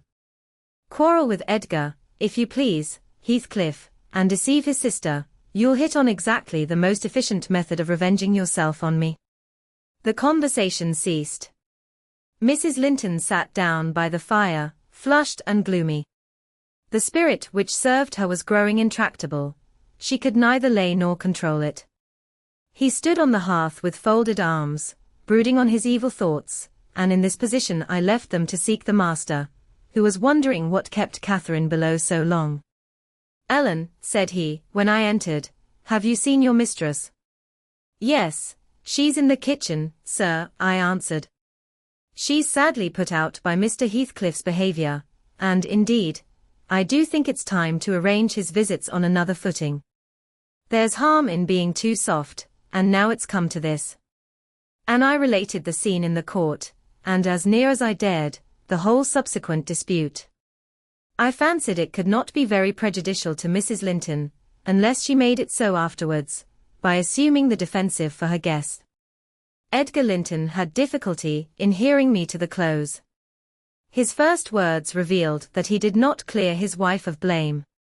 "This is insufferable," he exclaimed. "It is disgraceful that she should own him for a friend, and force his company on me. Call me 2 men out of the hall, Ellen. Catherine shall linger no longer to argue with the low ruffian. I have humoured her enough." He descended, and bidding the servants wait in the passage, went, followed by me, to the kitchen. Its occupants had recommenced their angry discussion. Mrs. Linton, at least, was scolding with renewed vigour. Heathcliff had moved to the window, and hung his head, somewhat cowed by her violent rating apparently. He saw the master first, and made a hasty motion that she should be silent, which she obeyed, abruptly, on discovering the reason of his intimation. "How is this?" said Linton, addressing her. "What notion of propriety must you have to remain here, after the language which has been held to you by that blackguard? I suppose, because it is his ordinary talk you think nothing of it. You are habituated to his baseness, and perhaps, imagine I can get used to it too." "Have you been listening at the door, Edgar?" asked the mistress, in a tone particularly calculated to provoke her husband, implying both carelessness and contempt of his irritation. Heathcliff, who had raised his eyes at the former speech, gave a sneering laugh at the latter, on purpose, it seemed, to draw Mr. Linton's attention to him. He succeeded, but Edgar did not mean to entertain him with any high flights of passion. "I've been so far forbearing with you, sir," he said quietly, "not that I was ignorant of your miserable, degraded character, but I felt you were only partly responsible for that, and Catherine wishing to keep up your acquaintance, I acquiesced foolishly. Your presence is a moral poison that would contaminate the most virtuous.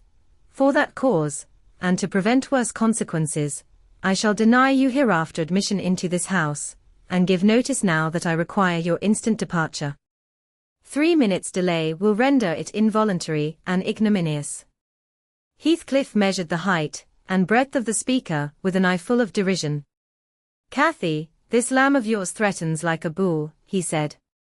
"It is in danger of splitting its skull against my knuckles. By God! Mr. Linton, I'm mortally sorry that you are not worth knocking down."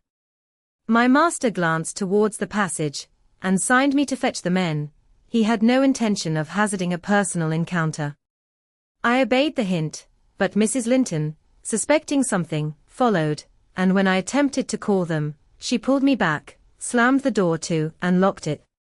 "Fair means," she said, in answer to her husband's look of angry surprise. "If you have not courage to attack him, make an apology, or allow yourself to be beaten. It will correct you of feigning more valor than you possess. No, I'll swallow the key before you shall get it. I'm delightfully rewarded for my kindness to each. After constant indulgence of one's weak nature, and the other's bad one, I earn for thanks 2 samples of blind ingratitude, stupid to absurdity.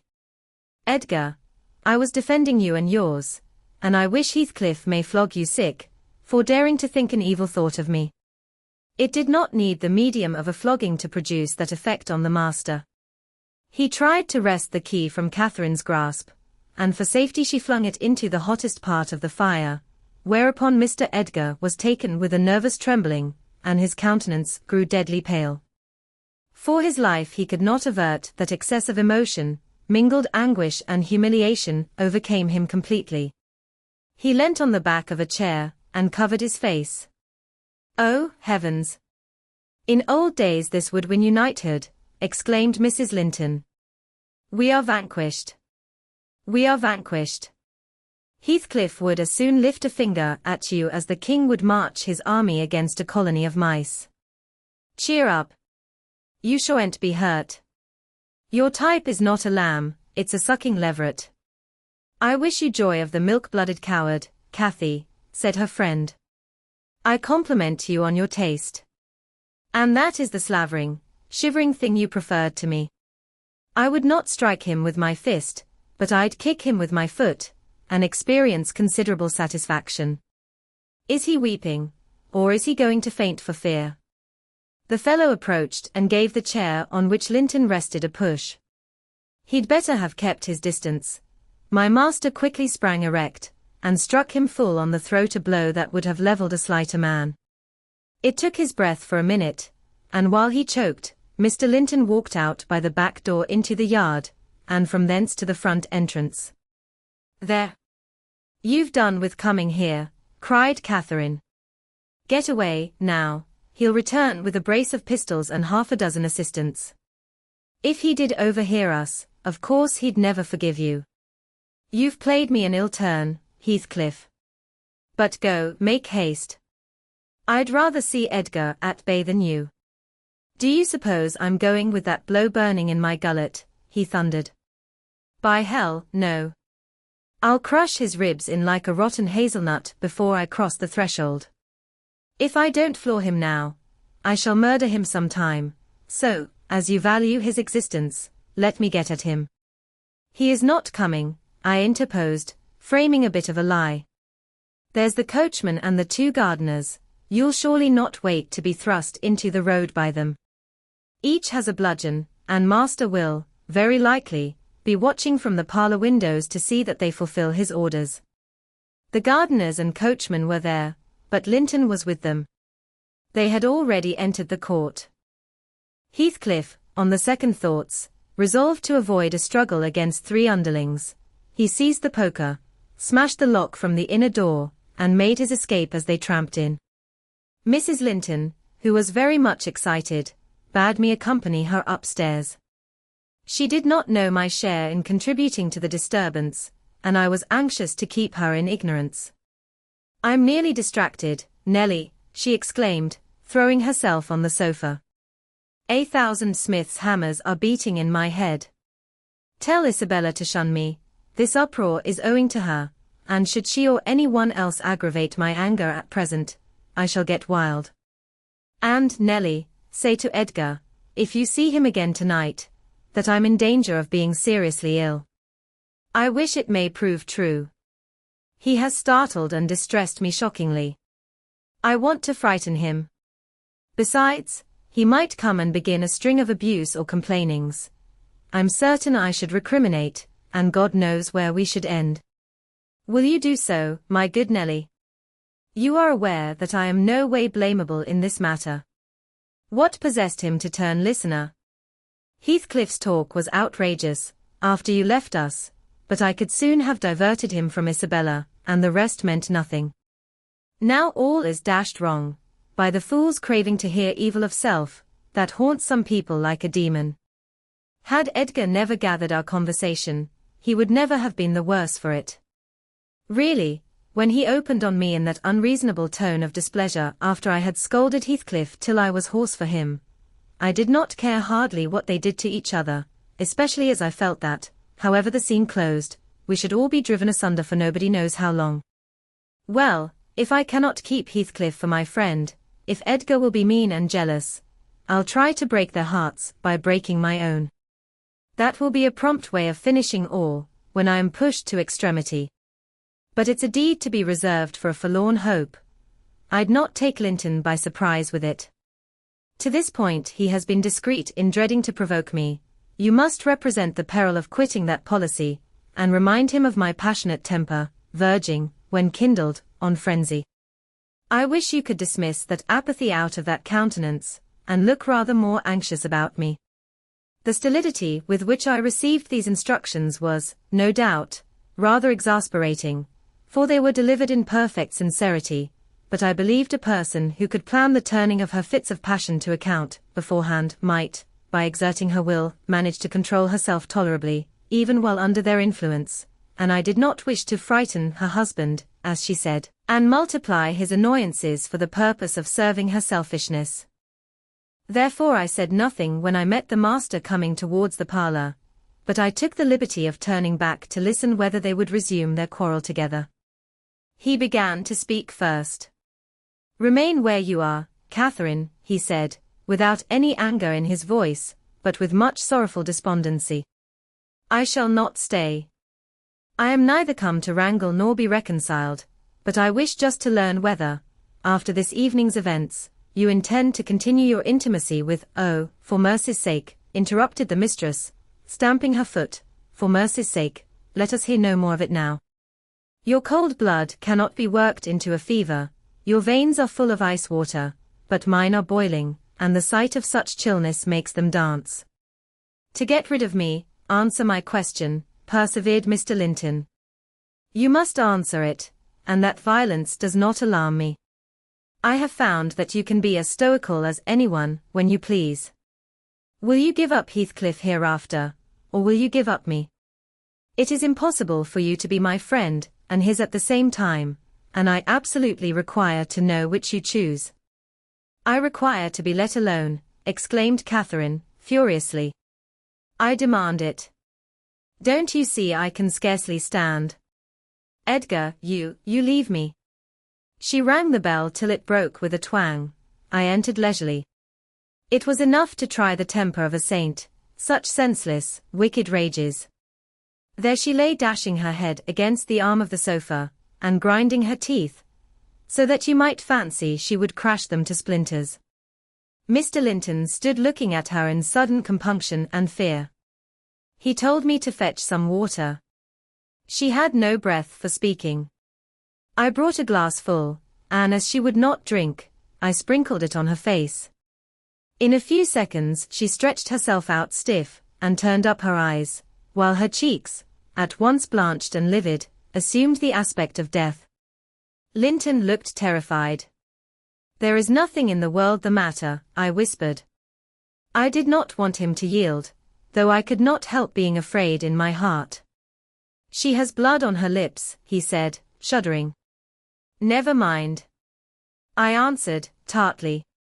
And I told him how she had resolved, previous to his coming, on exhibiting a fit of frenzy. I incautiously gave the account aloud, and she heard me, for she started up, her hair flying over her shoulders, her eyes flashing, the muscles of her neck and arms standing out preternaturally. I made up my mind for broken bones, at least, but she only glared about her for an instant, and then rushed from the room. The master directed me to follow. I did, to her chamber door. She hindered me from going further by securing it against me. As she never offered to descend to breakfast next morning, I went to ask whether she would have some carried up. No, she replied, peremptorily. The same question was repeated at dinner and tea, and again on the morrow after, and received the same answer. Mr. Linton, on his part, spent his time in the library, and did not inquire concerning his wife's occupations. Isabella and he had had an hour's interview, during which he tried to elicit from her some sentiment of proper horror for Heathcliff's advances, but he could make nothing of her evasive replies, and was obliged to close the examination unsatisfactorily, adding, however, a solemn warning, that if she was so insane as to encourage that worthless suitor, it would dissolve all bonds of relationship between herself and him. Chapter 12. While Miss Linton moped about the park and garden, always silent, and almost always in tears, and her brother shut himself up among books that he never opened, wearying, I guessed, with a continual vague expectation that Catherine, repenting her conduct, would come of her own accord to ask pardon and seek a reconciliation, and she fasted pertinaciously, under the idea, probably, that at every meal Edgar was ready to choke for her absence, and pride alone held him from running to cast himself at her feet. I went about my household duties, convinced that the Grange had but one sensible soul in its walls, and that lodged in my body. I wasted no condolences on Miss, nor any expostulations on my mistress, nor did I pay much attention to the sighs of my master, who yearned to hear his lady's name, since he might not hear her voice. I determined they should come about as they pleased for me, and though it was a tiresomely slow process, I began to rejoice at length in a faint dawn of its progress, as I thought at first. Mrs. Linton, on the third day, unbarred her door, and having finished the water in her pitcher and decanter, desired a renewed supply, and a basin of gruel, for she believed she was dying. That I set down as a speech meant for Edgar's ears. I believed no such thing, so I kept it to myself and brought her some tea and dry toast. She ate and drank eagerly, and sank back on her pillow again, clenching her hands and groaning. "Oh, I will die," she exclaimed, "since no one cares anything about me. I wish I had not taken that." Then a good while after I heard her murmur, "No, I'll not die, he'd be glad, he does not love me at all, he would never miss me. Did you want anything? I inquired, still preserving my external composure, in spite of her ghastly countenance and strange, exaggerated manner. What is that apathetic being doing? She demanded, pushing the thick entangled locks from her wasted face. Has he fallen into a lethargy, or is he dead? Neither, replied I, if you mean Mr. Linton. He's tolerably well, I think, though his studies occupy him rather more than they ought. He is continually among his books, since he has no other society. I should not have spoken so if I had known her true condition, but I could not get rid of the notion that she acted a part of her disorder. Among his books, she cried, confounded. And I dying. I on the brink of the grave. My God! Does he know how I'm altered? Continued she, staring at her reflection in a mirror hanging against the opposite wall. Is that Catherine Linton? He imagines me in a pet, in play, perhaps. Cannot you inform him that it is frightful earnest? Nelly, if it be not too late, as soon as I learn how he feels, I'll choose between these two, either to starve at once, that would be no punishment unless he had a heart, or to recover, and leave the country. Are you speaking the truth about him now? Take care. Is he actually so utterly indifferent for my life? Why, I answered, the master has no idea of your being deranged, and of course he does not fear that you will let yourself die of hunger. You think not? Cannot you tell him I will? She returned. Persuade him. Speak of your own mind. Say you are certain I will. No, you forget, Mrs. Linton, I suggested, that you have eaten some food with a relish this evening, and tomorrow you will perceive its good effects. If I were only sure it would kill him, she interrupted, I'd kill myself directly. These 3 awful nights I've never closed my lids, and oh, I've been tormented. I've been haunted, Nelly. But I begin to fancy you don't like me. How strange. I thought, though everybody hated and despised each other, they could not avoid loving me.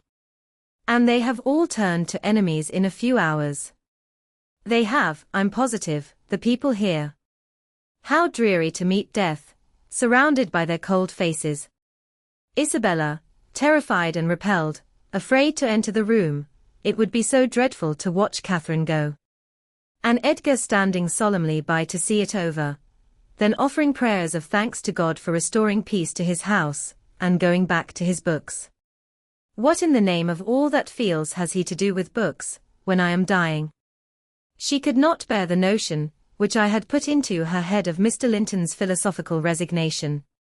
Tossing about, she increased her feverish bewilderment to madness, and tore the pillow with her teeth, then raising herself up all burning, desired that I would open the window. We were in the middle of winter, the wind blew strong from the northeast, and I objected. Both the expressions flitting over her face, and the changes of her moods, began to alarm me terribly, and brought to my recollection her former illness, and the doctor's injunction, that she should not be cross. A minute previously she was violent, now, supported on one arm, and not noticing my refusal to obey her, she seemed to find childish diversion in pulling the feathers from the rents she had just made, and ranging them on the sheet according to their different species. Her mind had strayed to other associations. That's a turkey's, she murmured to herself, and this is a wild duck's, and this is a pigeon's. Ah, they put pigeons' feathers in the pillows, no wonder I couldn't die. Let me take care to throw it on the floor when I lie down. And here is a moorcock's, and this, I should know it among 1,000, it's a lapwing's. Bonny bird, wheeling over our heads in the middle of the moor. It wanted to get to its nest, for the clouds had touched the swells, and it felt rain coming. This feather was picked up from the heath, the bird was not shot, we saw its nest in the winter, full of little skeletons. Heathcliff set a trap over it, and the old ones dared not come. I made him promise he'd never shoot a lapwing after that, and he didn't. Yes, here are more. Did he shoot my lapwings, Nelly? Are they red, any of them? Let me look. Give over with that baby work, I interrupted, dragging the pillow away, and turning the holes towards the mattress, for she was removing its contents by handfuls. Lie down and shut your eyes, you're wandering. There's a mess. The down is flying about like snow. I went here and there collecting it. I see in you, Nellie, she continued dreamily, an aged woman, you have grey hair and bent shoulders.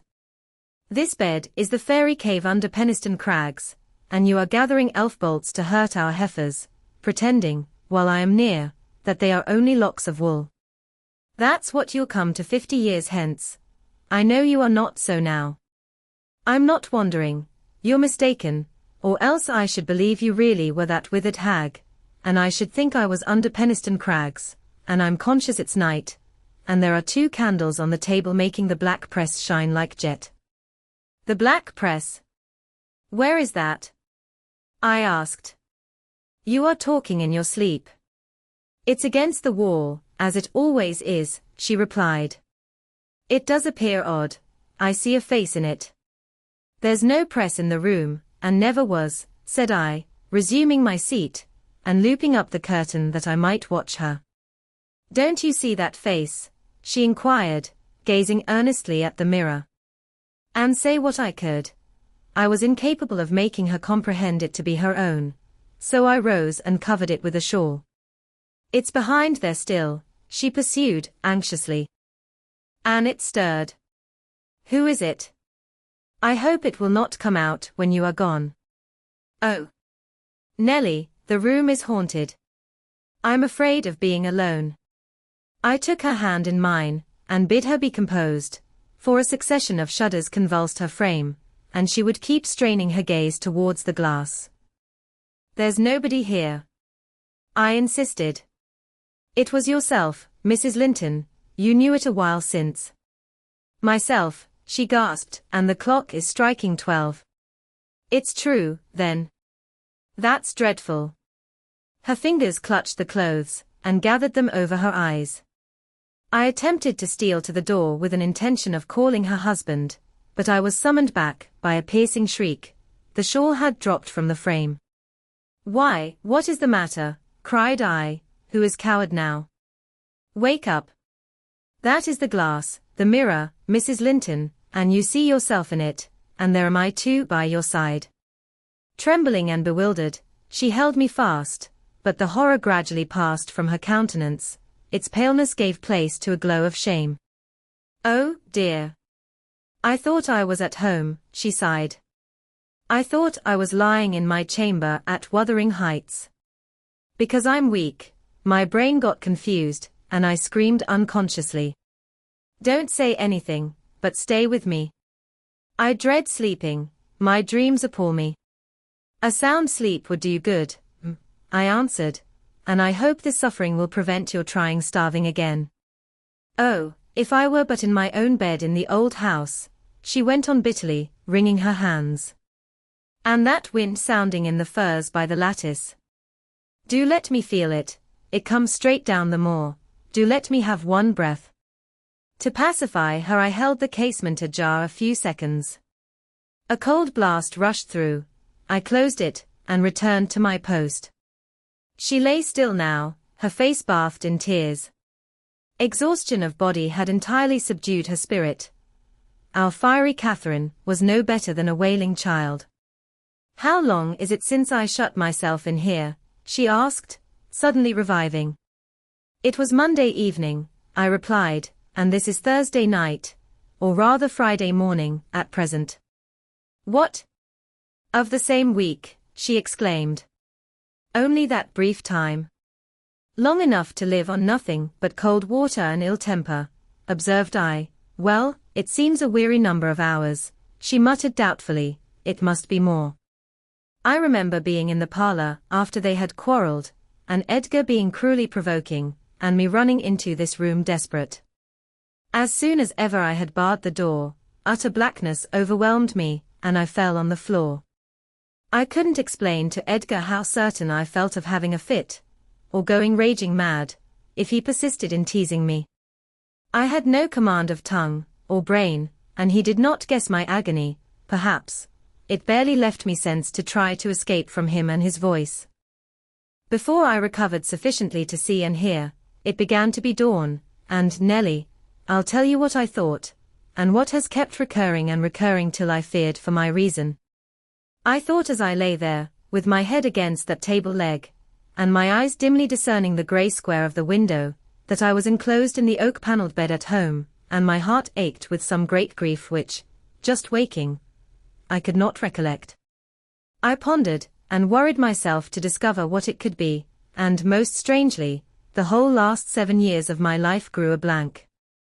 I did not recall that they had been at all. I was a child, my father was just buried, and my misery arose from the separation that Hindley had ordered between me and Heathcliff. I was laid alone, for the first time, and rousing from a dismal doze after a night of weeping, I lifted my hand to push the panels aside. It struck the tabletop. I swept it along the carpet, and then memory burst in. My late anguish was swallowed in a paroxysm of despair. I cannot say why I felt so wildly wretched. It must have been temporary derangement, for there is scarcely cause. But, supposing at 12 years old I had been wrenched from the heights, and every early association, and my all in all, as Heathcliff was at that time, and been converted at a stroke into Mrs. Linton, the lady of Thrushcross Grange, and the wife of a stranger, an exile, an outcast, thenceforth, from what had been my world. You may fancy a glimpse of the abyss where I grovelled. Shake your head as you will, Nelly, you have helped to unsettle me. You should have spoken to Edgar, indeed you should, and compelled him to leave me quiet. Oh, I'm burning. I wish I were out of doors. I wish I were a girl again, half savage and hardy, and free, and laughing at injuries, not maddening under them. Why am I so changed? Why does my blood rush into a hell of tumult at a few words? I'm sure I should be myself were I once among the heather on those hills. Open the window again wide, fasten it open. Quick, why don't you move? Because I won't give you your death of cold, I answered. You won't give me a chance of life, you mean, she said sullenly. However, I'm not helpless yet. I'll open it myself. And sliding from the bed before I could hinder her, she crossed the room, walking very uncertainly, threw it back, and bent out, careless of the frosty air that cut about her shoulders as keen as a knife. I entreated, and finally attempted to force her to retire. But I soon found her delirious strength much surpassed mine. She was delirious. I became convinced by her subsequent actions and ravings. There was no moon, and everything beneath lay in misty darkness. Not a light gleamed from any house, far or near. All had been extinguished long ago, and those at Wuthering Heights were never visible. Still she asserted she caught their shining. Look, she cried eagerly, that's my room with the candle in it, and the tree swaying before it, and the other candle is in Joseph's garret. Joseph sits up late, doesn't he? He's waiting till I come home that he may lock the gate. Well, he'll wait a while yet. It's a rough journey, and a sad heart to travel it, and we must pass by Gimmerton Kirk to go that journey. We've braved its ghosts often together, and dared each other to stand among the graves and ask them to come. But, Heathcliff, if I dare you now, will you venture? If you do, I'll keep you. I'll not lie there by myself. They may bury me 12 feet deep, and throw the church down over me, but I won't rest till you are with me. I never will. She paused, and resumed with a strange smile. His considering, he'd rather I'd come to him. Find a way, then. Not through that kirkyard. You are slow. Be content, you always followed me. Perceiving it vain to argue against her insanity, I was planning how I could reach something to wrap about her, without quitting my hold of herself, for I could not trust her alone by the gaping lattice, when, to my consternation, I heard the rattle of the door handle, and Mr. Linton entered. He had only then come from the library, and in passing through the lobby, had noticed our talking and been attracted by curiosity, or fear, to examine what it signified, at that late hour. Oh, sir. I cried, checking the exclamation risen to his lips at the sight which met him, and the bleak atmosphere of the chamber. My poor mistress is ill, and she quite masters me. I cannot manage her at all. Pray, come and persuade her to go to bed. Forget your anger, for she's hard to guide any way but her own. Catherine ill, he said, hastening to us. Shut the window, Ellen. Catherine. Why, he was silent. The haggardness of Mrs. Linton's appearance smote him speechless, and he could only glance from her to me in horrified astonishment. She's been fretting here, I continued, and eating scarcely anything, and never complaining. She would admit none of us till this evening, and so we couldn't inform you of her state, as we were not aware of it ourselves. But it is nothing. I felt I uttered my explanations awkwardly. The master frowned. It is nothing, is it, Alan Dean, he said sternly.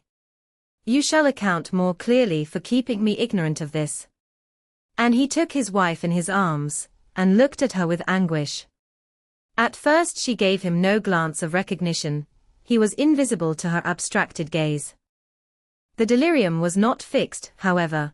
Having weaned her eyes from contemplating the outer darkness, by degrees she centered her attention on him, and discovered who it was that held her. Ah! You are come, are you, Edgar Linton, she said, with angry animation. You are one of those things that are ever found when least wanted, and when you are wanted, never. I suppose we shall have plenty of lamentations now. I see we shall, but they can't keep me from my narrow home out yonder, my resting place, where I'm bound before spring is over. There it is, not among the Lintons, mind, under the chapel roof, but in the open air, with a headstone, and you may please yourself whether you go to them or come to me. Catherine, what have you done? Commenced the master. Am I nothing to you any more? Do you love that wretch Heath? Hush, cried Mrs. Linton. Hush, this moment. You mention that name and I end the matter instantly by a spring from the window. What you touch at present you may have, but my soul will be on that hilltop before you lay hands on me again. I don't want you, Edgar. I'm past wanting you. Return to your books. I'm glad you possess a consolation, for all you had in me is gone. Her mind wanders, sir, I interposed. She has been talking nonsense the whole evening, but let her have quiet, and proper attendance, and she'll rally. Hereafter, we must be cautious how we vex her. I desire no further advice from you, answered Mr. Linton. You knew your mistress's nature, and you encouraged me to harass her. And not to give me one hint of how she has been these 3 days. It was heartless. Months of sickness could not cause such a change. I began to defend myself, thinking it too bad to be blamed for another's wicked waywardness. I knew Mrs. Linton's nature to be headstrong and domineering, cried I, but I didn't know that you wished to foster her fierce temper. I didn't know that, to humour her, I should wink at Mr. Heathcliff. I performed the duty of a faithful servant in telling you, and I have got a faithful servant's wages. Well, it will teach me to be careful next time. Next time you may gather intelligence for yourself. The next time you bring a tale to me you shall quit my service, Alan Dean, he replied. You'd rather hear nothing about it, I suppose, then, Mr. Linton, said I. Heathcliff has your permission to come a-courting to Miss, and to drop in at every opportunity your absence offers, on purpose to poison the mistress against you. Confused as Catherine was, her wits were alert at applying our conversation. Ah! Nellie has played traitor, she exclaimed, passionately. Nellie is my hidden enemy. You witch! So you do seek elf bolts to hurt us. Let me go, and I'll make her rue. I'll make her howl a recantation. A maniac's fury kindled under her brows. She struggled desperately to disengage herself from Linton's arms. I felt no inclination to tarry the event, and, resolving to seek medical aid on my own responsibility, I quitted the chamber. In passing the garden to reach the road, at a place where a bridle hook is driven into the wall, I saw something white moved irregularly, evidently by another agent than the wind. Notwithstanding my hurry, I stayed to examine it, lest ever after I should have the conviction impressed on my imagination that it was a creature of the other world. My surprise and perplexity were great on discovering, by touch more than vision, Miss Isabella's Springer, Fanny, suspended by a handkerchief, and nearly at its last gasp. I quickly released the animal, and lifted it into the garden. I had seen it follow its mistress upstairs, when she went to bed, and wondered much how it could have got out there, and what mischievous person had treated it so. While untying the knot round the hook, it seemed to me that I repeatedly caught the beat of horses' feet galloping at some distance, but there was such a number of things to occupy my reflections that I hardly gave the circumstance a thought. Though it was a strange sound in that place, at 2 o'clock in the morning. Mr. Kenneth was fortunately just issuing from his house to see a patient in the village as I came up the street, and my account of Catherine Linton's malady induced him to accompany me back immediately. He was a plain rough man, and he made no scruple to speak his doubts of her surviving this second attack, unless she were more submissive to his directions than she had shown herself before. "Nelly Dean," said he, "I can't help fancying there's an extra cause for this. What has there been to do at the Grange? We've odd reports up here. A stout, hearty lass like Catherine does not fall ill for a trifle, and that sort of people should not either. It's hard work bringing them through fevers and such things. How did it begin?" "The master will inform you," I answered, "but you are acquainted with the Earnshaw's violent dispositions, and Mrs. Linton caps them all. I may say this, it commenced in a quarrel. She was struck during a tempest of passion with a kind of fit. That's her account, at least, for she flew off in the height of it, and locked herself up. Afterwards, she refused to eat, and now she alternately raves and remains in a half-dream, knowing those about her, but having her mind filled with all sorts of strange ideas and illusions." "Mr. Linton will be sorry," observed Kenneth, interrogatively. "Sorry? He'll break his heart should anything happen," I replied. "Don't alarm him more than necessary." "Well, I told him to beware," said my companion, "and he must bide the consequences of neglecting my warning." "Hasn't he been intimate with Mr. Heathcliff lately?" "Heathcliff frequently visits at the Grange," answered I, though more on the strength of the mistress having known him when a boy, than because the master likes his company. At present he is discharged from the trouble of calling, owing to some presumptuous aspirations after Miss Linton which he manifested. I hardly think he'll be taken in again. "And does Miss Linton turn a cold shoulder on him?" was the doctor's next question. "I'm not in her confidence," returned I, reluctant to continue the subject. "No, she's a sly one," he remarked, shaking his head. "She keeps her own counsel. But she's a real little fool. I have it from good authority that last night, and a pretty night it was, she and Heathcliff were walking in the plantation at the back of your house above 2 hours, and he pressed her not to go in again, but just mount his horse and away with him. My informant said she could only put him off by pledging her word of honor to be prepared on their first meeting after that. When it was to be he didn't hear, but you urged Mr. Linton to look sharp." This news filled me with fresh fears. I outstripped Kenneth, and ran most of the way back. The little dog was yelping in the garden yet. I spared a minute to open the gate for it, but instead of going to the house door, it coursed up and down snuffing the grass, and would have escaped to the road, had I not seized it and conveyed it in with me. On ascending to Isabella's room, my suspicions were confirmed. It was empty. Had I been a few hours sooner, Mrs. Linton's illness might have arrested her rash step. But what could be done now? There was a bare possibility of overtaking them if pursued instantly. I could not pursue them, however, and I dared not rouse the family, and fill the place with confusion, still less unfold the business to my master, absorbed as he was in his present calamity, and having no heart to spare for a second grief. I saw nothing for it, but to hold my tongue, and suffer matters to take their course, and Kenneth being arrived, I went with a badly composed countenance to announce him. Catherine lay in a troubled sleep, Her husband had succeeded in soothing the excess of frenzy. He now hung over her pillow, watching every shade and every change of her painfully expressive features. The doctor, on examining the case for himself, spoke hopefully to him of its having a favorable termination, if we could only preserve around her perfect and constant tranquility. To me, he signified the threatening danger was not so much death, as permanent alienation of intellect. I did not close my eyes that night, nor did Mr. Linton. Indeed, we never went to bed, and the servants were all up long before the usual hour, moving through the house with stealthy tread, and exchanging whispers, as they encountered each other in their vacations. Every one was active, but Miss Isabella, and they began to remark how sound she slept.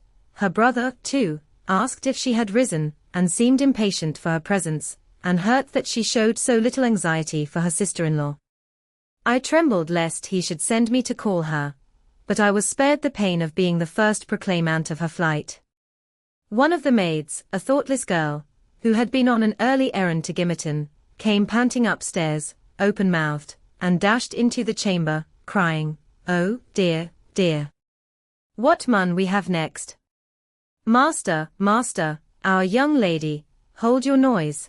cried I hastily, enraged at her clamorous manner. "Speak lower, Mary, what is the matter?" said Mr. Linton. "What ails your young lady?" She's gone, she's gone. Yon Heathcliff's run off her," gasped the girl.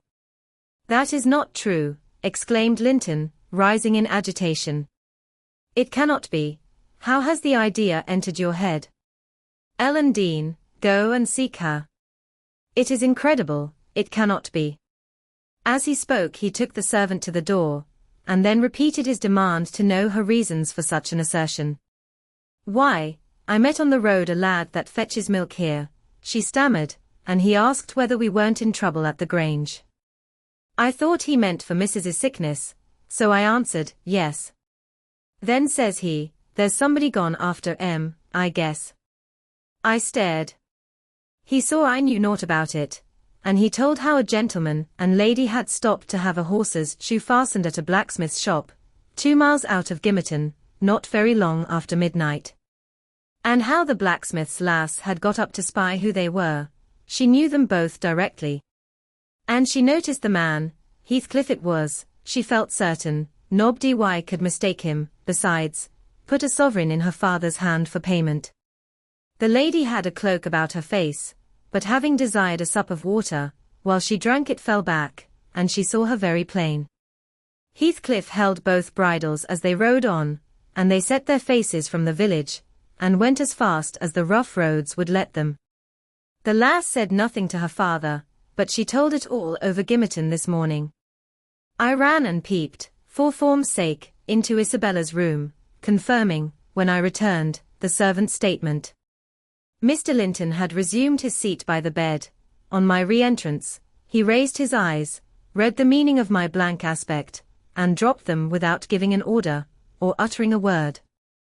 "Are we to try any measures for overtaking and bringing her back?" I inquired. "How should we do?" "She went of her own accord," answered the master. "She had a right to go if she pleased. Trouble me no more about her.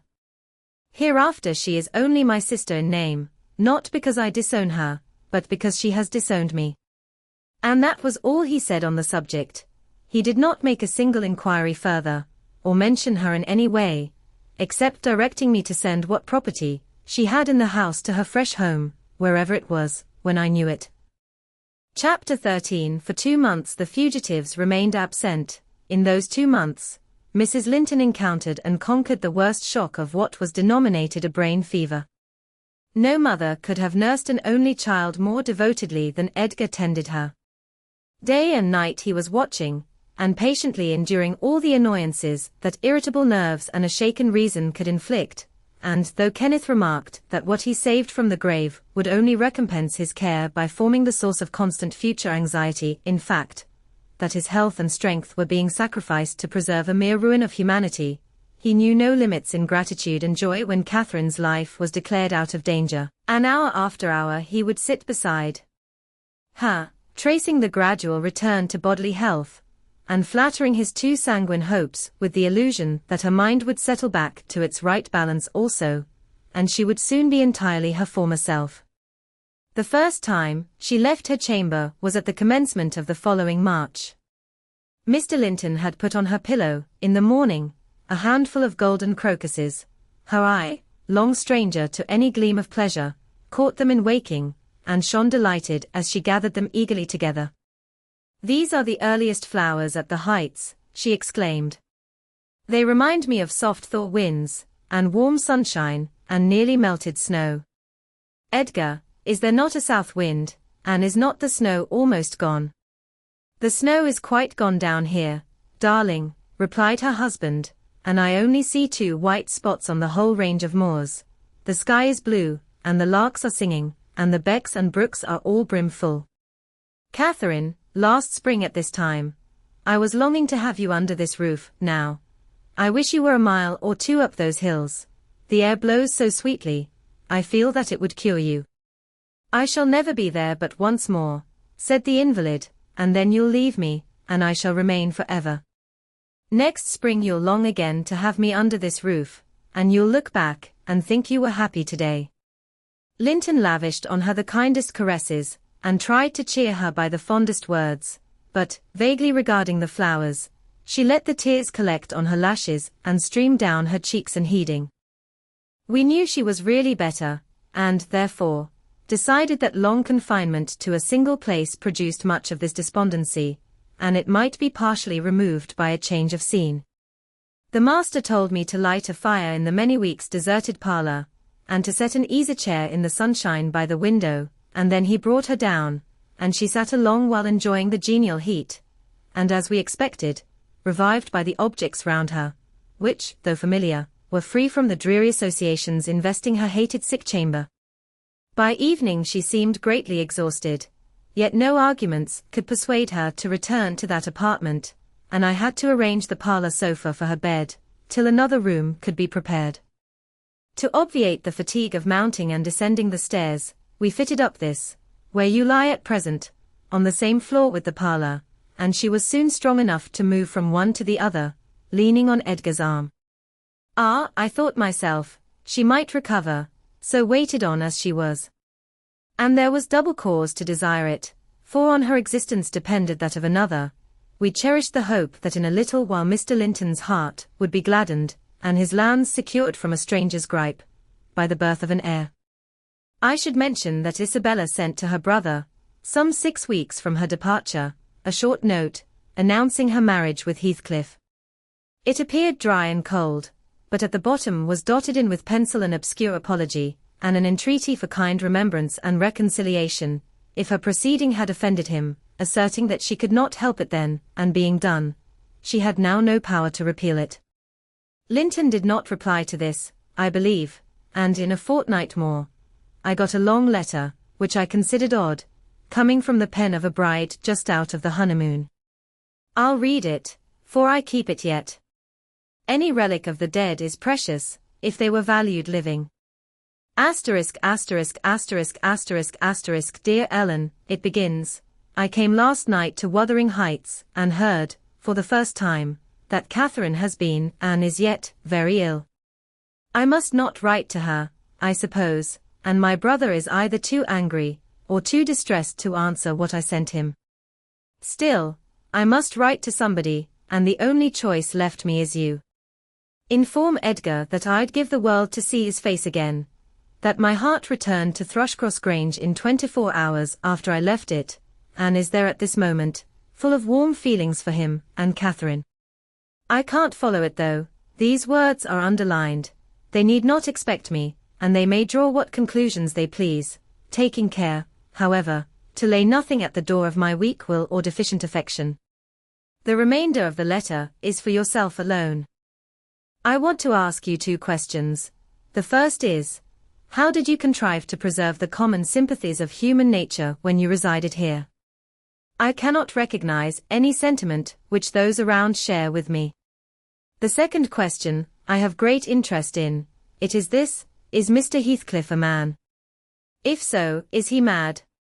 And if not, is he a devil? I shan't tell my reasons for making this inquiry, but I beseech you to explain, if you can, what I have married, that is, when you call to see me, and you must call, Ellen, very soon. Don't write, but come, and bring me something from Edgar. Now, you shall hear how I have been received in my new home, as I am led to imagine the Heights will be.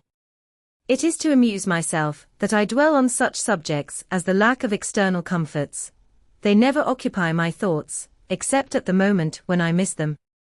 I should laugh and dance for joy, if I found their absence was the total of my miseries, and the rest was an unnatural dream. The sun set behind the grange as we turned onto the moors. By that, I judged it to be 6 o'clock, and my companion halted half an hour, to inspect the park, and the gardens, and, probably, the place itself, as well as he could.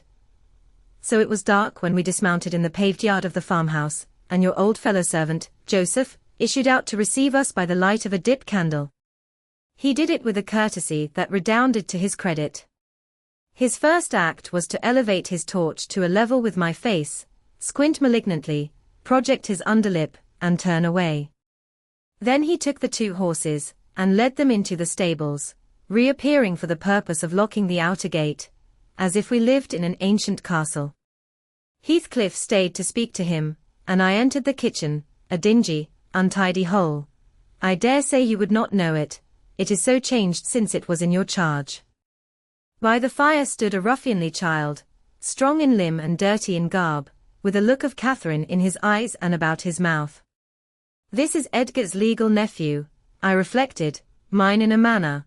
I must shake hands, and, yes, I must kiss him.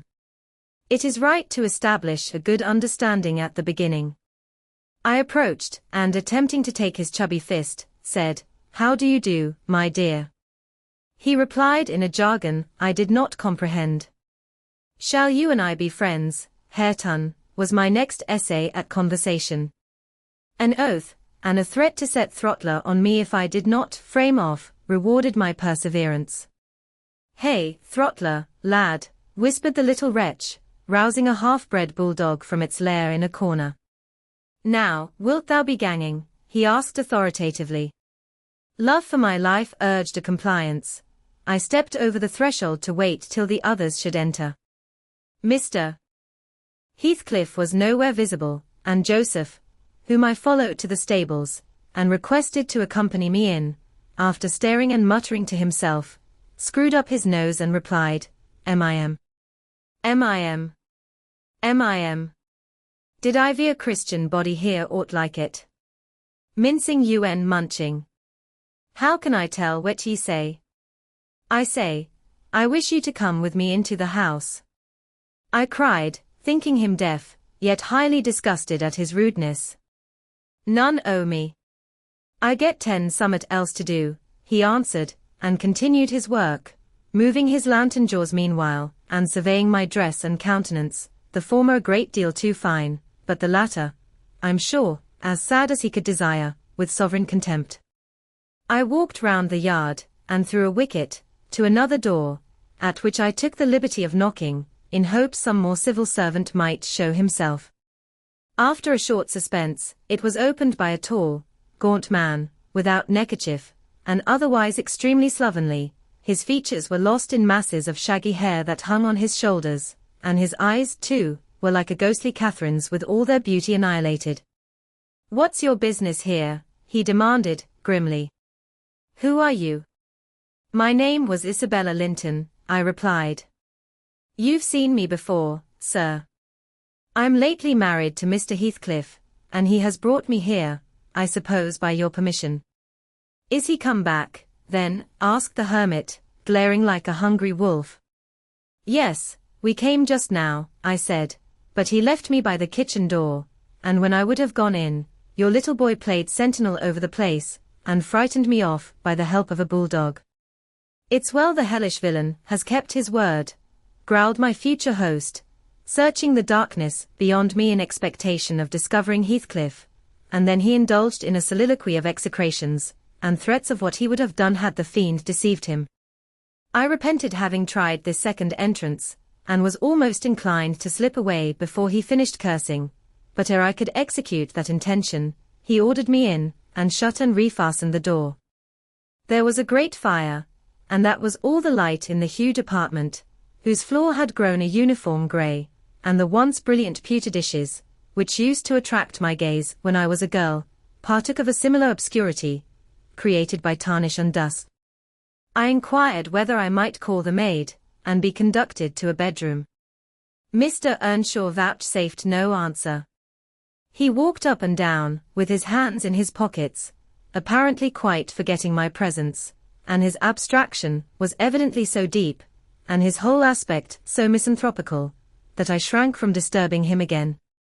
You'll not be surprised, Ellen, at my feeling particularly cheerless, seated in worse than solitude on that inhospitable hearth, and remembering that 4 miles distant lay my delightful home, containing the only people I loved on earth, and there might as well be the Atlantic to part us, instead of those 4 miles. I could not overpass them. I questioned with myself, where must I turn for comfort? Anne, mind you don't tell Edgar, or Catherine, above every sorrow beside, this rose preeminent, despair at finding nobody who could or would be my ally against Heathcliff. I had sought shelter at Wuthering Heights, almost gladly, because I was secured by that arrangement from living alone with him, but he knew the people we were coming amongst, and he did not fear their intermeddling. I sat and thought a doleful time. The clock struck 8 and 9, and still my companion paced to and fro, his head bent on his breast, and perfectly silent, unless a groan, or a bitter ejaculation forced itself out at intervals. I listened to detect a woman's voice in the house, and filled the interim with wild regrets and dismal anticipations, which, at last, spoke audibly in irrepressible sighing and weeping. I was not aware how openly I grieved, till Earnshaw halted opposite, in his measured walk, and gave me a stare of newly awakened surprise. Taking advantage of his recovered attention, I exclaimed, "I'm tired with my journey, and I want to go to bed. Where is the maidservant? Direct me to her, as she won't come to me." "We have none," he answered, "you must wait on yourself." "Where must I sleep, then?" I sobbed. I was beyond regarding self-respect, weighed down by fatigue and wretchedness. "Joseph will show you Heathcliff's chamber," said he. "Open that door, he's in there." I was going to obey, but he suddenly arrested me, and added in the strangest tone, "Be so good as to turn your lock, and draw your bolt, don't omit it." "Well," I said. "But why, Mr. Earnshaw?" I did not relish the notion of deliberately fastening myself in with Heathcliff. "Look here," he replied, pulling from his waistcoat a curiously constructed pistol, having a double-edged spring knife attached to the barrel. "That's a great tempter to a desperate man, is it not? I cannot resist going up with this every night, and trying his door. If once I find it open, he's done for. I do it invariably, even though the minute before I have been recalling 100 reasons that should make me refrain. It is some devil that urges me to thwart my own schemes by killing him. You fight against that devil for love as long as you may. When the time comes, not all the angels in heaven shall save him." I surveyed the weapon inquisitively. A hideous notion struck me. How powerful I should be possessing such an instrument. I took it from his hand and touched the blade. He looked astonished at the expression my face assumed during a brief second. It was not horror, it was covetousness. He snatched the pistol back, jealously, shut the knife, and returned it to its concealment. "I don't care if you tell him," said he. "Put him on his guard, and watch for him. You know the terms we are on, I see. His danger does not shock you." "What has Heathcliff done to you?" I asked. "In what has he wronged you, to warrant this appalling hatred? Wouldn't it be wiser to bid him quit the house?" "No," thundered Earnshaw. "Should he offer to leave me, he's a dead man. Persuade him to attempt it, and you are a murderess. Am I to lose all, without a chance of retrieval? Is Hareton to be a beggar? Oh, damnation! I will have it back, and I'll have his gold too, and then his blood, and hell shall have his soul. It will be 10 times blacker with that guest than ever it was before. You've acquainted me, Ellen, with your old master's habits. He is clearly on the verge of madness, he was so last night at least. I shuddered to be near him, and thought on the servant's ill-bred moroseness as comparatively agreeable. He now recommenced his moody walk, and I raised the latch, and escaped into the kitchen. Joseph was bending over the fire, peering into a large pan that swung above it, and a wooden bowl of oatmeal stood on the settle close by. The contents of the pan began to boil, and he turned to plunge his hand into the bowl. I conjectured that this preparation was probably for our supper, and being hungry, I resolved it should be eatable, so, crying out sharply, "I'll make the porridge." I removed the vessel out of his reach, and proceeded to take off my hat and riding habit. "Mr. Earnshaw," I continued, "directs me to wait on myself, I will. I'm not going to act the lady among you, for fear I should starve." "Good Lord," he muttered, sitting down, and stroking his ribbed stockings from the knee to the ankle. "If there's to be fresh ortherings, just when I get 10 used to 2 maisters, if I mun have a mistress set on my heed, it's like time to be flitting. I never did think to see day that I mud lave old place, but I doubt it's nigh at hand." This lamentation drew no notice from me. I went briskly to work, sighing to remember a period when it would have been all merry fun, but compelled speedily to drive off the remembrance. It racked me to recall past happiness, and the greater peril there was of conjuring up its apparition, the quicker the thurible ran round, and the faster the handfuls of meal fell into the water. Joseph beheld my style of cookery with growing indignation. "Theo," he ejaculated, "Hareton, thou willing sup thy porridge to neat, they'll be naught but lumps as big as my neve. Theo, agin, I'd fling in bowl all, if I were ye. There, pale tea gilp off, then ye'll ha done it. Bang, bang. It's a mercy tea, bottom isn't deeved out." It was rather a rough mess, I own, when poured into the basins. 4 had been provided, and a gallon pitcher of new milk was brought from the dairy, which Hareton seized and commenced drinking and spilling from the expansive lip. I expostulated, and desired that he should have his in a mug, affirming that I could not taste the liquid treated so dirtily. The old cynic chose to be vastly offended at this nicety, assuring me, repeatedly, that the barn was every bit as good as I, and every bit as wholesome, and wondering how I could fashion to be so conceited. Meanwhile, the infant ruffian continued sucking, and glowered up at me defyingly, as he slavered into the jug. "I shall have my supper in another room," I said. "Have you no place you call a parlour?" "Parlour," he echoed, sneeringly, "parlour. Nay, we've no parlours. If you're done not loika where company, there's maisters, if you're done not loika maister, there's us." "Then I shall go upstairs," I answered. "Show me a chamber." I put my basin on a tray, and went myself to fetch some more milk. With great grumblings, the fellow rose, and preceded me in my ascent. We mounted to the garrets. He opened a door, now and then, to look into the apartments we passed. "Here's a ram," he said, at last, flinging back a cranky board on hinges. "It's wheelin' you to ate a few porridge in. There's a pack o' corn I tea corner, there, meatily clane. If ye're feared o' muckying your grand silk clothes, spread your handkerchief o' tea top on't." The ram was a kind of lumber hole smelling strong of malt and grain, various sacks of which articles were piled around, leaving a wide, bare space in the middle. "Why, man," I exclaimed, facing him angrily, "this is not a place to sleep in. I wish to see my bedroom." "Bedroom," he repeated, in a tone of mockery. "Yas see all tea bedrooms there is, yon's mine." He pointed into the second garret, only differing from the first in being more naked about the walls, and having a large, low, curtainless bed, with an indigo-colored quilt, at one end. "What do I want with yours?" I retorted.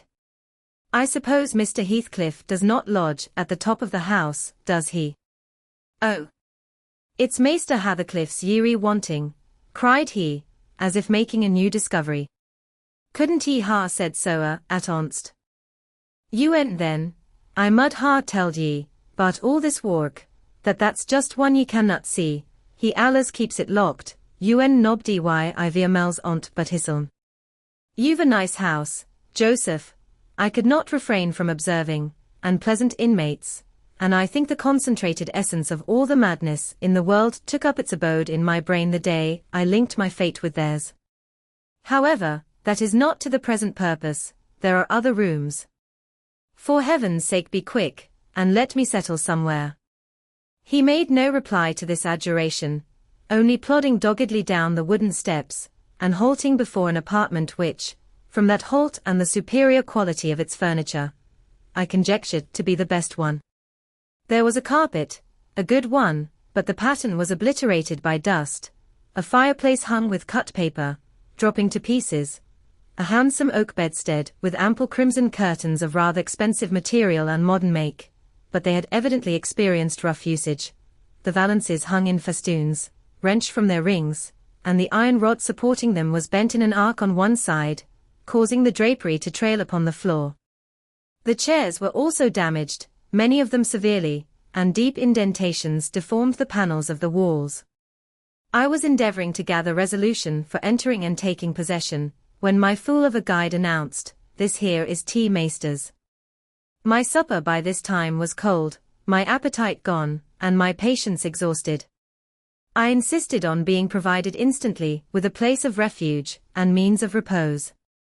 "Where the divil," began the religious elder. "The Lord bless us. The Lord forgie us. Where the hell wold ye gang? Ye mad, wearisome nout. Ye ve seen all, but Hareton's bit of a chammer. There's not another hoyle to lig down in ith harse." I was so vexed, I flung my tray and its contents on the ground, and then seated myself at the stairs head, hid my face in my hands, and cried. "Eck! Eck!" exclaimed Joseph. "Weel done, Miss Cathy. Weel done, Miss Cathy. Howsever, tea maester Saul just tumler o'er them brocken pots, ewen then wis hear summat, wis hear how it's to be. Good for naught madling. Ye desarve pining fro this to churstmers, flinging tea precious gifts, a god under foot I your flaysome rages. But I Mr. Ien, if ye show your spirit lang. Will Heathcliff bide sich bonny ways, think ye? I nobbut wish he may catch ye I that plisky. I nobbut wish he may." And so he went on scolding to his den beneath, taking the candle with him, and I remained in the dark. The period of reflection succeeding this silly action compelled me to admit the necessity of smothering my pride and choking my wrath, and bestirring myself to remove its effects. An unexpected aid presently appeared in the shape of Throttler, whom I now recognized as a son of our old skulker. It had spent its whelphood at the Grange, and was given by my father to Mr. Hindley. I fancy it knew me. It pushed its nose against mine by way of salute, and then hastened to devour the porridge, while I groped from step to step, collecting the shattered earthenware, and drying the spatters of milk from the banister with my pocket-handkerchief. Our labours were scarcely over when I heard Earnshaw's tread in the passage. My assistant tucked in his tail, and pressed to the wall. I stole into the nearest doorway. The dog's endeavour to avoid him was unsuccessful, as I guessed by a scutter downstairs, and a prolonged, piteous yelping. I had better luck. He passed on, entered his chamber, and shut the door. Directly after Joseph came up with Hareton, to put him to bed. I had found shelter in Hareton's room, and the old man, on seeing me, said, "They's ram for both you and your pride, now, I should think I the harse. It's empty, ye may hev it all to yerseln, you and him as allers max a third. I sichel company." Gladly did I take advantage of this intimation, and the minute I flung myself into a chair, by the fire, I nodded and slept. My slumber was deep and sweet, though over far too soon. Mr. Heathcliff awoke me. He had just come in, and demanded, in his loving manner, what I was doing there. I told him the cause of my staying up so late, that he had the key of our room in his pocket. The adjective "our" gave mortal offence. He swore it was not, nor ever should be, mine, and but I'll not repeat his language, nor describe his habitual conduct. He is ingenious and unresting in seeking to gain my abhorrence. I sometimes wonder at him with an intensity that deadens my fear, yet, I assure you, a tiger, or a venomous serpent, could not rouse terror in me equal to that which he wakens. He told me of Catherine's illness, and accused my brother of causing it, promising that I should be Edgar's proxy in suffering, till he could get hold of him. I do hate him, I am wretched, I have been a fool. Beware of uttering one breath of this to any one at the Grange. I shall expect you every day. Don't disappoint me, Isabella.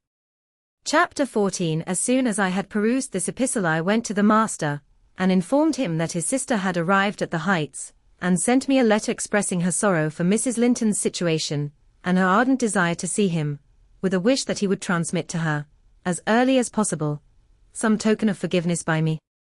Forgiveness, said Linton. I have nothing to forgive her, Ellen. You may call at Wuthering Heights this afternoon, if you like, and say that I am not angry, but I'm sorry to have lost her, especially as I can never think she'll be happy. It is out of the question my going to see her, however. We are eternally divided, and should she really wish to oblige me, let her persuade the villain she has married to leave the country. And you won't write her a little note, sir? I asked, imploringly. No, he answered. It is needless. My communication with Heathcliff's family shall be as sparing as his with mine. It shall not exist. Mr. Edgar's coldness depressed me exceedingly, and all the way from the Grange I puzzled my brains how to put more heart into what he said, when I repeated it, and how to soften his refusal of even a few lines to console Isabella. I dare say she had been on the watch for me since morning. I saw her looking through the lattice as I came up the garden causeway, and I nodded to her, but she drew back, as if afraid of being observed. I entered without knocking. There never was such a dreary, dismal scene as the formerly cheerful house presented. I must confess, that if I had been in the young lady's place, I would, at least, have swept the hearth, and wiped the tables with a duster. But she already partook of the pervading spirit of neglect which encompassed her. Her pretty face was wan and listless, her hair uncurled, some locks hanging lankly down, and some carelessly twisted round her head. Probably she had not touched her dress since yester evening. Hindley was not there. Mr. Heathcliff sat at a table, turning over some papers in his pocket-book, but he rose when I appeared, asked me how I did, quite friendly, and offered me a chair. He was the only thing there that seemed decent, and I thought he never looked better. So much had circumstances altered their positions, that he would certainly have struck a stranger as a born and bred gentleman, and his wife as a thorough little slattern. She came forward eagerly to greet me, and held out one hand to take the expected letter. I shook my head. She wouldn't understand the hint, but followed me to a sideboard, where I went to lay my bonnet, and importuned me in a whisper to give her directly what I had brought. Heathcliff guessed the meaning of her manoeuvres, and said, If you have got anything for Isabella, as no doubt you have, Nelly, give it to her. You needn't make a secret of it, we have no secrets between us. Oh, I have nothing, I replied, thinking it best to speak the truth at once. My master bid me tell his sister that she must not expect either a letter, or a visit from him at present. He sends his love, and his wishes for your happiness, and his pardon for the grief you have occasioned, but he thinks that after this time his household and the household here should drop into communication, as nothing could come of keeping it up. Mrs. Heathcliff's lip quivered slightly, and she returned to her seat in the window. Her husband took his stand on the hearthstone, near me, and began to put questions concerning Catherine. I told him as much as I thought proper of her illness, and he extorted from me, by cross-examination, most of the facts connected with its origin. I blamed her, as she deserved, for bringing it all on herself, and ended by hoping that he would follow Mr. Linton's example, and avoid future interference with his family, for good or evil. Mrs. Linton is now just recovering, I said.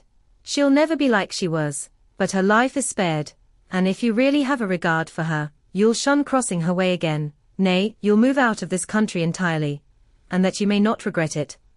I'll inform you Catherine Linton is as different now from your old friend Catherine Earnshaw, as that young lady is different from me. Her appearance is changed greatly, her character much more so, and the person who is compelled, of necessity, to be her companion, will only sustain his affection hereafter by the remembrance of what she once was, by common humanity, and a sense of duty. That is quite possible, remarked Heathcliff, forcing himself to seem calm. Quite possible that your master should have nothing but common humanity, and a sense of duty to fall back upon. But do you imagine that I shall leave Catherine to his duty and humanity? And can you compare my feelings respecting Catherine to his? Before you leave this house, I must exact a promise from you that you'll get me an interview with her. Consent, or refuse, I will see her. What do you say? I say, Mr. Heathcliff, I replied, you must not, you never shall, through my means. Another encounter between you and the master would kill her altogether. With your aid that may be avoided, he continued, and should there be danger of such an event, should he be the cause of adding a single trouble more to her existence, why, I think I shall be justified in going to extremes. I wish you had sincerity enough to tell me whether Catherine would suffer greatly from his loss. The fear that she would restrains me. And there you see the distinction between our feelings. Had he been in my place, and I in his, though I hated him with a hatred that turned my life to gall, I never would have raised a hand against him. You may look incredulous, if you please. I never would have banished him from her society as long as she desired his. The moment her regard ceased, I would have torn his heart out, and drunk his blood. But, till then, if you don't believe me, you don't know me, till then, I would have died by inches before I touched a single hair of his head. And yet, I interrupted, you have no scruples in completely ruining all hopes of her perfect restoration, by thrusting yourself into her remembrance now, when she has nearly forgotten you, and involving her in a new tumult of discord and distress. You suppose she has nearly forgotten me, he said. Oh, Nelly. You know she has not. You know as well as I do, that for every thought she spends on Linton she spends 1,000 on me. At a most miserable period of my life, I had a notion of the kind. It haunted me on my return to the neighborhood last summer, but only her own assurance could make me admit the horrible idea again. And then, Linton would be nothing, nor Hindley, nor all the dreams that ever I dreamt. 2 words would comprehend my future, death and hell. Existence, after losing her, would be hell. Yet I was a fool to fancy for a moment that she valued Edgar Linton's attachment more than mine. If he loved with all the powers of his puny being, he couldn't love as much in 80 years as I could in a day. And Catherine has a heart as deep as I have. The sea could be as readily contained in that horse trough as her whole affection be monopolized by him. Tush! He is scarcely a degree dearer to her than her dog, or her horse. It is not in him to be loved like me. How can she love in him what he has not? Catherine and Edgar are as fond of each other as any 2 people can be, cried Isabella, with sudden vivacity. No one has a right to talk in that manner, and I won't hear my brother depreciated in silence. Your brother is wondrous fond of you too, isn't he? Observed Heathcliff, scornfully. He turns you adrift on the world with surprising alacrity. He is not aware of what I suffer, she replied. I didn't tell him that.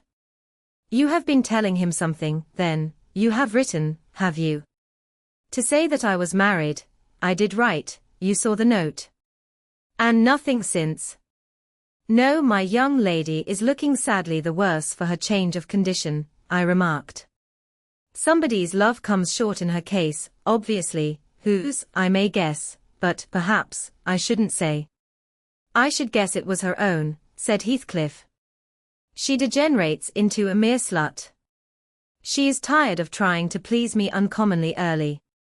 You'd hardly credit it, but the very morrow of our wedding she was weeping to go home.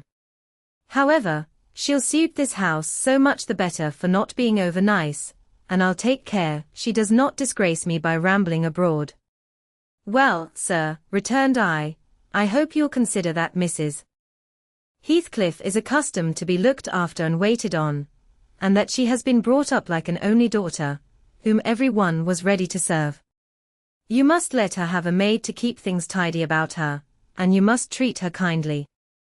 Whatever be your notion of Mr. Edgar, you cannot doubt that she has a capacity for strong attachments, or she wouldn't have abandoned the elegances and comforts and friends of her former home, to fix contentedly, in such a wilderness as this, with you. She abandoned them under delusion, he answered, picturing in me a hero of romance, and expecting unlimited indulgences from my chivalrous devotion. I can hardly regard her in the light of a rational creature. So obstinately has she persisted in forming a fabulous notion of my character, and acting on the false impressions she cherished. But, at last, I think she begins to know me. I don't perceive the silly smiles and grimaces that provoked me at first, and the senseless incapability of discerning that I was in earnest when I gave her my opinion of her infatuation and herself. It was a marvelous effort of perspicacity to discover that I did not love her. I believed, at one time, no lessons could teach her that. And yet it is poorly learnt, for this morning she announced, as a piece of appalling intelligence, that I had actually succeeded in making her hate me. A positive labor of Hercules, I assure you. If it be achieved, I have cause to return thanks. Can I trust your assertion, Isabella? Are you sure you hate me? If I let you alone for half a day, won't you come sighing and wheedling to me again? I dare say she would rather I had seemed all tenderness before you. It wounds her vanity to have the truth exposed. But I don't care who knows that the passion was wholly on one side, and I never told her a lie about it. She cannot accuse me of showing one bit of deceitful softness. The first thing she saw me do, on coming out of the Grange, was to hang up her little dog, and when she pleaded for it, the first words I uttered were a wish that I had the hanging of every being belonging to her, except one. Possibly she took that exception for herself. But no brutality disgusted her. I suppose she has an innate admiration of it, if only her precious person was secure from injury. Now, was it not the depth of absurdity, of genuine idiocy, for that pitiful, slavish, mean-minded brat to dream that I could love her? Tell your master, Nelly, that I never, in all my life, met with such an abject thing as she is. She even disgraces the name of Linton, and I've sometimes relented, from pure lack of invention, in my experiments on what she could endure, and still creep shamefully cringing back. But tell him, also, to set his fraternal and magisterial heart at ease, that I keep strictly within the limits of the law. I have avoided, up to this period, giving her the slightest right to claim a separation, and, what's more, she'd thank nobody for dividing us. If she desired to go, she might. The nuisance of her presence outweighs the gratification to be derived from tormenting her. Mr. Heathcliff, said I, this is the talk of a madman. Your wife, most likely, is convinced you are mad, and, for that reason, she has borne with you hitherto, but now that you say she may go, she'll doubtless avail herself of the permission. You are not so bewitched, are you, as to remain with him of your own accord? Take care, Ellen, answered Isabella, her eyes sparkling eyefully. There was no misdoubting by their expression the full success of her partner's endeavors to make himself detested. Don't put faith in a single word he speaks. He's a lying fiend. A monster, and not a human being. I've been told I might leave him before, and I've made the attempt, but I dare not repeat it. Only, Ellen, promise you'll not mention a syllable of his infamous conversation to my brother or Catherine. Whatever he may pretend, he wishes to provoke Edgar to desperation. He says he has married me on purpose to obtain power over him, and he shan't obtain it. I'll die first. I just hope, I pray, that he may forget his diabolical prudence and kill me. The single pleasure I can imagine is to die, or to see him dead. There, that will do for the present, said Heathcliff. If you are called upon in a court of law, you'll remember her language, Nelly. And take a good look at that countenance. She's near the point which would suit me. No, you're not fit to be your own guardian, Isabella, now, and I, being your legal protector, must retain you in my custody, however distasteful the obligation may be. Go upstairs. I have something to say to Ellen Dean in private. That's not the way. Upstairs, I tell you. Why, this is the road upstairs, child. He seized and thrust her from the room, and returned muttering, I have no pity. I have no pity. The more the worms writhe, the more I yearn to crush out their entrails. It is a moral teething, and I grind with greater energy in proportion to the increase of pain. Do you understand what the word pity means? I said, hastening to resume my bonnet. Did you ever feel a touch of it in your life? Put that down, he interrupted, perceiving my intention to depart. You are not going yet. Come here now, Nelly. I must either persuade or compel you to aid me in fulfilling my determination to see Catherine, and that without delay. I swear that I meditate no harm. I don't desire to cause any disturbance, or to exasperate or insult Mr. Linton. I only wish to hear from herself how she is, and why she has been ill, and to ask if anything that I could do would be of use to her.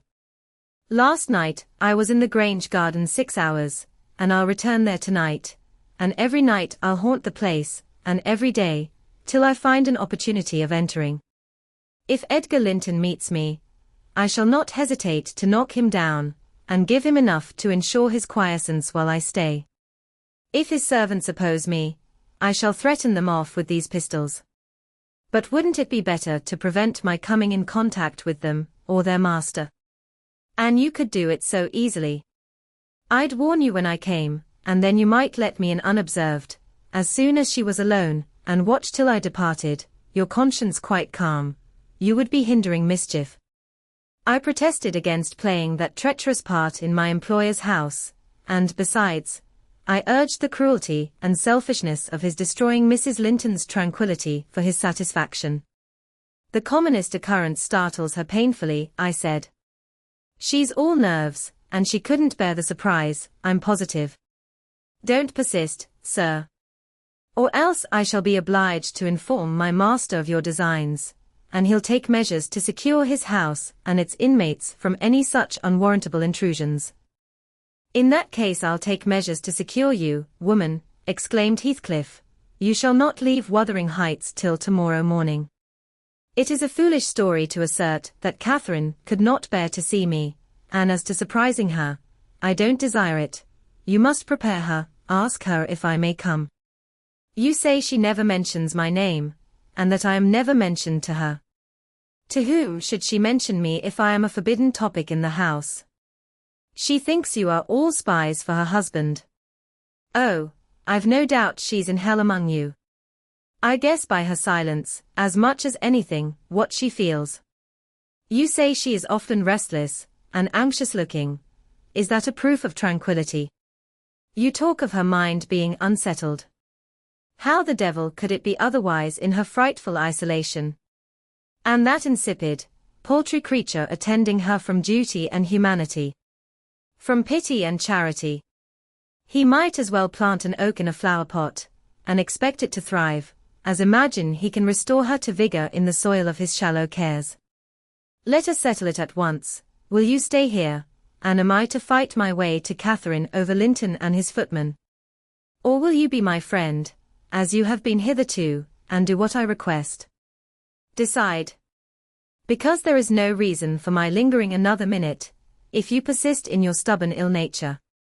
Well, Mr. Lockwood, I argued and complained, and flatly refused him 50 times, but in the long run he forced me to an agreement. I engaged to carry a letter from him to my mistress, and should she consent, I promised to let him have intelligence of Linton's next absence from home, when he might come, and get in as he was able. I wouldn't be there, and my fellow servants should be equally out of the way. Was it right, or wrong? I fear it was wrong, though expedient. I thought I prevented another explosion by my compliance, and I thought, too, it might create a favourable crisis in Catherine's mental illness, and then I remembered Mr. Edgar's stern rebuke of my carrying tales, and I tried to smooth away all disquietude on the subject, by affirming, with frequent iteration, that betrayal of trust, if it merited so harsh an appellation, should be the last. Notwithstanding, my journey homeward was sadder than my journey thither, and many misgivings I had, ere I could prevail on myself to put the missive into Mrs. Linton's hand. But here is Kenneth. I'll go down, and tell him how much better you are. My history is dree, as we say, and will serve to while away another morning. Asterisk asterisk asterisk asterisk asterisk dree, and dreary. I reflected as the good woman descended to receive the doctor, and not exactly of the kind which I should have chosen to amuse me. But never mind. I'll extract wholesome medicines from Mrs. Dean's bitter herbs, and firstly, let me beware of the fascination that lurks in Catherine Heathcliff's brilliant eyes. I should be in a curious taking if I surrendered my heart to that young person, and the daughter turned out a second edition of the mother. Chapter 15. Another week over, and I am so many days nearer health and spring. I have now heard all my neighbours' history, at different sittings, as the housekeeper could spare time from more important occupations. I'll continue it in her own words, only a little condensed. She is, on the whole, a very fair narrator, and I don't think I could improve her style.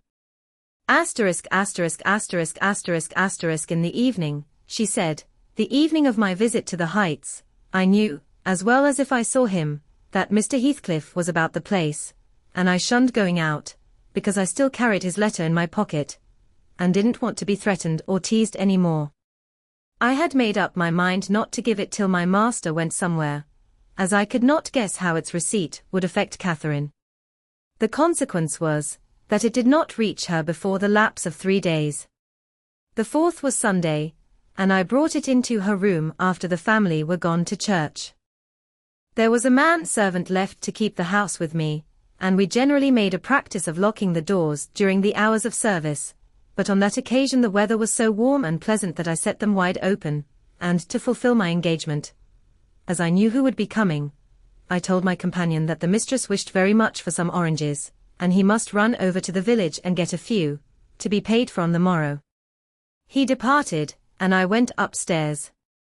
Mrs. Linton sat in a loose white dress, with a light shawl over her shoulders, in the recess of the open window, as usual. Her thick, long hair had been partly removed at the beginning of her illness, and now she wore it simply combed in its natural tresses over her temples and neck. Her appearance was altered, as I had told Heathcliff, but when she was calm, there seemed unearthly beauty in the change. The flash of her eyes had been succeeded by a dreamy and melancholy softness. They no longer gave the impression of looking at the objects around her. They appeared always to gaze beyond, and far beyond. You would have said out of this world. Then, the paleness of her face, its haggard aspect having vanished as she recovered flesh, and the peculiar expression arising from her mental state, though painfully suggestive of their causes, added to the touching interest which she awakened, and invariably to me, I know, and to any person who saw her, I should think, refuted more tangible proofs of convalescence, and stamped her as one doomed to decay.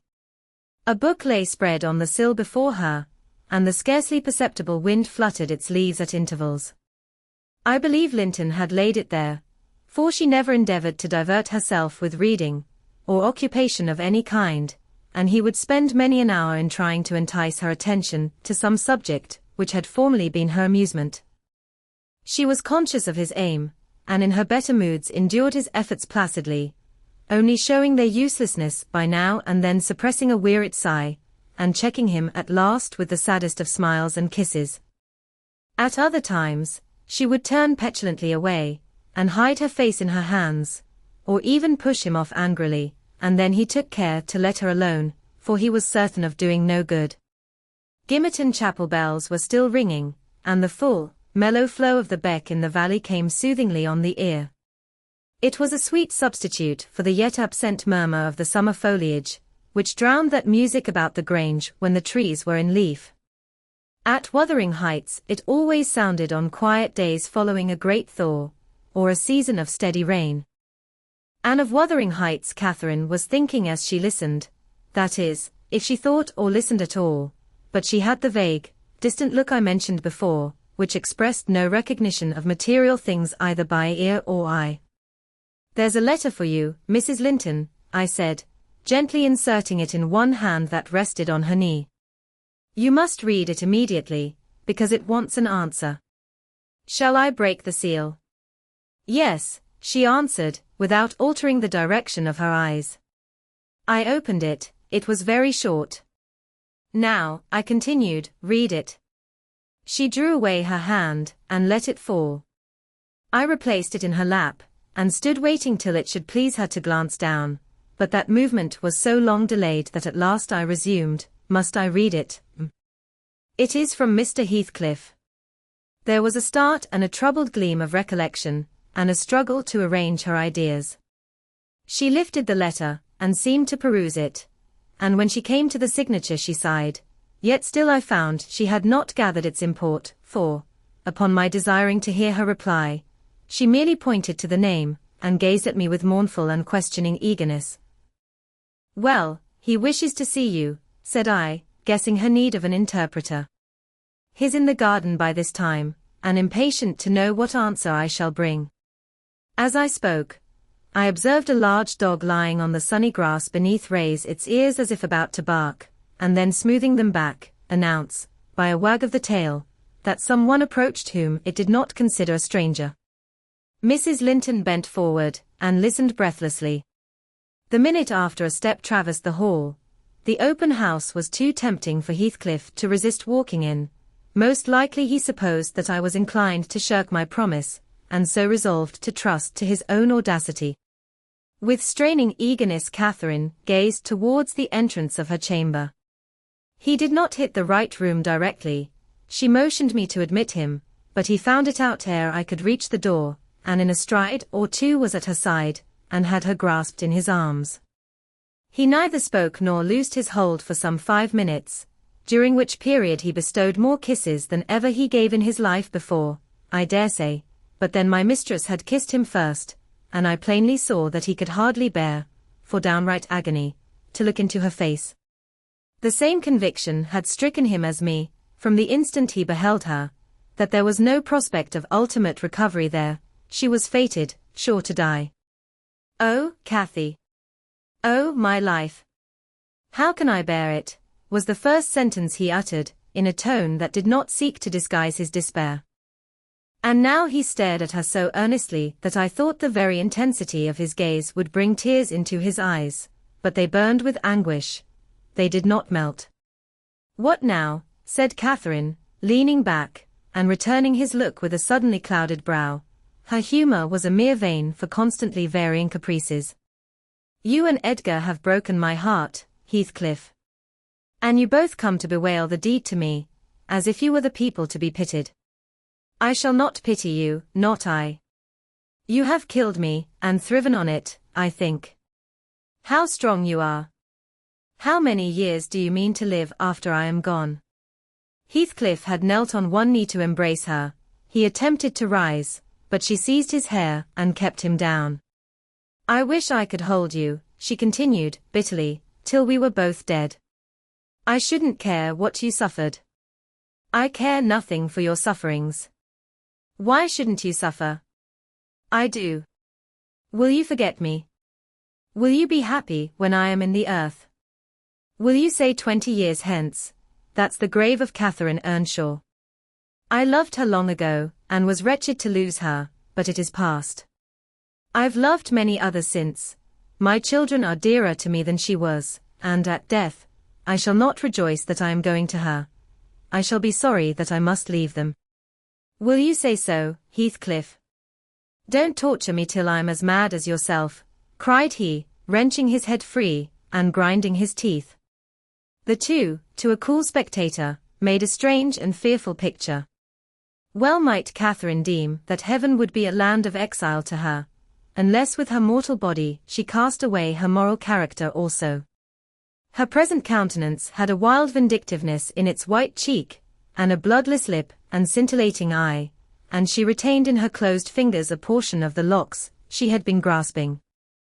As to her companion, while raising himself with one hand, he had taken her arm with the other, and so inadequate was his stock of gentleness to the requirements of her condition, that on his letting go I saw 4 distinct impressions left blue in the colorless skin. "Are you possessed with a devil," he pursued, savagely, "to talk in that manner to me when you are dying? Do you reflect that all those words will be branded in my memory, and eating deeper eternally after you have left me? You know you lie to say I have killed you, and, Catherine, you know that I could as soon forget you as my existence. Is it not sufficient for your infernal selfishness, that while you are at peace I shall writhe in the torments of hell?" "I shall not be at peace," moaned Catherine, recalled to a sense of physical weakness by the violent, unequal throbbing of her heart, which beat visibly and audibly under this excess of agitation. She said nothing further till the paroxysm was over. Then she continued, more kindly, "I'm not wishing you greater torment than I have, Heathcliff. I only wish us never to be parted, and should a word of mine distress you hereafter, think I feel the same distress underground, and for my own sake, forgive me. Come here and kneel down again. You never harmed me in your life. Nay, if you nurse anger, that will be worse to remember than my harsh words. Won't you come here again? Do." Heathcliff went to the back of her chair, and leant over, but not so far as to let her see his face, which was livid with emotion. She bent round to look at him. He would not permit it. Turning abruptly, he walked to the fireplace, where he stood, silent, with his back towards us. Mrs. Linton's glance followed him suspiciously. Every movement woke a new sentiment in her. After a pause and a prolonged gaze, she resumed, addressing me in accents of indignant disappointment, "Oh, you see, Nelly, he would not relent a moment to keep me out of the grave. That is how I'm loved. Well, never mind.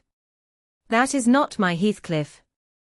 I shall love mine yet, and take him with me, his in my soul.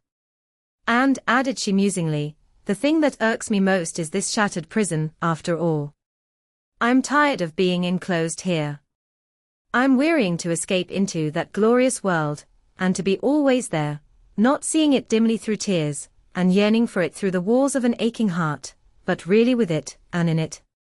Nelly, you think you are better and more fortunate than I, in full health and strength. You are sorry for me. Very soon that will be altered. I shall be sorry for you. I shall be incomparably beyond and above you all. I wonder he won't be near me." She went on to herself. "I thought he wished it. Heathcliff, dear. You should not be sullen now. Do come to me, Heathcliff." In her eagerness she rose and supported herself on the arm of the chair. At that earnest appeal he turned to her, looking absolutely desperate. His eyes, wide and wet, at last flashed fiercely on her. His breast heaved convulsively. An instant they held asunder, and then how they met I hardly saw, but Catherine made a spring, and he caught her, and they were locked in an embrace from which I thought my mistress would never be released alive. In fact, to my eyes, she seemed directly insensible. He flung himself into the nearest seat, and on my approaching hurriedly to ascertain if she had fainted, he gnashed at me, and foamed like a mad dog, and gathered her to him with greedy jealousy. I did not feel as if I were in the company of a creature of my own species. It appeared that he would not understand, though I spoke to him, so I stood off, and held my tongue, in great perplexity. A movement of Catherine's relieved me a little presently. She put up her hand to clasp his neck, and bring her cheek to his as he held her, while he, in return, covering her with frantic caresses, said wildly, "You teach me now how cruel you've been, cruel and false. Why did you despise me? Why did you betray your own heart, Cathy? I have not one word of comfort. You deserve this. You have killed yourself.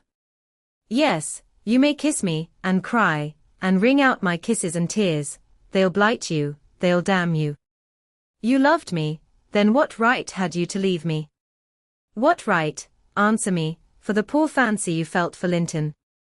Because misery and degradation, and death, and nothing that God or Satan could inflict would have parted us, you, of your own will, did it. I have not broken your heart, you have broken it, and in breaking it, you have broken mine. So much the worse for me that I am strong. Do I want to live?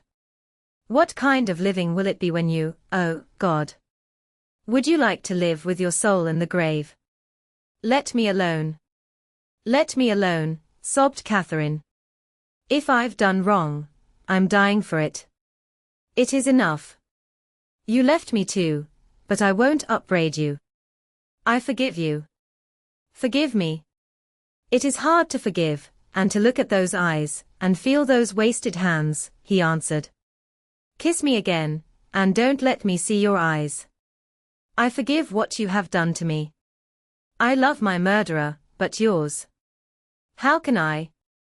They were silent, their faces hid against each other, and washed by each other's tears. At least, I suppose the weeping was on both sides, as it seemed Heathcliff could weep on a great occasion like this. I grew very uncomfortable, meanwhile, for the afternoon wore fast away. The man whom I had sent off returned from his errand, and I could distinguish, by the shine of the western sun up the valley, a concourse thickening outside Gimmerton Chapel porch. Service is over, I announced. My master will be here in half an hour.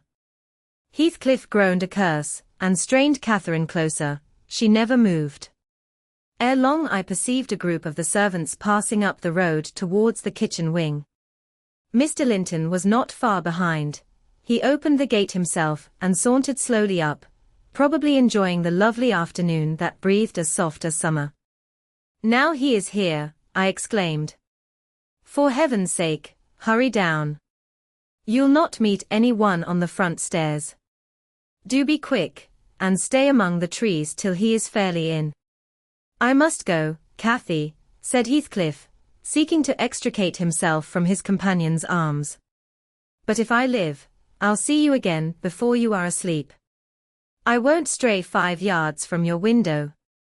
You must not go, she answered, holding him as firmly as her strength allowed. You shall not, I tell you. For 1 hour, he pleaded earnestly. Not for 1 minute, she replied. I must, Linton will be up immediately, persisted the alarmed intruder. He would have risen, and unfixed her fingers by the act. She clung fast, gasping. There was mad resolution in her face. No, she shrieked. Oh, don't go. It is the last time. Edgar will not hurt us. Heathcliff, I shall die. I shall die. Damn the fool. There he is, cried Heathcliff, sinking back into his seat.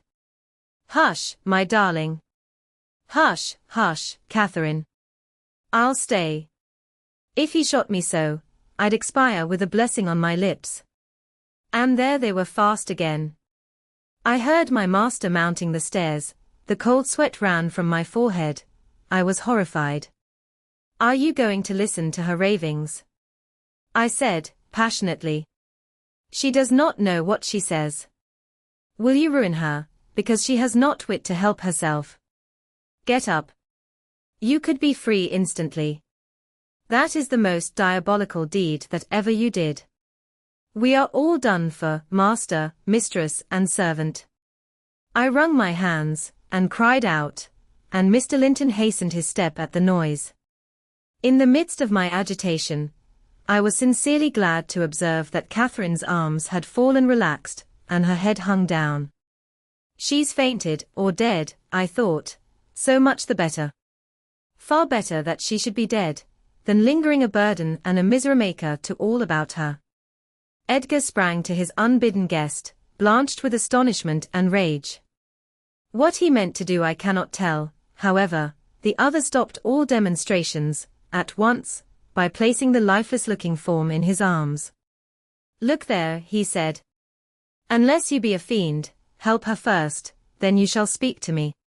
He walked into the parlor, and sat down. Mr. Linton summoned me, and with great difficulty, and after resorting to many means, we managed to restore her to sensation, but she was all bewildered, she sighed and moaned and knew nobody. Edgar, in his anxiety for her, forgot her hated friend. I did not. I went, at the earliest opportunity, and besought him to depart, affirming that Catherine was better, and he should hear from me in the morning how she passed the night. I shall not refuse to go out of doors, he answered, but I shall stay in the garden, and, Nelly, mind you keep your word tomorrow. I shall be under those larch trees. Mind. Or I pay another visit, whether Linton be in or not. He sent a rapid glance through the half-open door of the chamber, and, ascertaining that what I stated was apparently true, delivered the house of his luckless presence. Chapter 16. About 12 o'clock that night was born the Catherine you saw at Wuthering Heights, a puny, 7 months child, and 2 hours after the mother died, having never recovered sufficient consciousness to miss Heathcliff, or know Edgar. The latter's distraction, at his bereavement, is a subject too painful to be dwelt on. Its after-effects showed how deep the sorrow sunk. A great addition, in my eyes, was his being left without an heir. I bemoaned that, as I gazed on the feeble orphan, and I mentally abused old Linton for, what was only natural partiality, the securing his estate to his own daughter, instead of his son's. An unwelcomed infant it was, poor thing. It might have wailed out of life, and nobody cared a morsel, during those first hours of existence. We redeemed the neglect afterwards, but its beginning was as friendless as its end is likely to be. Next morning, bright and cheerful out of doors, stole softened in through the blinds of the silent room, and suffused the couch and its occupant with a mellow, tender glow. Edgar Linton had his head laid on the pillow, and his eyes shut. His young and fair features were almost as deathlike as those of the form beside him, and almost as fixed, but his was the hush of exhausted anguish, and hers of perfect peace. Her brow smooth, her lids closed, her lips wearing the expression of a smile, no angel in heaven could be more beautiful than she appeared. And I partook of the infinite calm in which she lay. My mind was never in a holier frame than while I gazed on that untroubled image of divine rest. I instinctively echoed the words she had uttered a few hours before, incomparably beyond and above us all. Whether still on earth or now in heaven, her spirit is at home with God. I don't know if it be a peculiarity in me, but I am seldom otherwise than happy while watching in the chamber of death, should no frenzied or despairing mourner share the duty with me. I see a repose that neither earth nor hell can break, and I feel an assurance of the endless and shadowless hereafter, the eternity they have entered, where life is boundless in its duration, and love in its sympathy, and joy in its fullness. I noticed on that occasion how much selfishness there is even in a love like Mr. Linton's, when he so regretted Catherine's blessed release. To be sure, one might have doubted, after the wayward and impatient existence she had led, whether she merited a haven of peace at last. One might doubt in seasons of cold reflection, but not then, in the presence of her corpse. It asserted its own tranquillity, which seemed a pledge of equal quiet to its former inhabitant. Do you believe such people are happy in the other world, sir? I'd give a great deal to know. I declined answering Mrs. Dean's question, which struck me as something heterodox. She proceeded, retracing the course of Catherine Linton. I fear we have no right to think she is, but we'll leave her with her Maker. The master looked asleep, and I ventured soon after sunrise to quit the room and steal out to the pure refreshing air. The servants thought me gone to shake off the drowsiness of my protracted watch. In reality, my chief motive was seeing Mr. Heathcliff. If he had remained among the larches all night, he would have heard nothing of the stir at the Grange, unless, perhaps, he might catch the gallop of the messenger going to Gimmerton. If he had come nearer, he would probably be aware, from the lights flitting to and fro, and the opening and shutting of the outer doors, that all was not right within. I wished, yet feared, to find him. I felt the terrible news must be told, and I longed to get it over, but how to do it I did not know. He was there, at least, a few yards further in the park, leant against an old ash tree, his hat off, and his hair soaked with the dew that had gathered on the budded branches, and fell pattering round him. He had been standing a long time in that position, for I saw a pair of ouzels passing and repassing scarcely 3 feet from him, busy in building their nest, and regarding his proximity no more than that of a piece of timber. They flew off at my approach, and he raised his eyes and spoke. "She's dead," he said. "I've not waited for you to learn that. Put your handkerchief away, don't snivel before me. Damn you all. She wants none of your tears." I was weeping as much for him as her. We do sometimes pity creatures that have none of the feeling either for themselves or others. When I first looked into his face, I perceived that he had got intelligence of the catastrophe, and a foolish notion struck me that his heart was quelled and he prayed, because his lips moved and his gaze was bent on the ground. "Yes, she's dead," I answered, checking my sobs and drying my cheeks. "Gone to heaven, I hope, where we may, every one, join her, if we take due warning and leave our evil ways to follow good." "Did she take due warning, then?" asked Heathcliff, attempting a sneer. "Did she die like a saint? Come, give me a true history of the event. How did—" He endeavored to pronounce the name, but could not manage it, and compressing his mouth he held a silent combat with his inward agony, defying, meanwhile, my sympathy with an unflinching, ferocious stare. "How did she die?" he resumed, at last, fain, notwithstanding his hardihood, to have a support behind him, for, after the struggle, he trembled, in spite of himself, to his very finger-ends. "Poor wretch! I thought, you have a heart and nerves the same as your brother men. Why should you be anxious to conceal them?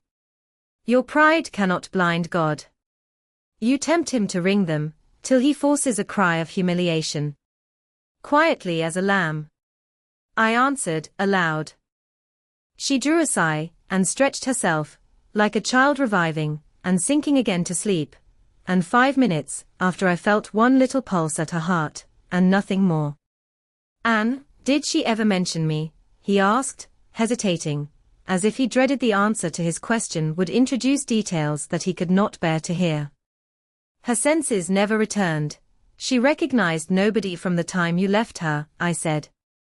"She lies with a sweet smile on her face, and her latest ideas wandered back to pleasant early days.